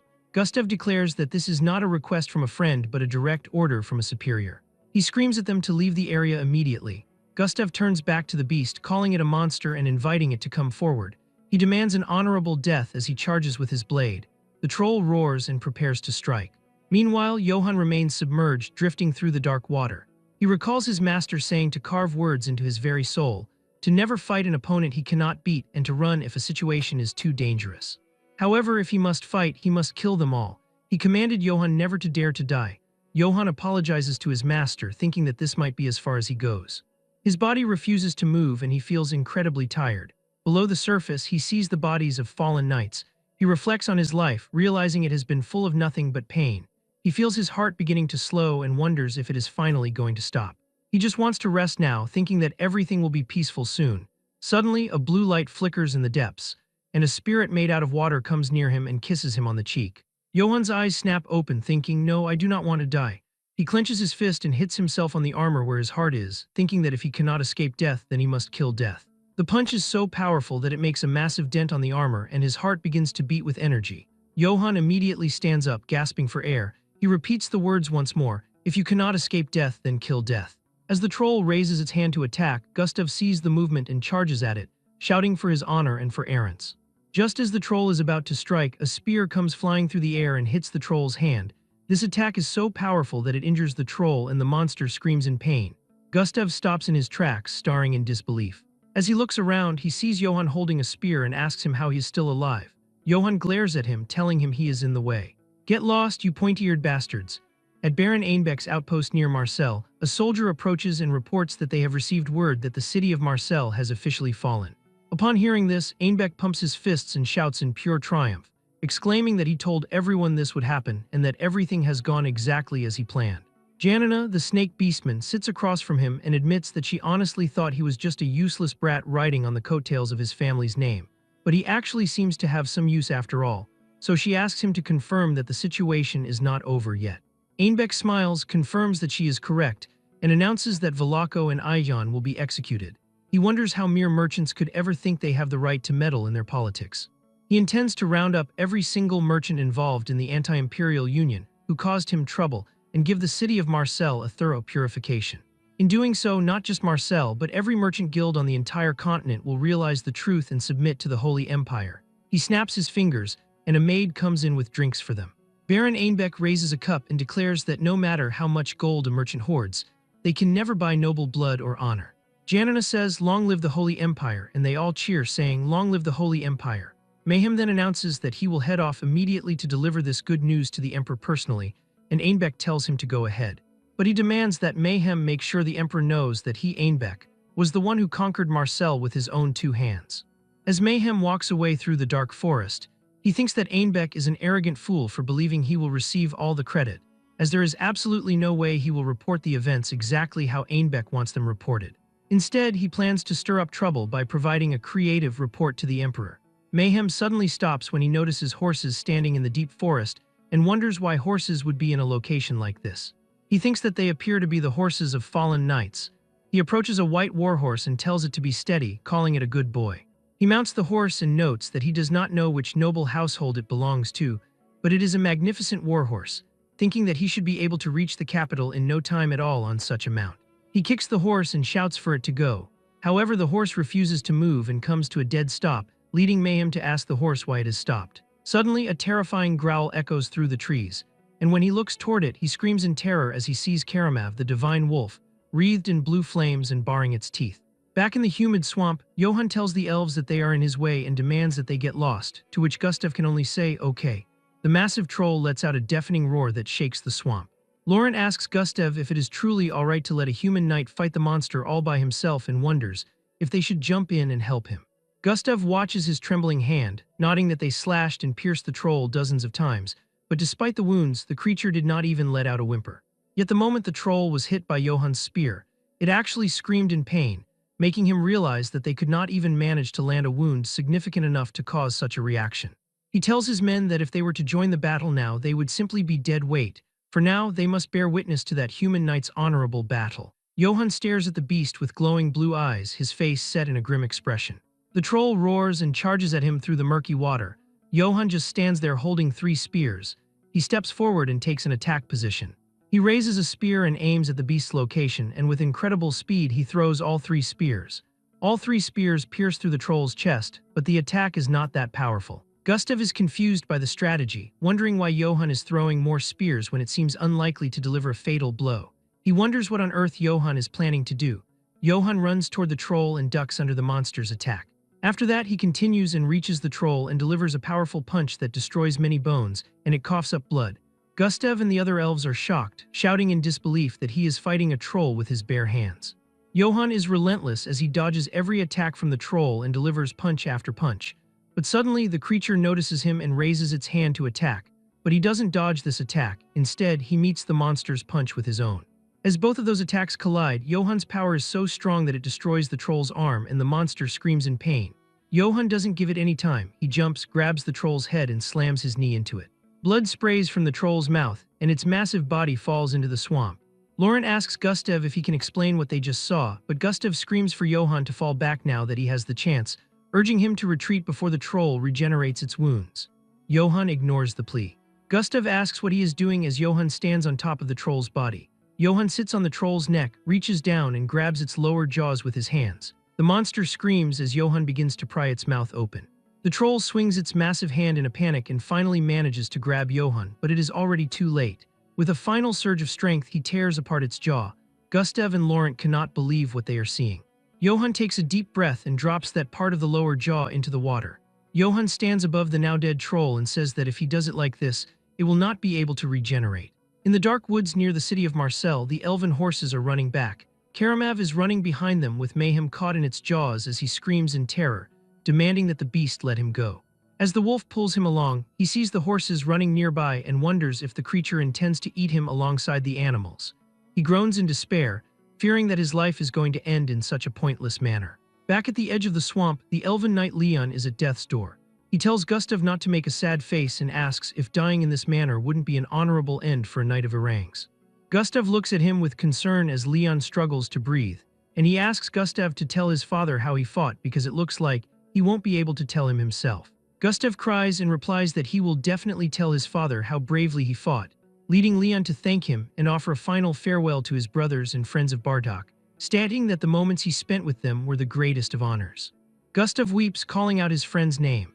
Johann looks at this drama and approaches the group, thinking that while it feels like a waste to use a rare item on an NPC, it is better to make an investment now. He calls out to Leon and tells him to drink the liquid to ease the pain as Leon looks at the vial, saying he is about to see something interesting as he meets such a brave knight. Johann bluntly tells him to shut up and just drink. Leon complies and drinks the liquid. Almost immediately, he loses his strength and stops moving completely. Seeing his eyes close and his body stop moving, Gustav cries and tells his friend, who is like a brother to him, to rest in peace. After that, he says Johann's name and thanks him for easing Leon's pain, saying that if it were not for him, Leon would have suffered until his final breath. Someone coughs and they realize it is Leon. Leon asks in shock what kind of medicine Sir Johann just gave him, nodding that his pain is completely gone. Gustav asks if he is truly okay, and Leon tells him he is, saying it is strange how clean he feels since his vision has cleared up and even breathing feels easier. Johann smiles proudly and asks how it feels to be born again. Leon hears this and looks at the vial, asking if the thing he just drank is by any chance the water of blessing. Johann says yes, explaining that the vial contained the water of blessing, a miracle elixir given to him by Sutlga, the sage of the Ifil River, and notes that it can save anyone as long as they are not already dead. Laurent hugs Leon as Leon asks what he is doing, thinking it is gross, while Gustav looks at Johann. He then hugs him, thanking Lord Johann for saving a friend who was like a brother to him. He declares that Johann is, without a doubt, the most honorable knight he has ever met among the human race. Johann scratches his head, stating that he appreciates the praise but that the credit should go to Sutlga. Gustav and the other elven knights aren't listening, saying it is true but that it was Johann who used something so precious on Leon, so the credit goes to him. He then looks back and yells out for everyone to see that the honorable Sir Johann saved their brother. As soldiers of Bardock who know honor, they offer their greetings and praise to the honorable Sir Johann. Johann stands there awkwardly as the elves shout about honor. He thinks that the situation is incredibly embarrassing and that he has never felt so much pressure in his life. Gustav grabs his hand, declaring that Johann is now like a sworn brother to him. He announces to his troops that from now on, anyone who insults Johann will face the wrath of Gustav. He takes out his sword and declares that anyone who becomes Johann's enemy will have to face his greatsword. The elven soldiers cheer loudly. Johann manages a small smile and thanks Gustav, but secretly thinks that instead of honor, he would much prefer they just gave him money. Don't these guys love flaunting luxury? Elsewhere at the camp, Godin runs towards Sutlga's tent, shouting for the master. He excitedly reports that everyone is saying Sir Johann fought a troll and won. Sutlga chuckles, figuring as much since he added the mystery of the Ifil River to Yenna's fire, nodding that even on a small scale, the subjugation must have been possible. However, Godin clarifies that is not it, and that Johann used neither magic nor special fire, but instead ripped the troll's mouth apart with his bare hands to kill it. Sutlga laughs, saying right, the mystery of the Ifil River, but he stops in absolute shock. He grabs Godin's shoulders and screams in disbelief, asking how it is possible for a human to kill a troll by ripping it apart with his bare hands. In the forest, Johann and Valian stand over the massive corpse of the troll as Valian thinks that it is unbelievable. She observes the internal damage, nodding that the muscles and ligaments were torn, the bones were shattered, and the internal organs were destroyed. Finally, even the entire jaw was ripped off. She concludes that the beast died because it couldn't recover from such an excessive, rapid attack. She also asks how he managed to keep the corpse in such an intact state. She explains that her sisters usually have to hack away at trolls with the flames of purification until they become nothing but black charcoal. Johann thinks about how they kill one and realizes he thought it was like in a game. Valian offers her congratulations, telling Johann that from today on, whenever someone introduces him, the title Troll Slayer will accompany him.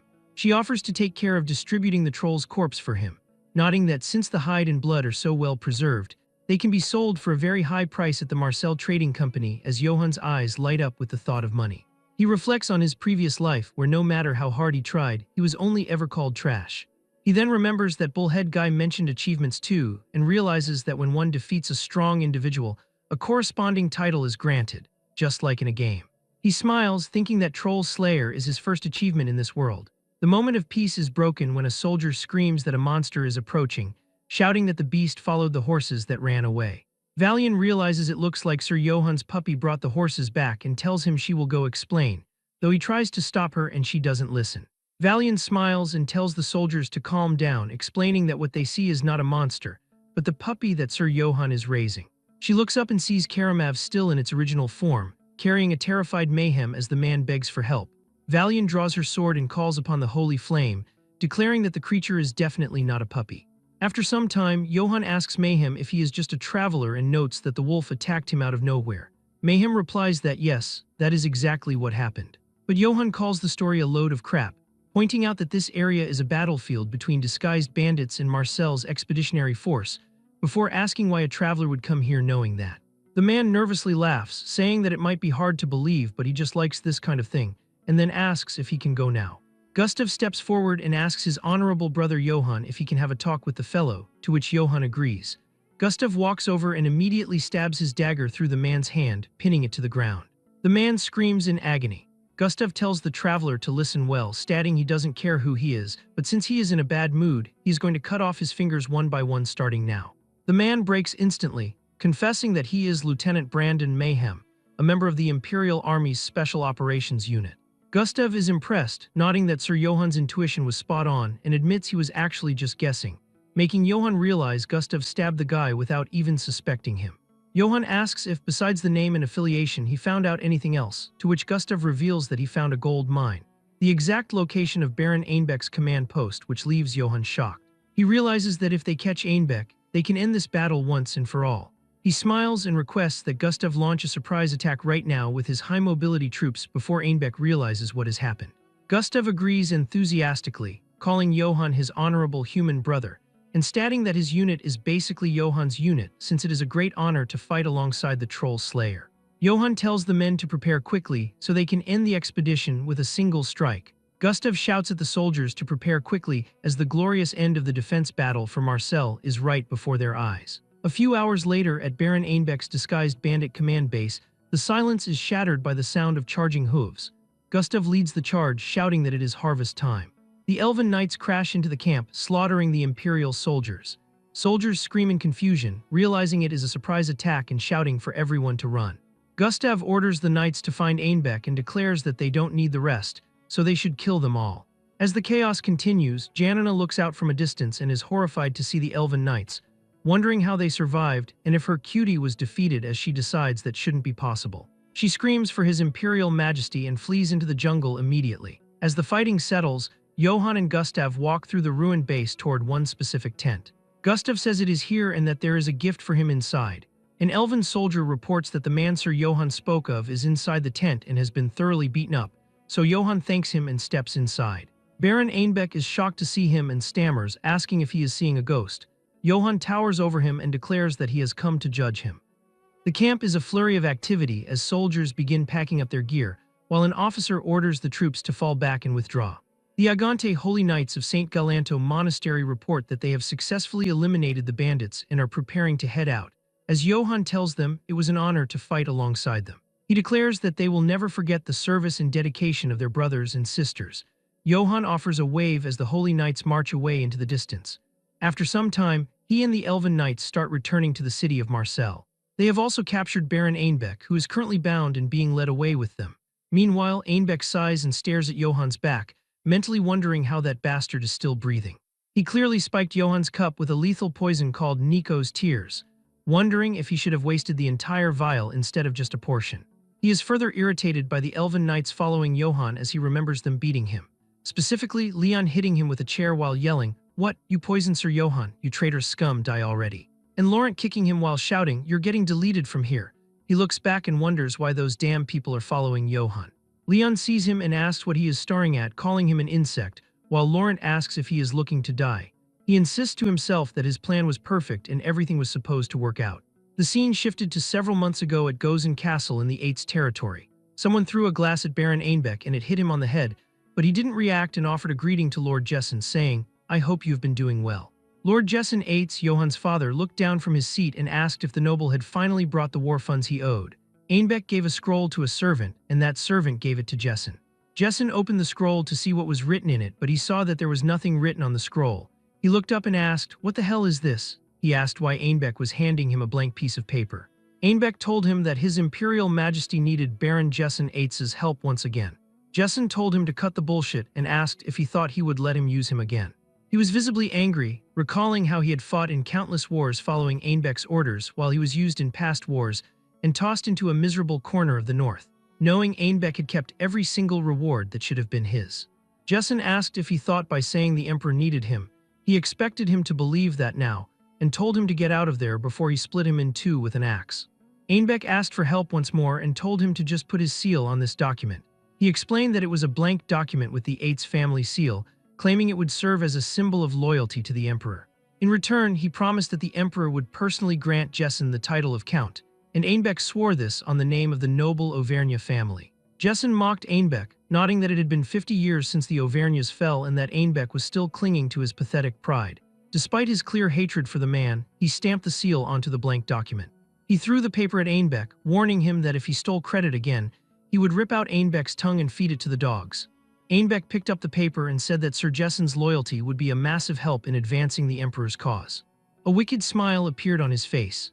After that, under a crescent moon, a man reviewed the document and said that Sir Einbeck forged this quite well. He observed that it was a well-crafted letter conspiring for rebellion. This man was none other than the Imperial Guard Captain Karamav. He realized that Einbeck intended to frame the northern families for treason to carry out a massive purge. He sarcastically called it a holy plan. Einbeck sensed poison in the man's words and asked if it was just his imagination. Karamav said that Einbeck had an impressive talent for making disgusting schemes, wondering who would have thought someone like him would come from the honorable Auvergne family. Einbeck became angry and shouted at him to watch his mouth. He asked if Karamav thought he didn't know what he did in the northern territory and told him to stop pretending to be noble, noting that Karamav had slaughtered women and children during the Northern War. He asked how a man like that dared to speak of honor, and Einbeck screamed that Karamav was nothing but the Emperor's hunting dog.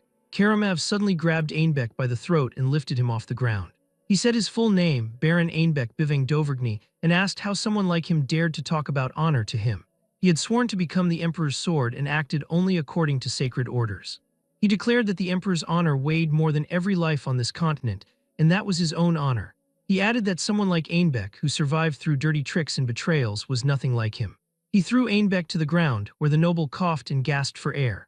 Karamav warned him that if he ever dared to insult the Emperor's orders again, he would rip out Einbeck's veins and fill a chalice with them.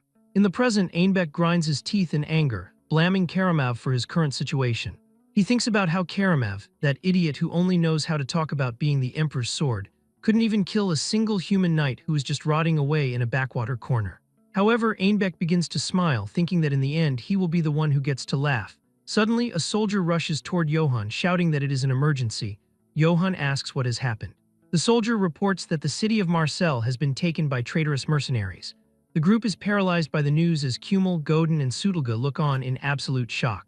Gustav and his men are horrified, realizing their rear defense has been breached, but Johann doesn't react at all. Einbeck starts laughing. He laughs even louder, calling them idiots and asking what they think about that. He asks if they did not see that coming.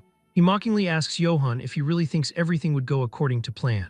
He taunts them, saying they won the battle but lost the war and that it serves Johann right. Sutelga looks at the city wall and wonders why the goddess of the Ippel River didn't reveal this twisted fate.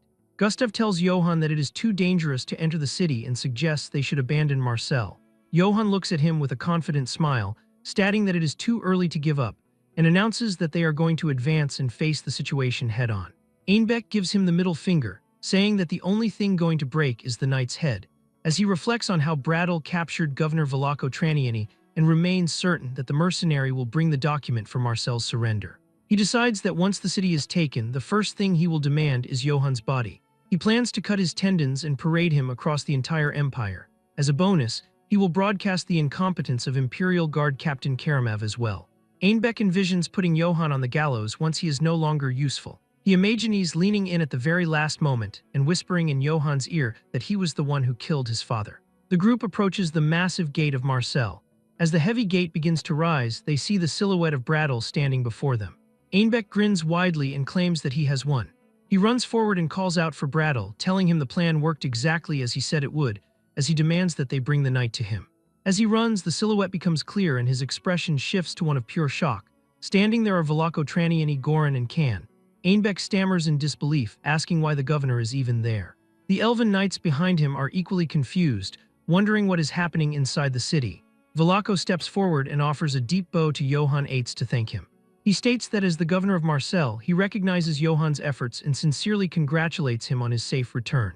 Johann smiles and says he appreciates the welcome, adding that he is glad to see the governor is doing well. Velako says that the victory was all thanks to the work of these mercenaries, while Goran and Can laugh and say they were just following Sir Johann's orders. The night before their departure, Johann had told Goran and Can that he had another request for them. When they asked about the request, he explained that Einbeck definitely knew the defense system of Marcel, which meant that he could infiltrate the city at any time. He ordered the mercenaries to protect Governor Velako from that specific threat. Back in the present, Goran notes that the men from the Oak mercenary group were not even that special, while Can adds that they only managed it because of the surprise attack. Johann gives them a thumbs up and says they all did a fantastic job, telling the Goran mercenaries he knew he could trust them.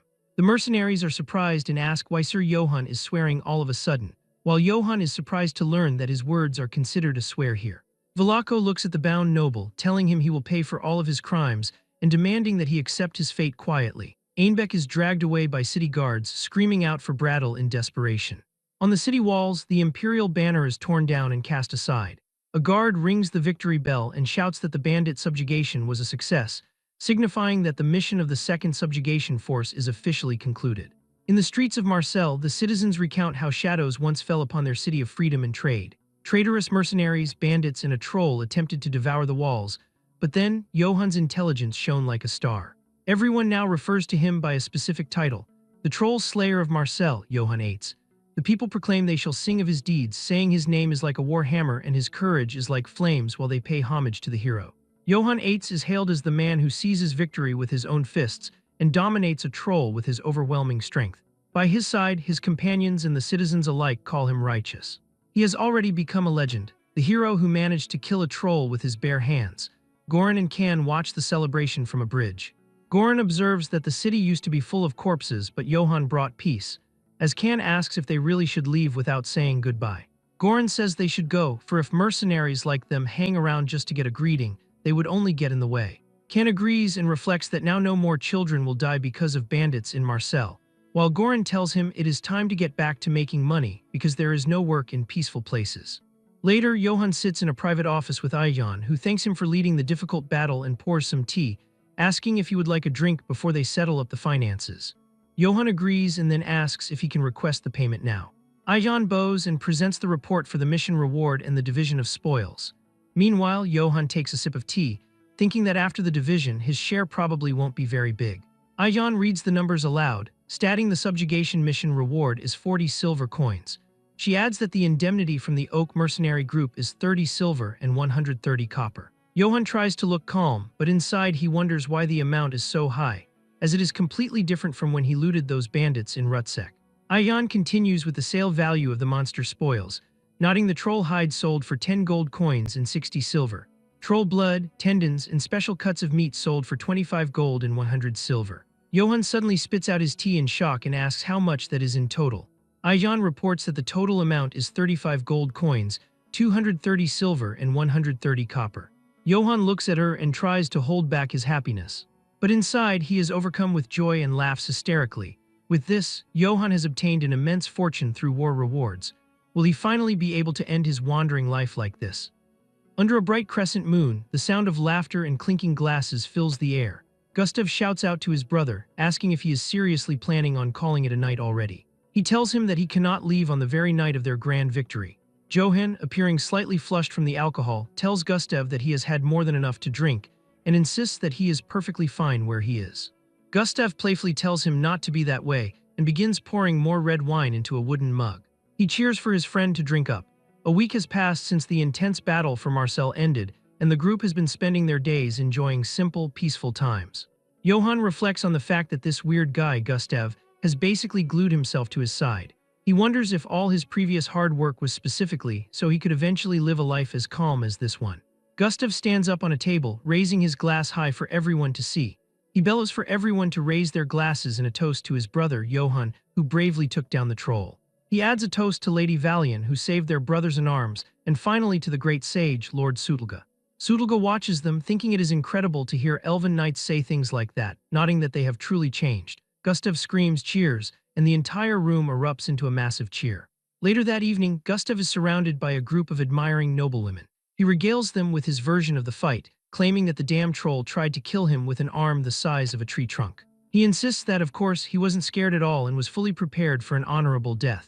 Johann sits nearby, quietly eating his meal and thinking to himself that the food is actually quite great. Gustav continues his story, explaining that Sir Johann then appeared and started ripping the troll apart. He describes the swamp being stained red with blood and claims that his friend Johann stood over the corpse, as he remembers Johann saying that the troll was dead and himself asking if he was telling the truth. But Gustav does not tell that part to the girls. He tells them that after defeating the troll, Johann said, "Tell me who's the troll's slayer now." The women blush and swoon at the tale, their hearts beating fast. Johann tells Sutelga to be honest with him and asks what Gustav is even talking about. Sutelga tells Johann that he has accomplished an extraordinary feat this time, explaining that this incident won't just affect Marcel, but it will shake the entire empire. The sage looks Johann in the eye and asks what he truly wants, wealth and glory or perhaps power.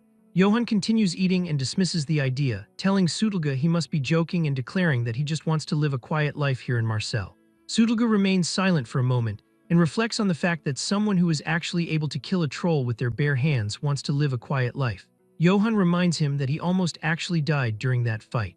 Sutelga points a finger at him and shouts, calling him a brat. He gave him the mystery of the Ifel River, and Johann went and used it on something so weird. He asks if Johann really thinks he gave him that precious elixir just for it to be wasted like that. Sutelga remembers how Gustav suddenly lunged in and hugged him, shouting that thanks to the holy water the great sage gave to Johann, his friend Leon survived. At that time, Sutelga grumbled that it would have been less of a waste to let a pig drink it. Johann calmly explains that he couldn't just let them die, nodding that someone was dying right in front of him, and he believes if he can save someone, he should. But internally, he adds with a smirk that by saving those guys, they will put in a good word for him with Velako, which earns him bonus points. Sutelga calls him a cheeky little brat, but admits he is glad he made it back in one piece. The sage watches him and reflects on the past. He recalls when he first saw Johann's reflection in the river, and the Ifel clearly told him that Johann Eitz would never be able to settle down in Marcel. He knows that the prophecies of the Ifel River never fail and wonders if Johann has managed to change his own fate through his own strength. While he is looking at him, Johann pulls out an empty bottle and asks Sutelga if he could give him a bit more of the liquid since he used it for a good cause. Sutelga looks at the empty flask and notes that it doesn't look like it was used for anything particularly good to him. However, he takes the bottle and tells Johann to stop by his room later and picks him up. Before Johann can leave, Sutelga asks if he shouldn't go and save manager Ayan. Johann is confused and asks what he means by that. He looks across the room and sees drunken elven knights surrounding Ayan. They are pestering her, saying that cats are flexible and they want to see their little kitty's dancing skills. Ayan looks extremely uncomfortable, saying she isn't much of a dancer. Johann watches them and thinks that when they drink, even elves turn into dogs. He walks over and calls out to Sir Gustav. The drunk elves look up as Johann smiles warmly. He asks if he could have a dance with Lady Ayan and wonders if they would mind. Gustav and his men immediately agree, calling him his friend and asking if she is his type. They cheer as they leave the manager in Johann's hands and they begin to dance, someone calling out, "Nice move, Johann," while another says, "So he was an intense guy like that all along," while Ayan looks at them with an annoyed face. Ayan then thanks Johann for saving her. She hopes that the situation won't cause any misunderstandings for him. Johann tells her it is fine and instructs her to just follow the rhythm for now. He notes that the song will end soon so she can just slip away naturally afterward. Ayan blushes deeply and looks up at him, saying no. She whispers that she doesn't want it to end with just one song. She comes closer to him and looks him in the eyes, asking if he will dance with her for real. Johann wonders how much longer this peaceful life will last, but decides that for now he will let their bodies follow the rhythm, thinking that he will simply continue to live this way, choosing to go with the flow. The scene shifts to the next morning as the sun rises over the city. Johann groans as he wakes up in a large bed, his eyes bleary. He realizes that he cannot even remember how much he had to drink last night. He stretches his muscular arms and lets out a loud yawn. Suddenly, he feels something fuzzy and looks down to see a furball in his hand. He is confused, wondering what it is and what even happened last night. He walks through his room, realizing he doesn't remember a single thing from yesterday. He suddenly notices something and stops. It is a bottle of red liquid and a note on his side table, and he recognizes it as the water of blessing. He picks up the letter, which explains that the secret of the Ifel River, kept for thousands of years, is in the bottle and urges him to use it wisely. Since Johann seemed busy having an intense moment, the sage waited and left the letter instead, saying that if he remembers the game of the gods, he is always welcome at the Ifel River. Johann wonders what the sage meant by an intense moment. Suddenly, a memory flashes in his mind. He recalls laughing and playing around all night, using a cat toy on a string to make Aijan jump and play like a kitten. He realizes he definitely drank way too much and feels like his head is going to explode. He opens up the bottle, thanks Sudalga, and drinks the 1,000-year-old secret of the river just to cure his hangover. He notes that the effect is incredible and his hangover disappears instantly. But suddenly he hears a loud noise from outside. Johann walks near the window and looks out from there. His relaxed expression vanishes. He sees thick plumes of black smoke rising into the sky. The city of Marseille is engulfed in a massive, raging inferno. Citizens are gathering in the streets, looking at what is happening. Johann stares in shock, asking what this is and wondering if the city is truly on fire. Amidst the chaos and the burning buildings, Velako Traniani stands with a grim, determined look on his face. After some time, Johann stands amidst the gathered crowd of Marseille, looking at the flickering embers in the air. He asks himself what the hell is going on as he observes the citizens whispering in the dark. His gaze shifts upward to where Baron Einbeck is trapped inside a heavy metal cage, suspended high above the ground with many more people also inside other heavy metal cages. Johann wonders why the noble is there in such a state. He then notices a dark liquid coating the floor of the cage and asks if that smell is actually oil. Velako stands upon a high wooden stage before the crowd, looking down with a somber expression.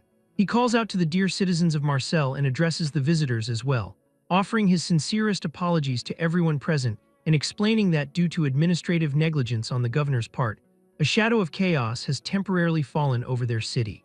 The crowd murmurs as Velako reveals that certain nobles, acting under the emperor's orders, have committed treason. They attempted to seize the property of the citizens, their safety, and even tried to take total control over the entire city. The governor raises his voice, shouting that this is absolutely unacceptable. He promises right then and there to lodge a formal protest with the emperor regarding these actions. Furthermore, he mentions that those responsible for this incident are still lurking somewhere within the city. The people look around in fear, asking if the traitors are truly still among them and wondering who these people could be. Velako announces that he is giving them a final warning, demanding that they leave this city within 3 days. His eyes glow with a fierce red light as he warns that if anyone remains after that deadline, they will meet the same end as the traitors standing before them. Oil drips from the cage as Velako lights a flame on a wooden torch. Johann watches in shock as Velako throws it towards the cages. Baron Einbeck grips the bars of his cage, his face pale with terror as he realizes the oil is about to be ignited. The torch drops onto the oil and flames instantly erupt. The fire climbs the chains and engulfs the cage in a massive inferno. Einbeck, in his final attempt, starts begging for them to wait and to spare him, but it is too late. The fire finally reaches his cage and starts burning him. Einbeck feels himself vanishing into the flames. He reflects on how his body and his ambition and everything he worked for are dissipating in vain. In his final moments, a memory of his mother appears to him. She smiles and calls him her little angel, telling him that mommy only needs him. Einbeck thinks to himself that if only for once, if he could go back to that moment, things could have been different. He watches his past memories burn away, reflecting on his fleeting life as he is reduced to ash. Velako stands before the raging fires, declaring that if there are any traitors present here, they must remember his words. He states that for the governor of Marseille, both favors and grudges will always be duly repaid. A guard approaches Johann and informs him that the governor wishes to speak with him in private. Johann is taken aback, wondering why this is happening all of a sudden in this kind of situation. He looks at the governor and wonders what Velako is up to now. Later, he arrives at the governor's office. Velako greets him, acknowledging his arrival and thanking him very much for his efforts in the Battle of Marseille. He smiles and asks Johann if they shall sit and talk. He notes that unlike the last time they met, he has prepared something special. He pulls out a bottle and asks how Johann would like a glass of top-shelf whiskey. Johann looks at the silver chalice and thinks to himself that he does not have good memories with alcohol. However, he realizes he cannot refuse for the sake of etiquette and decides it is better to just accept it for now. He tells the governor yes and thanks him. Velako asks him how his life in Marseille has been so far. Johann replies that he has no complaints, believing that the city is currently more peaceful than it was before. Velako says he is glad to hear that, but notes that the condition of their front line is important. Johann is confused and asks what he means by the front line. Velako smiles and says it is obvious, explaining that he is referring to the front line of the coming war between Marcel and the Emperor. Johann is stunned, asking, "Wait, what?" Velako explains that Johann's strategy and strength are unparalleled. Furthermore, he also possesses exceptional strategic thinking worthy of a commander and a charisma capable of influencing anyone. Velako asks Johann if it was an ambition that brought him to Marcel in the first place. He tells him that to fully utilize those skills, he shall become Marcel's front line. Johann hesitates for a second and tells him he begs his pardon, but he prefers a simple, stable life over battles, declaring that he has no intention of leading a front line against the Emperor. Velako repeats the line, "simple, stable life over battles," and tells Johann not to give him that bullshit. He explains that Marcel is the largest commercial city on the continent, where pro-imperial and anti-imperial factions have waged endless conflicts over their interests, but the Emperor's ambition has destroyed that entire balance.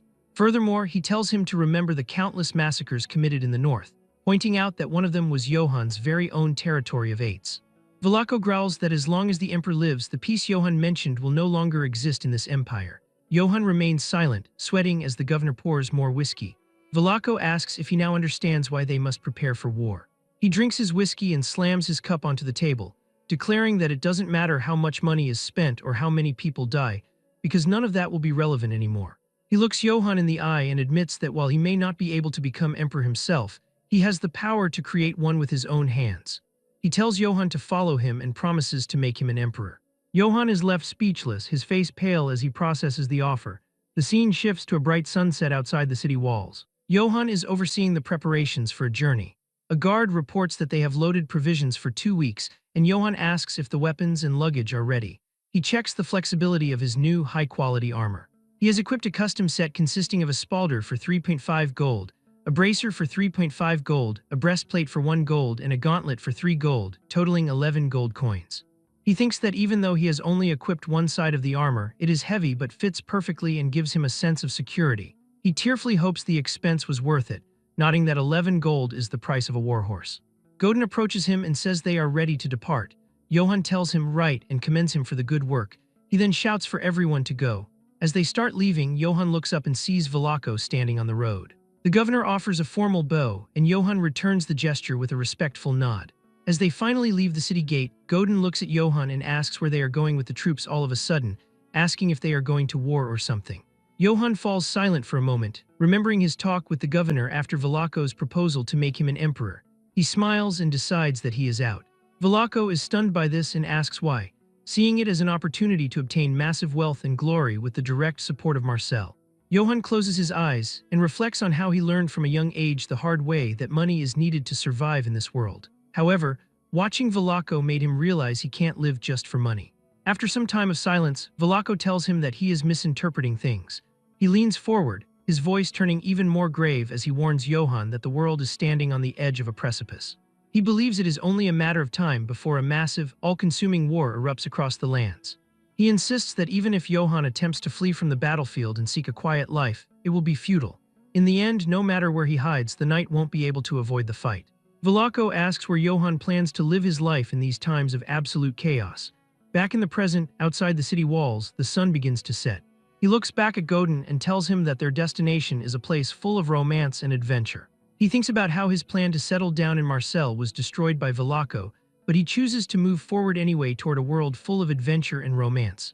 Godin exclaims how exciting that sounds. The scene moves to Boson Castle in Count Jarfan's territory. Someone asks if the name of the guy who killed the troll in Marcel is Johann Ates. He scoffs at the title of Troll Slayer, noting that the man has spread word of a quite impressive feat, and wonders if Johann is just an arrogant kid full of bluster or someone who truly possesses that level of power. He grins and declares that he will find out when he sees his face. This individual is revealed to be Count Jarfan. 5 days have passed since Johann left Marcel. He is completely caked in sweat and dust, and because of that, naturally, the bugs have started to crawl out too. He takes a bite and thinks this bread is so hard.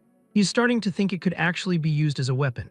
It is not new to him as he is used to all of this by now.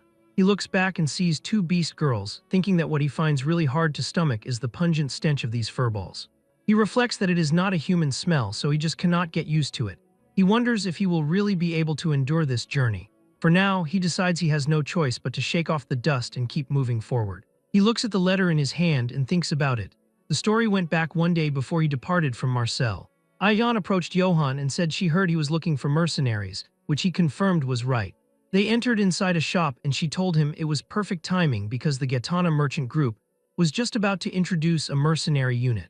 She clapped her hands and told them to greet their new employer with respect. Johann saw a group of beastmen and women. One beastwoman looked at him and asked, "Who the hell is this guy?"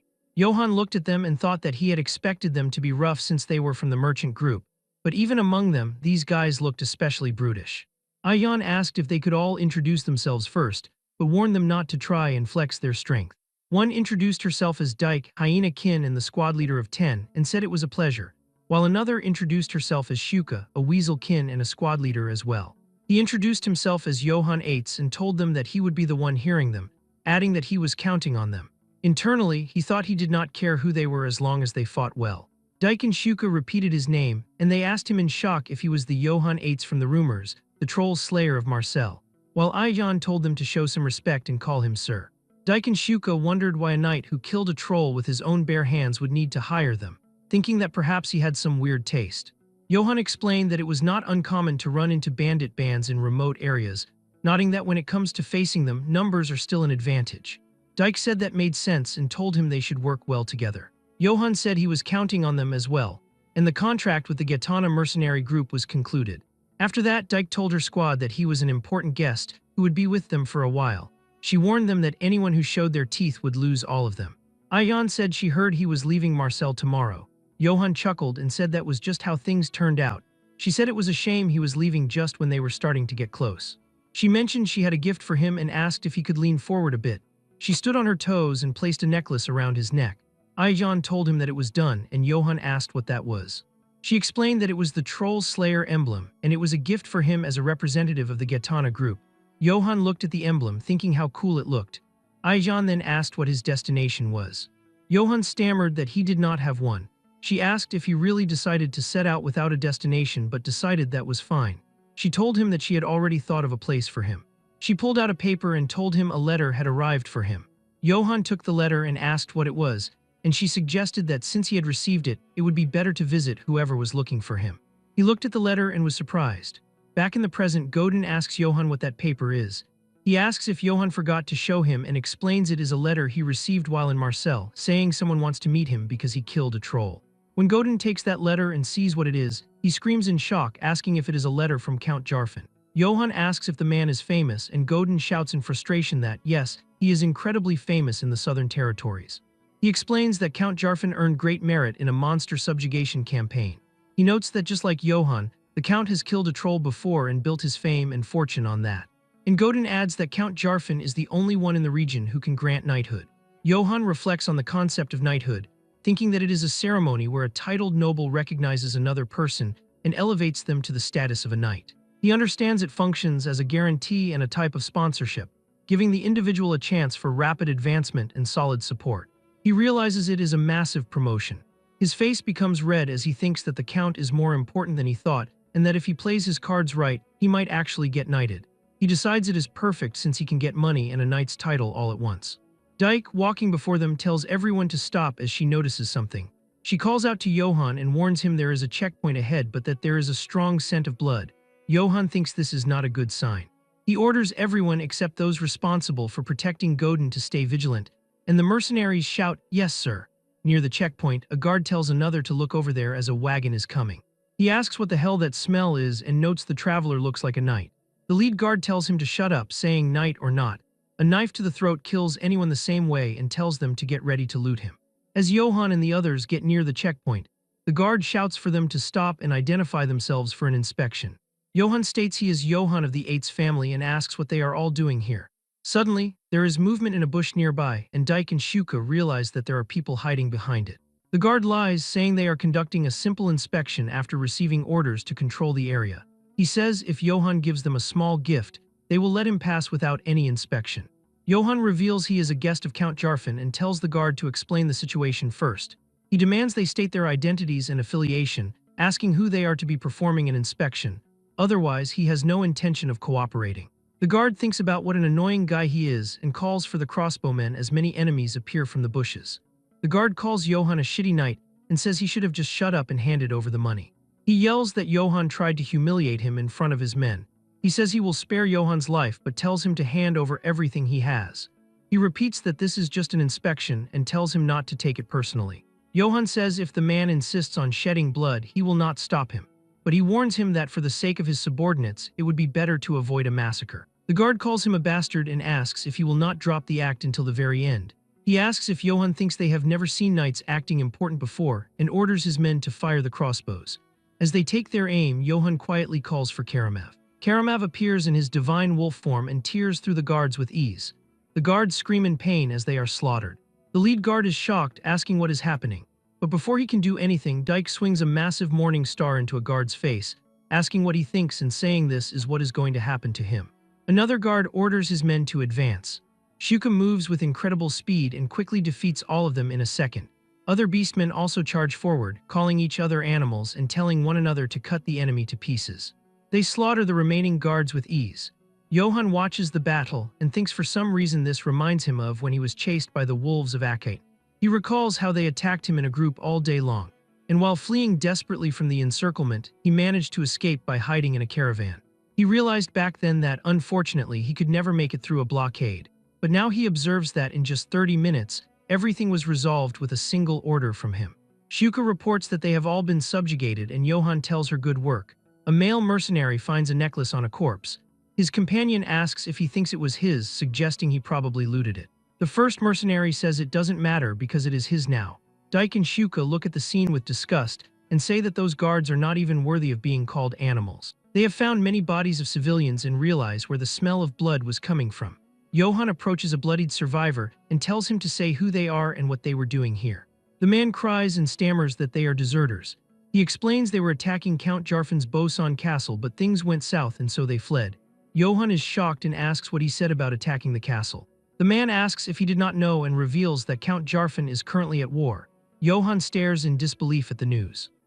Johann is shocked to learn from a captured deserter that his potential patron, Count Jarfan, is currently embroiled in a full-scale war. He shouts, asking who the Count is fighting and demanding to know which family they come from.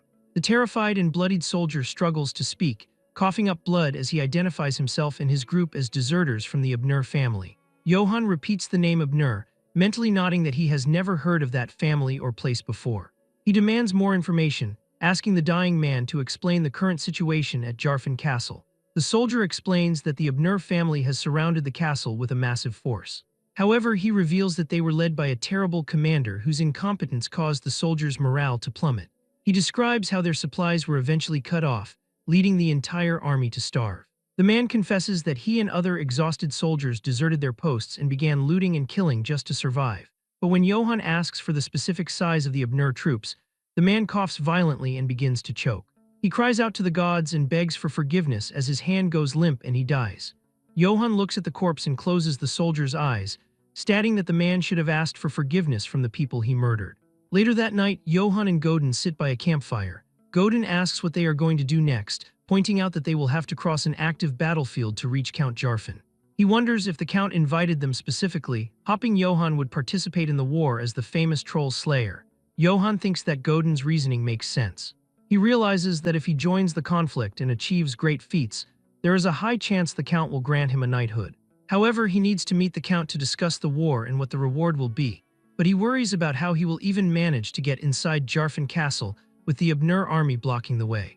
As he contemplates his next move, he recalls the words of Velako, who warned him that even if he runs from a battlefield, he will not be able to avoid the war in the end.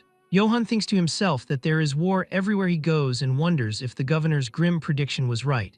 His thoughts are interrupted by Dyke, who reports that a group of merchants is approaching. Johann initially tells his team to let them pass, but she notes that the group is quite large.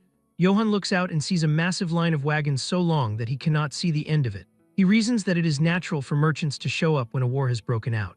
He deduces that if that is the case, then the caravan must be heading to either Jarfan or Abnur. He recalls when he joined Eldon's caravan to pass through a blockade in the past and decides that if he joins this group, he might be able to enter Jarfan Castle without any issues. He orders Dyke and Shuka to escort the rear while he prepares to introduce himself. As they approach, A guard from the merchant caravan shouts for them to halt and identify themselves. Johann announces that he is Johann of the Eight's family and asks what the caravan's destination is. But the guard is suspicious of Johann's identity and questions why a knight from a noble family does not have a crest or a banner. Johann breaks into a sweat, struggling to provide an answer. He knows a wandering knight like himself would not carry those things, but he cannot explain his true circumstances. The guard assumes Johann is a bandit knight and draws his sword, stating that this is his last chance for mercy. Dyke and Shuka quickly move forward, telling the guard he is being rude to a noble knight and asking if he wants to die. Just as the situation is about to turn into a bloodbath, a commanding voice shouts for everyone to halt. The guard and Johann look up to see who it is. A portly, richly dressed merchant named Doris enters the scene. He calls his guards miserable fools and asks if they are blind to the knight's emblem. He identifies it as the Troll Slayer emblem granted to Johann in Marseille. Doris's tone immediately becomes friendly as he bows and asks the Sir Knight to forgive their rudeness. He explains that his men are ignorant and could not recognize a great knight. He introduces himself as being from the Argonne Merchant Company and invites Johann to a banquet to apologize for the inconvenience. Johann accepts the invitation, and soon the camp is filled with the sounds of a celebration. Inside a lavish tent, Doris thanks Johann for accepting the invitation, stating that the banquet is simple and hopping it is to his liking while dancers perform and musicians play. Johann looks at the piles of meat and fine food, thinking to himself that calling this simple is ridiculous. He tells Doris that he likes it very much and thanks him for the invitation. As he drinks, he notes that there does not seem to be any poison in the food, but he feels safe knowing he has the water of blessing just in case. He plans to wait until the conversation reaches its peak to ask Doris about their destination, believing that regardless of where they are going, establishing a good relationship with a merchant will be useful somehow. Doris suddenly asks if it is true that Johann defeated a troll with his bare hands. Johann begins to answer, but he is interrupted by a boisterous voice. Can, his former mercenary ally, stumbles into the tent drunk and asks Sir Johann if he remembers him. Johann is surprised to see Can and says he was sad they did not get to say a proper goodbye. Can acts drunk and is overjoyed to see him again. Doris is confused, asking if the mercenary is an acquaintance of Sir Johann. Johann confirms it, stating they even fought in a battle together. He then pours Can a drink, asking if he was hired by Doris. The mercenary thanks him, saying it hits the spot. Can's expression suddenly turns dark and serious.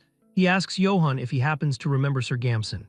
Johann recalls that Gamson was the man who tried to steal his sword and horse and ended up being beheaded by Can. He wonders why Can is calling that traitor Sir Gamson. Can then loudly proclaims that Master Doris is someone even more noble than Sir Gamson was.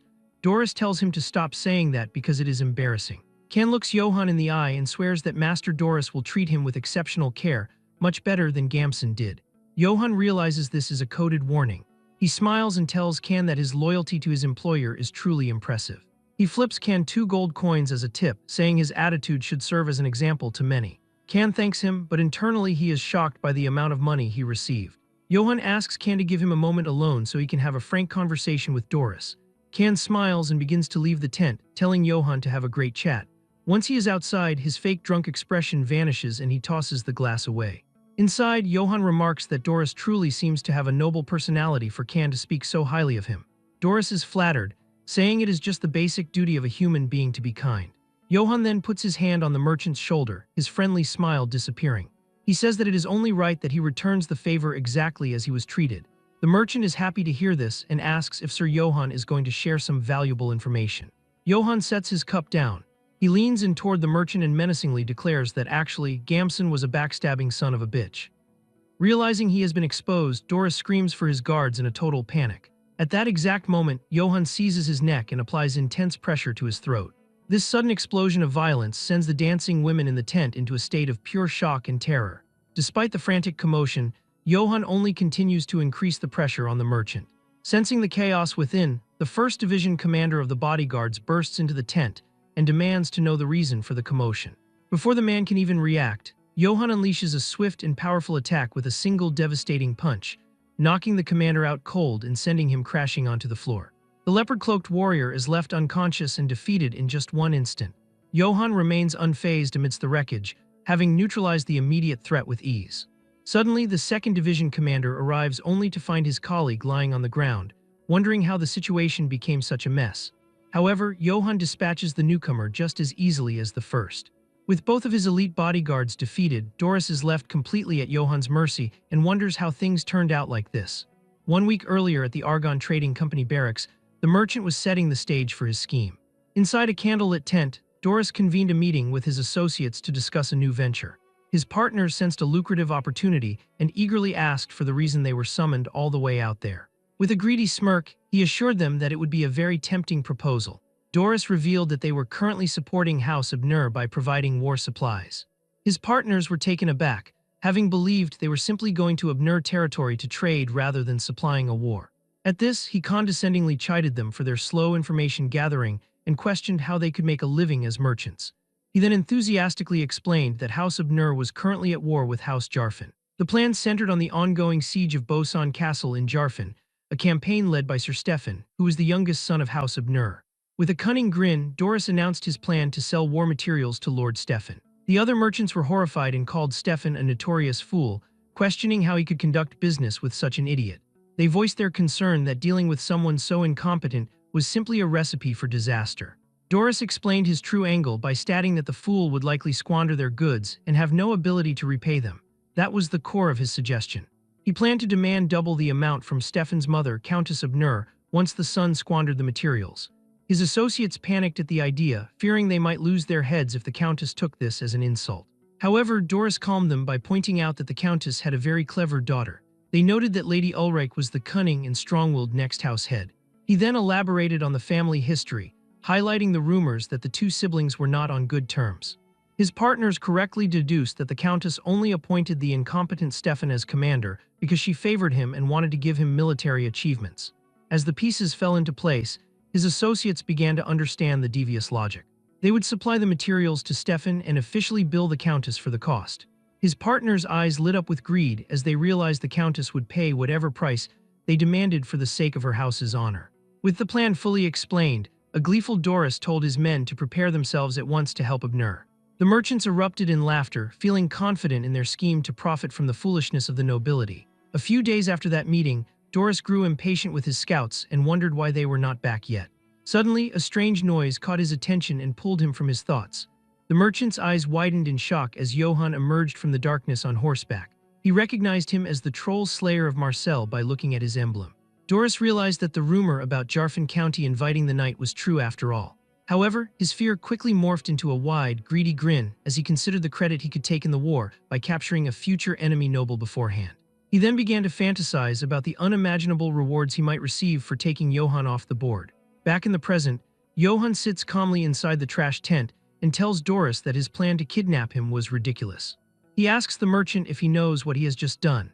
Doris and his defeated guards grovel on the floor, claiming there has been a misunderstanding. With a nervous laugh, the merchant insists they were merely following proper hospitality customs to ensure the knight's comfort and absolutely harbored no ill intent. Johann ignores their pleas and coldly instructs Canon Goran to say it once more. The two mercenaries confirm that they were ordered to restrain Johann and attack his party as well. Furious at being exposed, Doris calls them bastards and asks how they dare betray him. Johann points out that Doris has admitted the truth with his own mouth by calling it a betrayal. Johann was trying to see whose side these people were on and realizes they are on Abnur's side after all. Johann slams his sword and tells Doris that he violated hospitality customs and offended him greatly. He then asks if the man knows what punishment insulted nobles impose.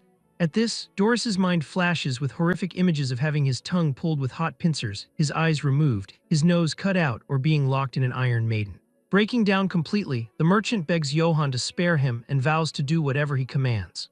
Johann thoughtfully considers the idea that the man will do whatever he is told. A worried Godin asks Johann what they should do now. He points out that Abnur's soldiers are surrounding the castle, so they will not be able to enter the gates. He reasons that even if they move in while mixed with the merchants, they will not be able to meet Count Jarfin. Johann thinks about it, and with a smile, he tells Godin that he has thought of a method and need not worry. With a bold declaration, he announces that once dawn breaks tomorrow, they will depart toward Abnur's forces that are besieging Jarfin Castle. Godin is utterly stunned and asks if he really just said the Abnur forces. He wonders what Johann is planning to do by going to the enemy's main base. Unaware of his true intentions, Johann's party departs with Doris's merchants and arrives at the Abnur front lines 3 days later. He announces that they have finally arrived at their destination. Johann surveys the sprawling encampment and notes that this is indeed the Abnur House military base. The red rose banner of House Abnur flies ominously over the camp as Johann stares at the impressive base before him. The red rose banner of House Abner waves ominously over the military encampment, marking a new field of conflict for our protagonist and his team. Meanwhile, within the commander's tent, the state of affairs is grim as a soldier rushes in with a shocking report, stating that 10 men have deserted in just a single night.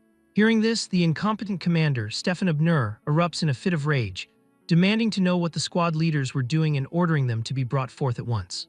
The chief of staff calmly clarifies that morale has hit rock bottom after a month without pay or supplies, questioning if the commander understands the scale of the desertion, while warning that punishing squad leaders will only incite further resentment. Unmoved by this logic, Stefan throws a childish tantrum and blames his staff for the disastrous morale and for not following his reckless suggestion to attack earlier. The frustrated chief of staff tries to explain that attacking a castle without siege weapons is a reckless move, even suggesting they consider using a battering ram. But the commander refuses to hear it, instead getting right into his subordinate's face and arrogantly asking if he knows who the son of House Abner is. Internally, the chief of staff can only lament serving a commander who is a total piece of trash, while a sulking Stefan reflects on how his subordinate is truly getting on his nerves. The story then shifts back a few days ago near Zarpin, where Johan's group was blocked while traveling by a band of local bandits attempting to pillage their caravan.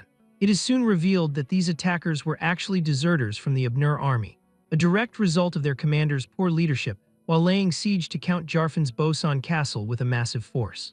However, their commander-in-chief was known across the land for being incredibly foolish, leaving no hope under his command and causing soldiers to desert in droves, turning into bandits in the area just to survive. But as luck would have it, the deserters were no match for Johan's group and were wiped out completely after running straight into the wrong party. Back in the present day, a soldier bursts into the tent shouting excellent news, joyfully announcing that merchants have arrived with much-needed supplies. To their amazement, the supply caravan is on a massive scale, prompting a smug Stefan to immediately declare that they will buy every single supply the merchants have. He then infuriates the chief of staff by casually telling him to go get the money from his mother, acting as if money grows on trees. Just then, a guard interrupts the meeting and announces that a knight named Johann Yates has requested an audience. A clueless Stefan wonders aloud who this Yates person could possibly be, as Johann strides into the command tent with a sharp and determined expression. He presents a letter with Count Jarfan's seal and introduces himself as a guest of Count Jarfan. Stefan eyes him with suspicion and asks if he is truly a guest of the Count. Flanked by a terrified Doris, Johann stands tall and confirms his statement. Stefan then gestures to the sweating merchant and asks if that fellow is also his companion. Confirming that Doris is with him, Johann offers the merchant's travel pass for inspection. The commander is shocked to see that permission was granted, with the guarantor being House Abner. His eyes narrow as the truth of the permit being from their own side settles in. With the stage set, Johann springs his trap and accuses Doris of violating hospitality customs by intending to kidnap him and hand him over to their side. He boldly declares that he has seized the merchant and that ownership of all these supplies now belongs to him. The chief of staff breaks out in a cold sweat, witnessing the merchant's idiotic scheme blow up in their faces. He frantically tries to whisper to Stefan, telling him that he must absolutely refuse this request. Trying to sound authoritative, the commander declares that they are currently at war and he cannot allow supplies to be given to the enemy. Johann calmly counters the argument, suggesting they can simply purchase the items from him for a reasonable amount of gold, or he can just go meet Count Jarfan empty-handed. Thinking it is a good decision, the foolish commander agrees and assumes they can pay with their own funds. However, the chief of staff informs him that they have no money. Cornered and embarrassed, Stefan lashes out and refuses, demanding to know what proof exists to support the claim that the merchant attacked him. Johann simply calls out to Doris, presenting his living proof. Under immense pressure, the merchant confesses that it was indeed his own doing. With his bluff called, Stefan Abner can only grit his teeth. He then explodes in a rage and screams at Doris not to lie, ordering his men to the merchant while claiming that anyone can see Doris has the face of someone being threatened. He then points at Johann and shouts that they have never heard of someone like him and have no reason to trust his word. However, since the war is urgent, he decides he will simply take the supplies and the merchant by force, dismissing Johann's claims as lies to be dealt with later. Just as the chief of staff exhales in relief, thinking that somehow they got through the ordeal, Johann ominously repeats the word lies, his voice turning to ice as he asks Sir Stefan Abner if he has dared to insult his honor. The sudden, dangerous shift in tone catches the noble completely off guard. His pride wounded, the foolish man draws his sword and calls Johann a scoundrel, screaming at him and asking who he thinks he is to open his mouth. He continues his foolish charge and threatens to tear those eyes out right now. Yet Johann remains perfectly still, unfazed as the tip of the blade stops just short of his face. In that very instant, Johan's presence overwhelms the room. A small smile appears on Johan's lips as everything unfolds according to plan. Stefan freezes as Johan calls out to him, offering a menacing look while informing the commander that he will have to take responsibility for those words. The chief of staff can only watch in horror as his commander's arrogance dooms them. Feeling the weight of the trap closing in around them, he screams for everyone to stop him. But Johann knew that an arrogant young master like Stefan Abner would react this way if his pride was even slightly scratched, and he moves to slam the chief of staff with brutal force. Getting the noble to draw his sword first was a simple move, and with a justification thus created, Johann can now run wild to his heart's content. Doris and the subordinates collapse to the ground. Pinned down, the chief of staff can only yell for his men to protect Sir Stefan at once. The surviving Abner soldiers hesitate, shocked at what has just occurred. Before anyone else can move, Johann has the commander by the throat. With a blade to his neck, the terrified man cries out in pain and confusion, asking why this is happening and whimpering that it hurts. The Abner soldiers look on, wondering why their leader is being held captive. Tears well in his eyes as Stefan asks if Johann is actually going to stab him.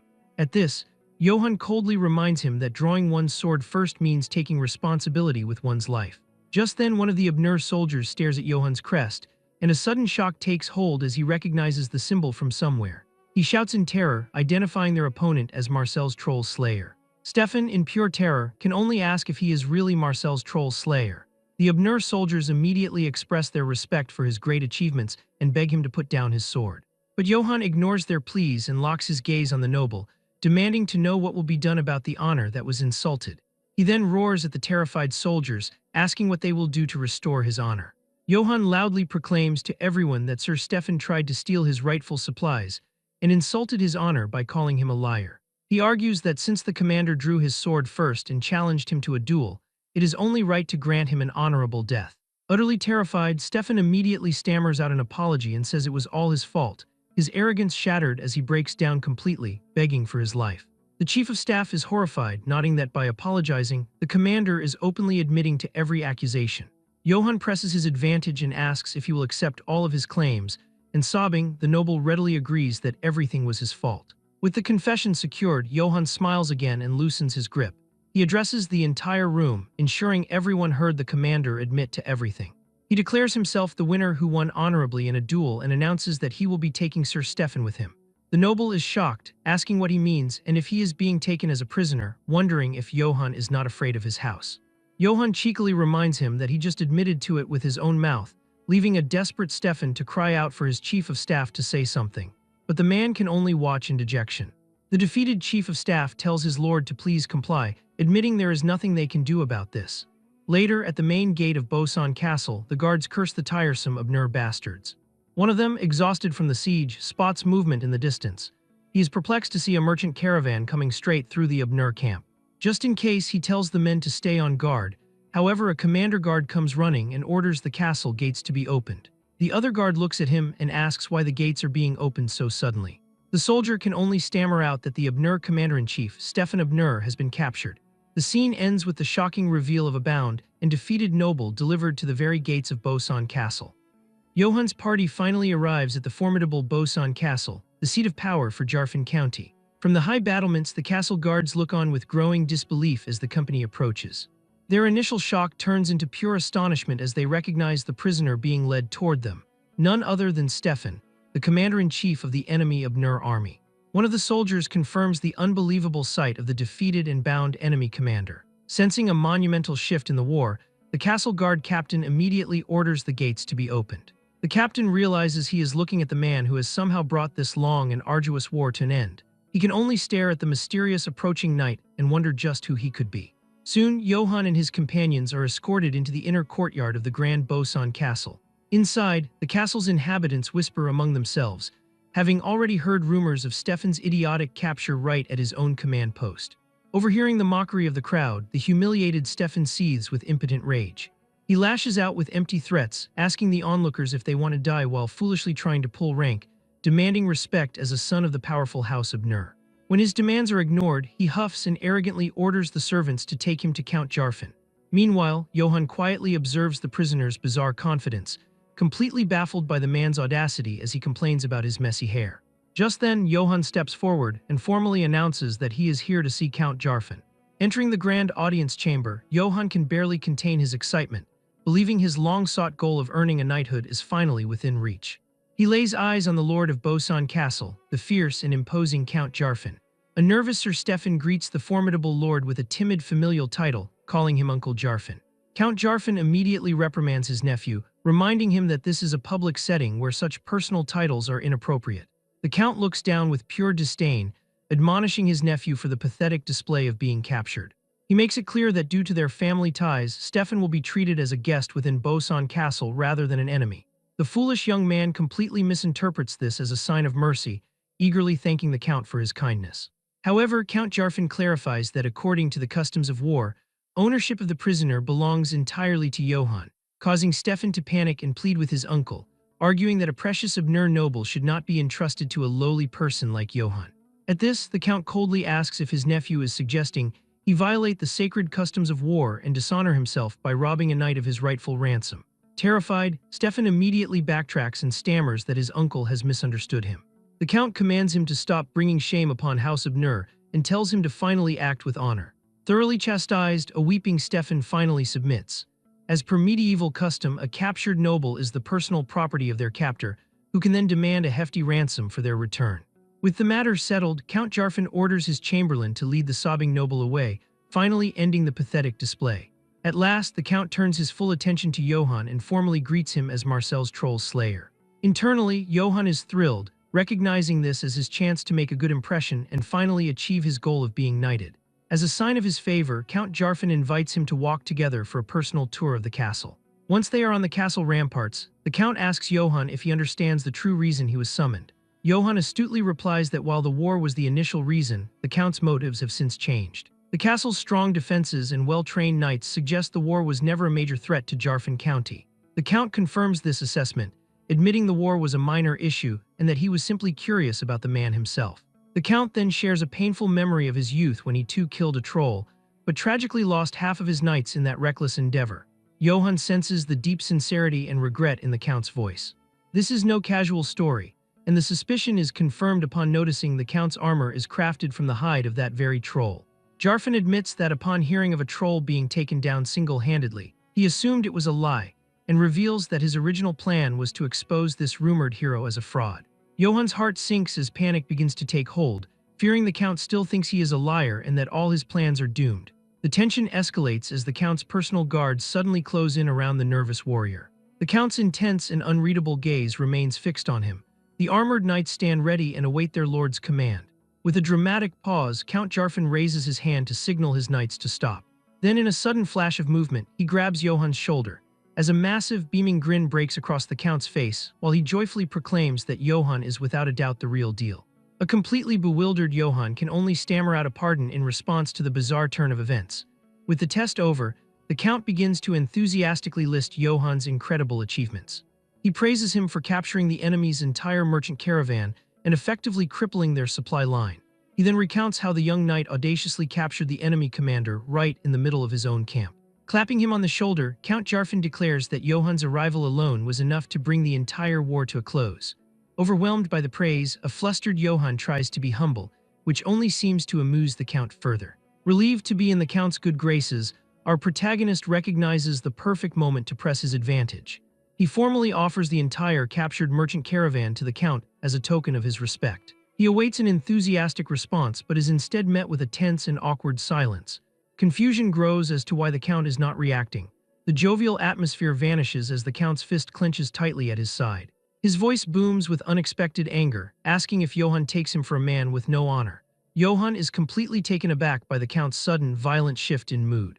Count Jarfin declares he will not accept the caravan as a gift, but will instead buy it for a generous price while providing a separate, handsome reward for Johann's achievements.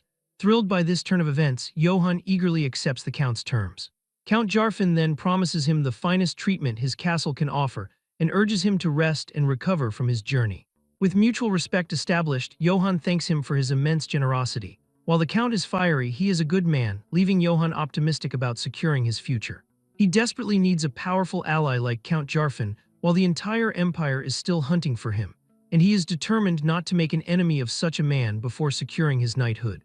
Meanwhile, at the main castle of Abner County, news of Stefan's capture arrives and is not well received. The shattered remains of a wine goblet on the floor serve as a testament to the recipient's fury. From her throne, a furious Countess Abner demands that the messenger repeat the news once more. Her face contorts with rage as she processes the humiliating truth that her son was captured in the middle of his own base.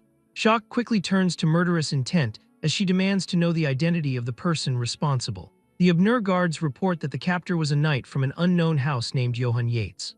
Countess Abner's roar of fury fills the castle, and Johann's determination not to get on Count's bad side is crumbling without him even knowing it.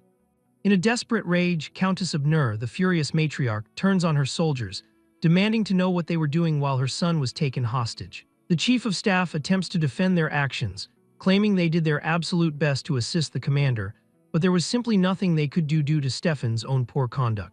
Refusing to accept any excuses, Countess Abner screams for her guards and orders the immediate execution of her incompetent advisors. Terrified, the men scream and beg her to spare them. As the guards close in, the advisors desperately proclaim they did everything possible to protect Stefan. Yet their cries fall on deaf ears, and the Countess watches with cold, unmoved eyes as her guards prepare to end their lives. Suddenly, a whip hurtles across the room. The leather weapon strikes the floor right before the guards' feet as a sharp voice commands them to stop. The Countess is shocked as her eldest daughter, Ulrich, steps in to halt the execution.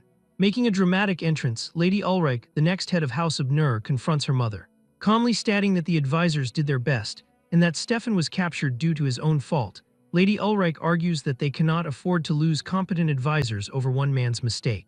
Incensed by the challenge, her mother screams that with her son taken hostage, this is no time for logic.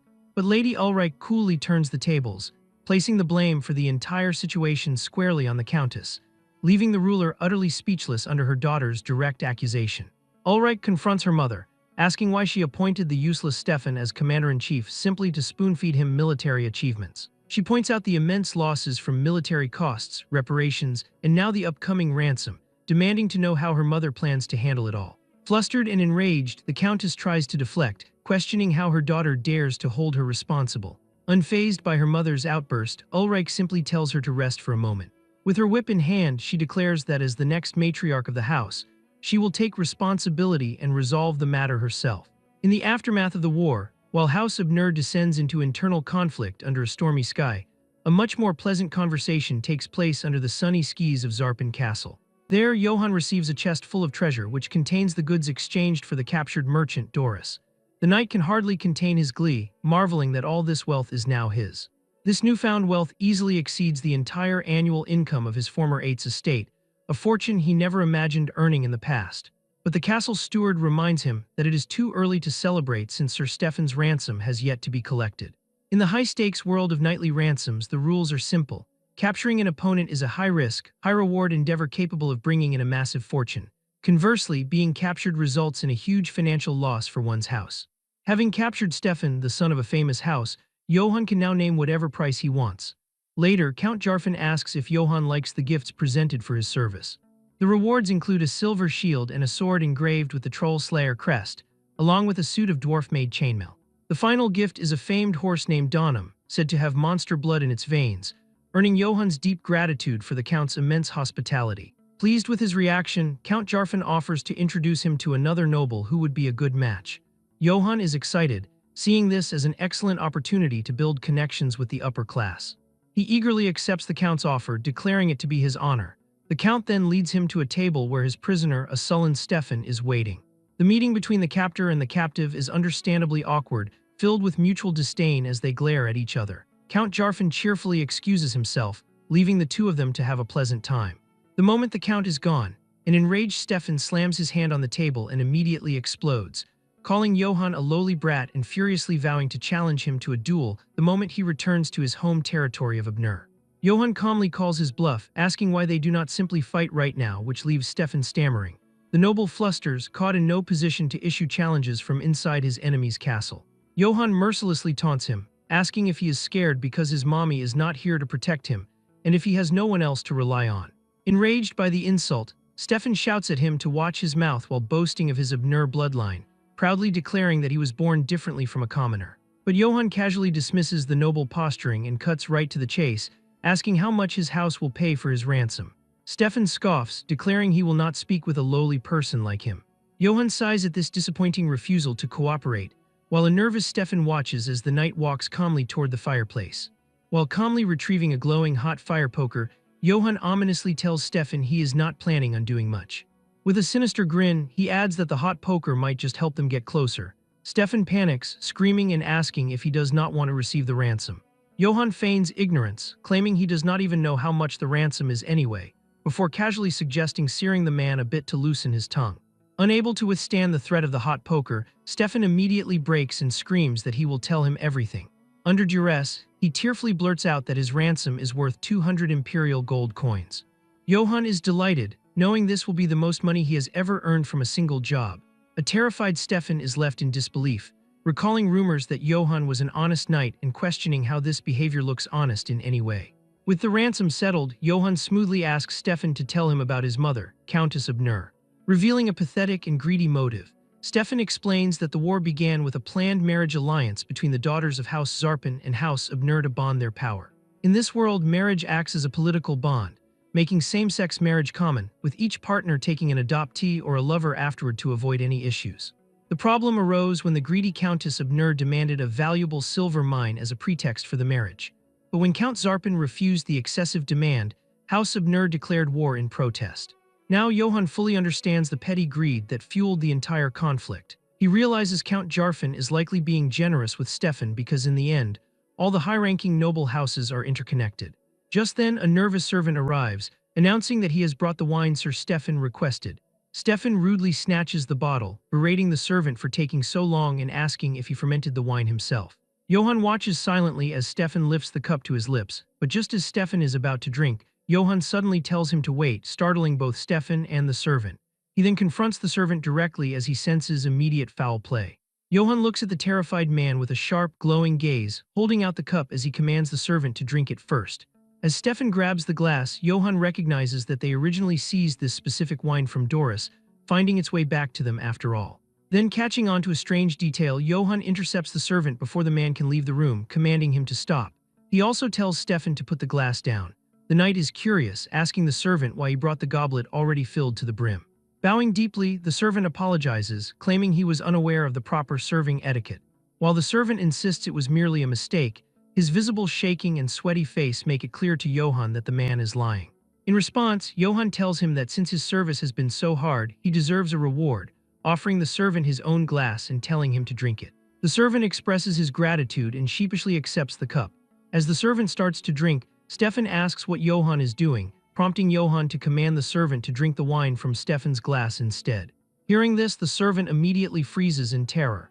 With a stern expression, Johann remains adamant and commands him to drink. Before he can take a sip, the servant drops the goblet onto the floor, spilling the red liquid everywhere and begins to bow while crying out an apology. Stefan stands shocked as the truth of the poisoned drink finally comes to light. Turning pale, Stefan watches in disbelief, unable to believe what the servant has done. A flashback reveals that earlier, a mysterious cloaked figure handed the servant a deadly poison called Niso's tear. The figure explained that a single drop could kill everyone in the castle, instructing him to apply a thin layer to the glass Stefan would drink from before leaving. The mysterious figure gave the servant 1 imperial gold coin as an initial payment, promising him 2 more coins upon completing the task. The servant had convinced himself that the deed was acceptable, given that Stefan was the enemy in the war and his death would not be a significant issue. He believed that performing this single deed would solve all his problems and allow him to save his impoverished family. Back in the present, guards drag the weeping servant away as he begs for forgiveness. Showing no pity, the guards condemn him for daring to poison a noble's glass, making it clear that his life is effectively finished. Johann looks back at Stefan, who instantly grabs a chair to defend himself. Stefan frantically yells that it was not his doing and that he did not order the assassination. The noble admits he requested the wine but swears he never told the servant to put poison inside it. Johann asks what he is talking about, pointing out that the poison was in Stefan's own glass. He explains that the assassin was not targeting Johann, but was clearly attempting to kill Stefan. Recognizing that a servant would never act on his own, Johann reasons that someone must be pulling the strings, asking if Stefan has anyone in mind. Stefan falls silent for a moment, but suddenly screams that his crazy sister Ulrich is trying to assassinate him. When Johann asks who he is referring to, Stefan explains that he means his sister Ulrich, declaring she is the only person who would do such a thing, as he always suspected her because of the cold way she looked at him. Johann feels confused, asking why his sister would want him dead since they are family. Stefan shouts back that he has no idea, calling his sister a lunatic from the very start. Considering how this arrogant noble behaves, Johann realizes his sister has a very good reason to hate him, while Stefan huffs and announces that he must report the entire incident to the Countess.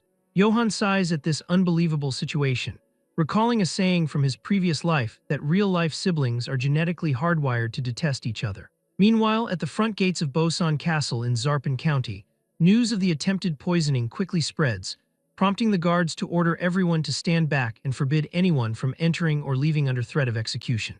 Yet the two cloaked conspirators who provided the poison have already slipped past the gates. Walking away, one of them scoffs that the lowly servant could not even manage a basic task, while the other complains that Stefan is far too lucky. They agree it does not matter as this is only the start, deciding to report the outcome to Lady Ulrich. Naturally, Count Jarfin takes charge of the interrogation himself. Shouting in fury, the Count asks how the servant dared to commit such a crime and strikes him hard in the chest, forcing the servant to cough up blood as he falls to his knees. The Count expresses his deep betrayal, stating he trusted the servant and welcomed him into his keep only to be stabbed in the back. He commands the guards to behead the traitor immediately and display his head at the castle gates as a warning to any other treacherous rat. Another servant nervously interrupts the Count's anger, announcing that he has brought Sir Johann as requested. Count Jarfin calms himself, letting out a sigh as he welcomes the knight and suggests they go for a walk to discuss the situation. As they walk along the castle walls, the Count expresses his gratitude to Johann for protecting his honor and cleaning up his mess, while Johann humbly replies that he only did what was necessary, but hesitates before asking who the Count believes is behind the assassination attempt. Count Jarfin explains that it is undoubtedly the work of Ulrich. He explains that she intended to assassinate Stefan to avoid paying his ransom. Using his death as an excuse, she would challenge the prisoner guarantee obligation and claim that any promise made with Zarpin is completely worthless, thereby attempting to cancel the war reparations entirely as well. The Count adds that she likely planned to frame Johann for the murder since he is an eyesore to her, which would allow her to eliminate him through a trial for the countship. Johann is shocked and asks why he was dragged into her scheme, to which Count Jarfin explains that because the war's reparation negotiations have concluded, the massive payment has caused House Abner to hold a deep grudge against the knight who caused their defeat. Count Jarfin reveals that Ulrich has been a ruthless child since she was young, recalling how she once tied up a wild stallion and whipped it to death, making her a formidable opponent now that she has grown. Nevertheless, the Count praises Johann, stating that his actions have forced House Abner into a desperate position and have saved not only the war effort but also the honor of House Zarpin. Johann bows politely, replying that the Count flatters him. Internally, Johann recognizes that he has indeed become a target for Countess Abner, deciding he must especially avoid the dangerous Lady Ulrich, but Count Jarfin suddenly interrupts his thoughts, mentioning a vital matter he has been considering. With a serious expression, the Lord asks Johann if he would be interested in receiving a formal knighthood from him. A knighthood ceremony serves as an official ritual where a king, lord, or count acts as the ordainer to formally recognize an individual as a true knight.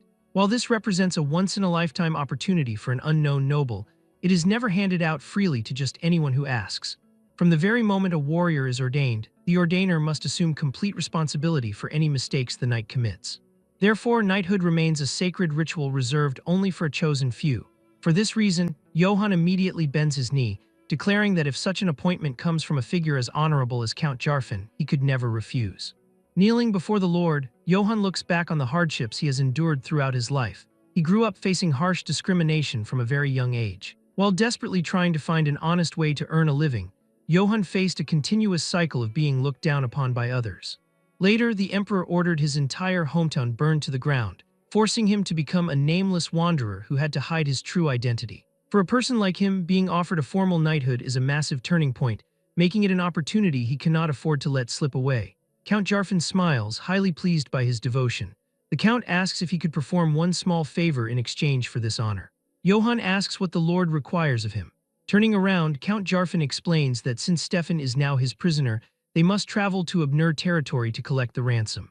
The Count warns that Lady Ulrich will certainly not sit still, and will surely attempt to assassinate Stefan to resolve her own problems. He promises to assign a reliable group of escort knights to assist him, stating that if Johann can deliver Stefan alive to the Abner border, he will gladly ordain him as an official knight. Johann bows his head in deep respect, telling the Count to leave the matter to him and promising that he will safely escort Stefan to the Abner lands. Shortly after, the massive gates of Bosan Castle swing open. The victorious envoys, along with Sir Johann, begin their departure.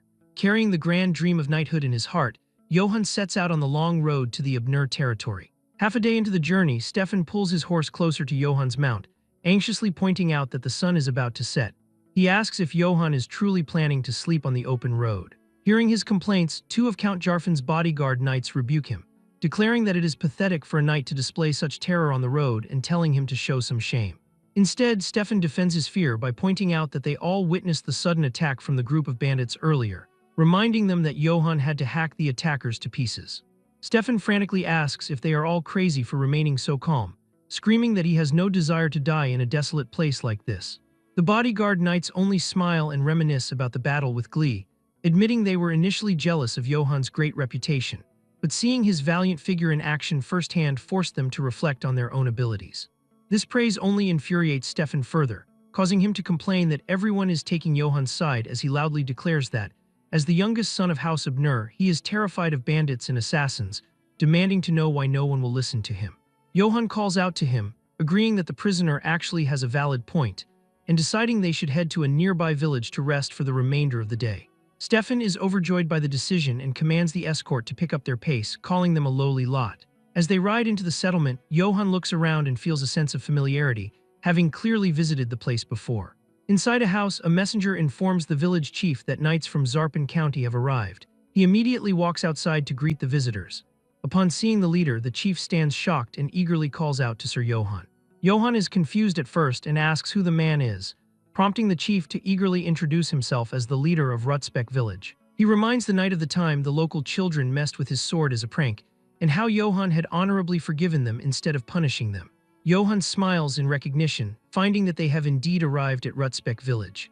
The chief excitedly says that they are glad he is here and will serve him with the utmost hospitality during his stay, before asking who the other people are with him. Looking around with disgust, Stefan insults the village by calling it a filthy and impoverished place, loudly demanding that the chief prepare clean water and a grand banquet post-haste. He also demands that they bring him 3 of the prettiest maidens, boasting that he is none other than the renowned son of the house. Before he can finish his sentence, Johann tackles him to the ground with a powerful impact. Stefan groans in pain and demands to know what that was for, asking if the knight has lost his mind. Johann looks down at him, telling the prisoner that while he knew Stefan was foolish, he did not expect his stupidity to be so extreme. Johann scolds him for making enemies out of commoners and trying to reveal his full name, questioning if Stefan is actively trying to invite assassins by spreading rumors of his presence. Johann then turns back to the chief, stating they will handle their own food, requesting that they only be guided to their lodging, and adding that they do not require any village maidens. The chief is relieved and asks them to follow him. As they walk through the streets, the villagers immediately recognize their guest, loudly cheering for the troll slayer of Marcel and showering him with blessings. Watching the warm reception, the bodyguard knights remark on Johann's immense popularity, pointing out that although this village is clearly situated within Zarpan County, the residents seem to welcome Johann far more than they welcome the Count's own knights. Johann is grateful for the warm hospitality, but silently acknowledges that standing out this much is dangerous, desperately hoping that word of his presence does not reach the ears of Lady Ulrich. They settle into a local inn where Stefan takes a hot bath, looking around the room with disappointment and complaining about the simple countryside lodging. He yells out to the guards outside his door, demanding to know if they are guarding him properly, warning that if an assassin slips inside, they will all pay with their lives. The bodyguard knight outside tells him to rest easy, assuring him that even the Count is not guarded this heavily. He explains that knights are posted at every entrance, Johann's mercenaries are patrolling the interior in shifts, and Johann himself is resting right next door. The guard promises that if anything goes wrong, the legendary hero will immediately rush to his defense. Despite the reassurance, Stefan is still filled with anxiety, knowing that Lady Ulrich is a terrifying woman capable of doing anything. Suddenly, Stefan hears a strange rustling sound coming from the ceiling. Through a small opening, a rat drops down directly onto his head. The two stare at each other for a brief second before Stefan begins to scream in absolute terror like a young girl. Hearing the screams, Johann instantly punches through the wooden wall with a devastating blow. He bursts into the room and grabs the rat in his gauntleted hand, leaving the naked noble in utter shock. Johann looks at the rodent in his hand, finding it is not an assassin at all, asking Stefan how he could possibly be screaming so loudly over a simple rat. At that moment, Stefan shivers in fear, believing that Johann is far more terrifying than any rat or assassin. He starts to scream again. The guards rush into the room to investigate the loud commotion, but Johann calmly assures them that it is nothing, explaining that a rat has appeared. The guards look at the massive hole in the wall in disbelief, asking if a mere rat could have caused such devastating damage, to which Johann simply tells them to accept the explanation. At dawn, Johann walks through the quiet streets to perform a patrol.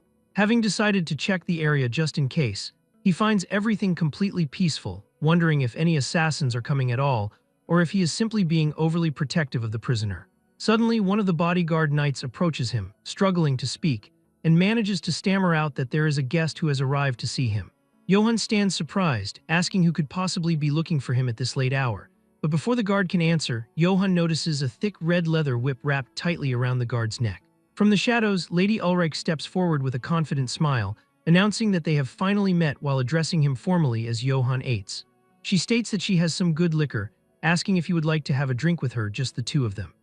Back inside the tent, Ulrich assures a wary Johann that he can rest easy, explaining that this is her private tent and that she has intentionally moved all the guards 200 paces away. She makes it absolutely clear that no matter what they decide to do or say inside this space, no one else will ever know. With a sly smile, the noblewoman Ulrich suggests creating a secret that remains just between the two of them. Cutting straight to the chase, Johann demands that she get to the point and explain exactly why she invited him. Playing coy, she claims she merely wanted to share a drink and forge a mutually beneficial deal. Dropping her playful act in an instant, Ulrich makes her shocking proposal, asking Johann to kill her brother Stefan and offering his ransom money as payment right now. Disgusted by the suggestion, he immediately refuses the task, stating that this conversation is ruining the taste of his wine. Unfazed by his rejection, she leans across the table, insisting he cannot refuse without first hearing the details. Hoping to sweeten her deal, she casually doubles the reward for her brother's murder to 400 gold coins.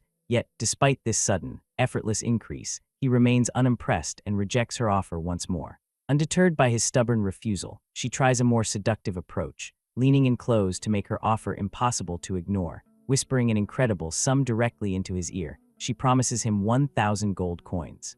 She smugly asks if a simple countryside noble like him can even comprehend the true value of that much gold, expertly targeting what she perceives as his biggest weakness by reminding him that his endless wandering is ultimately driven by a lack of money. She promises that with this single deal, she can end his long hardships right this second. Johann's mind reels, as 1,000 gold coins would easily purchase a fief, leaving him with plenty of money to buy his own small castle. Sensing his brief hesitation, she presses on, asking if he is merely worried about having to kill Stefan himself. She coolly tells him not to worry, declaring there are plenty of ways to handle such a task, as she details a simple plan where his only responsibility upon crossing into Abner County is to look away and leave Stefan alone. Her own agents will step in to take care of Stefan, and since the act will take place deep within Abner territory, Johann will face no blame. Confident in her terms, she asks how he feels about the deal, promising to create as many legal loopholes as he needs to guarantee his safety. After a long moment of silent contemplation, instead of agreeing to her generous yet sinister offer, he questions her motives, asking why she is going this far when spending such a fortune seems excessive just to prevent war losses. She laughs condescendingly, calling him a countryside noble who does not understand the true stakes, before revealing her ultimate ambition, declaring that 1,000 gold coins is child's play compared to the damage Stefan has done. She warns that she will soon become the master of House Abner, vividly comparing Stefan to a rat gnawing away at their family's wealth. To her, he must be killed before it is too late, making 1,000 gold coins a bargain for the service. Sweat beads on Johann's forehead as he absorbs her surprising honesty. Cutting the talk short, Ulrich slams a document onto the table, ready to finalize their deal. She presents a certificate for 1,000 gold coins, redeemable immediately at any trading company, placing the massive fortune directly before him. With a confident smile, she tells him this is more than enough to save his pride, asking why he does not accept her offer. But after all her intense persuasion, Johann delivers a blunt, final answer, stating that he refuses. Stunned by his rejection, a disbelieving Ulrich can only ask what he means. Jumping to her feet in disbelief, she asks if he is serious, and he calmly confirms that he is. Since she was honest with him, Johann decides to explain his refusal in detail. Laying out his first reason, he explains that if Stefan dies, the Countess's blade will inevitably target him. He knows that even if the death is not his fault, resentment and hatred are never easily settled. Her expression hardens as she listens to his cautious logic. For his second reason, Johann bluntly states that he cannot trust her, pointing out that she tried to poison her own brother just yesterday. He lays out her entire scheme, deducing that if Stefan had died, he would have been framed as the culprit, a highly convenient outcome for her. She tries to play innocent, asking if he is accusing her without any evidence. But he ignores her deflection, focusing on the complete lack of trust and demanding what guarantee he has that she won't harm him after he takes the gold. He astutely points out that if she betrays him in Abner territory, he will have no way to retaliate. Ulrich dismisses his concerns as ridiculous, but Johann counters that he only strikes deals with strong, trustworthy people. Her patience finally gone, the annoyed noblewoman, Ulrich, asks if he is finished talking. He calmly replies that there is one last thing, reminding her of his strict orders from Count Zarpin to bring Stefan back alive, and stating that allowing the prisoner to die would stain his honor. Having heard enough, she explodes in frustration, scoffing at his sense of duty, and asking what use honor is in a place where no one is watching. Johann remains unbothered by her outburst, calmly telling her to listen to the very end, and as she fumes, he prepares to deliver his final reason.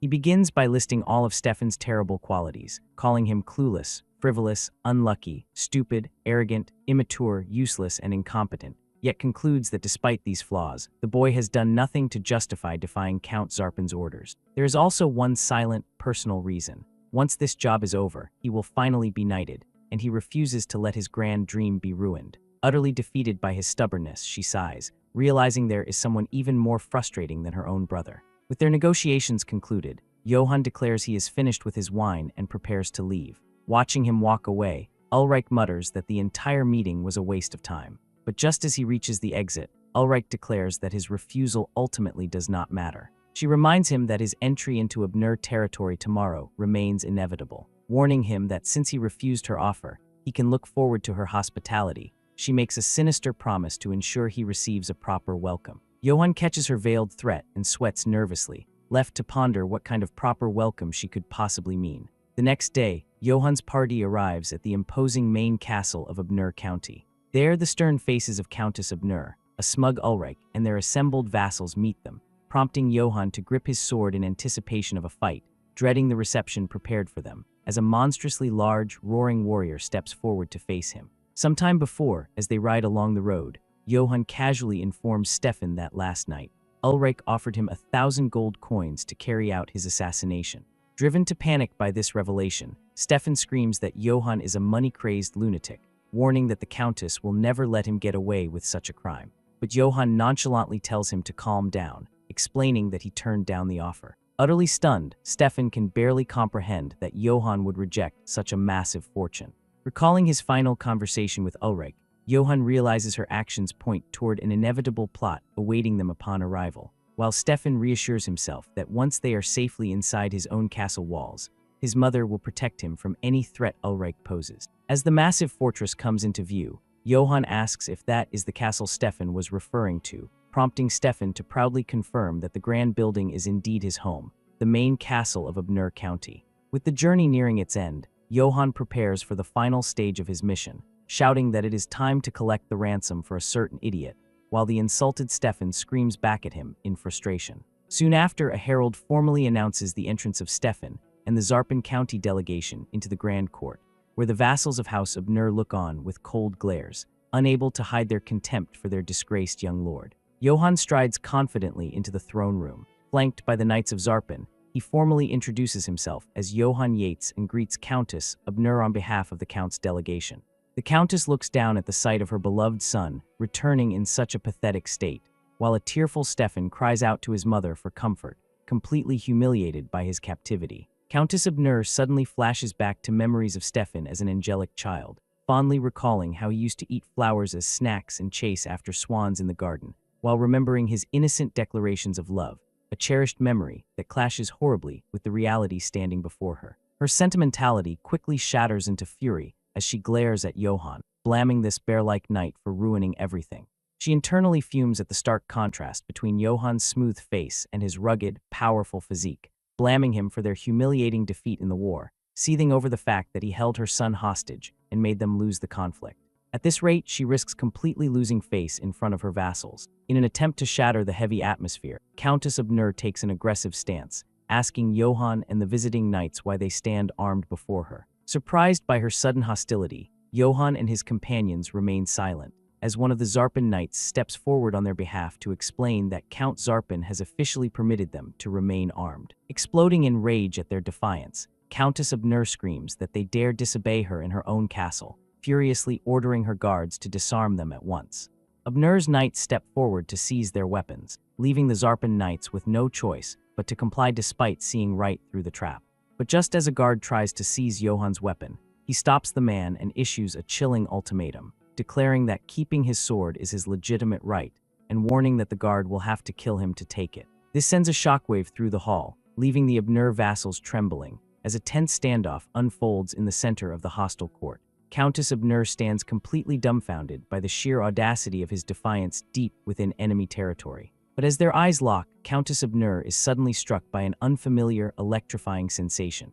Her heart beats rapidly, not out of anger, but in response to his incredible courage, and her fierce rage instantly melts into a flustered, blushing silence, leaving her utterly captivated by Johann's brave, unwavering gaze. Smiling with a sudden infatuation, she asks if he is from House Zarpin despite being a wandering knight.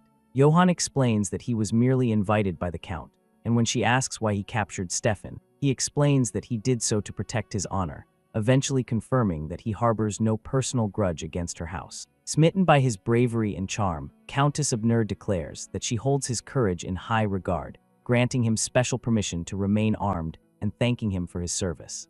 As Johann bows in gratitude, she gazes at him, completely won over by the highly appealing and likable warrior before her. But in an instant, this strange, blushing atmosphere is shattered when the vassal Enro steps forward, declaring his honor insulted and demanding a duel with Johann to restore their family's pride. Countess Abner tries to calm him down, reminding him that the guest has already confirmed he has no grudge against their house, but Enro refuses to back down, asking if she expects him to simply endure this arrogance, pointing a finger at Johann and challenging the famous troll slayer of Marseille to an honorable duel if he has any dignity. The Countess is horrified, questioning the wisdom of a duel against the victorious delegation, while a terrified Stefan whispers to Johann, pleading with him not to accept the challenge as he could die in the fight.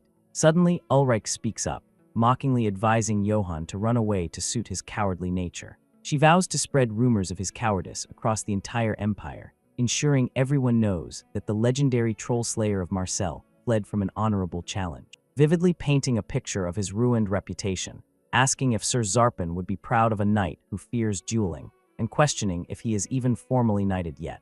This elaborate trap is the exact welcome she promised him, leaving Johann grimly resigned to the fact that he cannot avoid it. Backed into a political corner, he accepts the duel and shouts for his opponent to come at him, prompting Enno to smile in satisfaction, declaring that he will send his monstrous son, Gerdolf, to fight as his proxy. Ulrich watches her plan unfold with a smug smile, whispering that things have finally become interesting, while Countess Abner is swept up in the sudden drama as prep work begins for the duel to witness the skills of Marcel's legendary warrior. With both sides sensing how terribly this could end, they quickly arrange the combat at the Abner main castle's training ground. Johann enters the pit armed with a simple sword and shield, as a herald calls for the crowd's attention to introduce Enno champion, describing him as the noble butcher who has slain hundreds of knights in honorable duels. The champion is revealed to be the gigantic, roaring powerhouse named Gerdolf, a massive wall of muscle and rage who glares at Johann and bellows that he will kill him.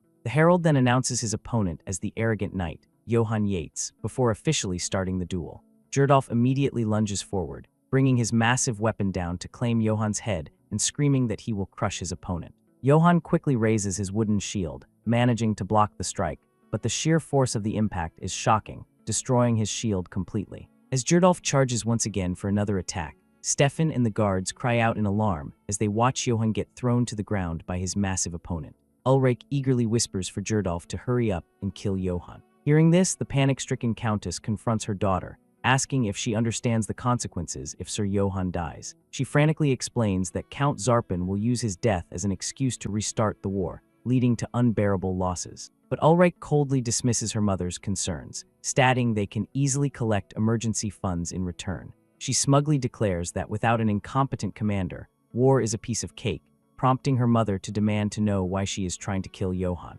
Ulrich smirks, asking if her mother truly does not know the reason, before revealing that Johann is currently acting as Stefan's official bodyguard knight. The horrifying truth of her daughter's treacherous plot finally comes together for Countess of Nur, who realizes Ulrich orchestrated this duel to eliminate Johann first, leaving Stefan completely vulnerable to assassination. Reeling from her daughter's absolute ruthlessness, the Countess is left standing in shock, and in a desperate panic, she screams for the duel to be stopped immediately. But her cry comes too late as a loud impact echoes through the training ground, and the match is declared over. Ulrich lets out a satisfied sigh at her plan's apparent success. Instead, her smug smile instantly vanishes as Gerdolf lies unconscious on the ground, while Johann stands victorious.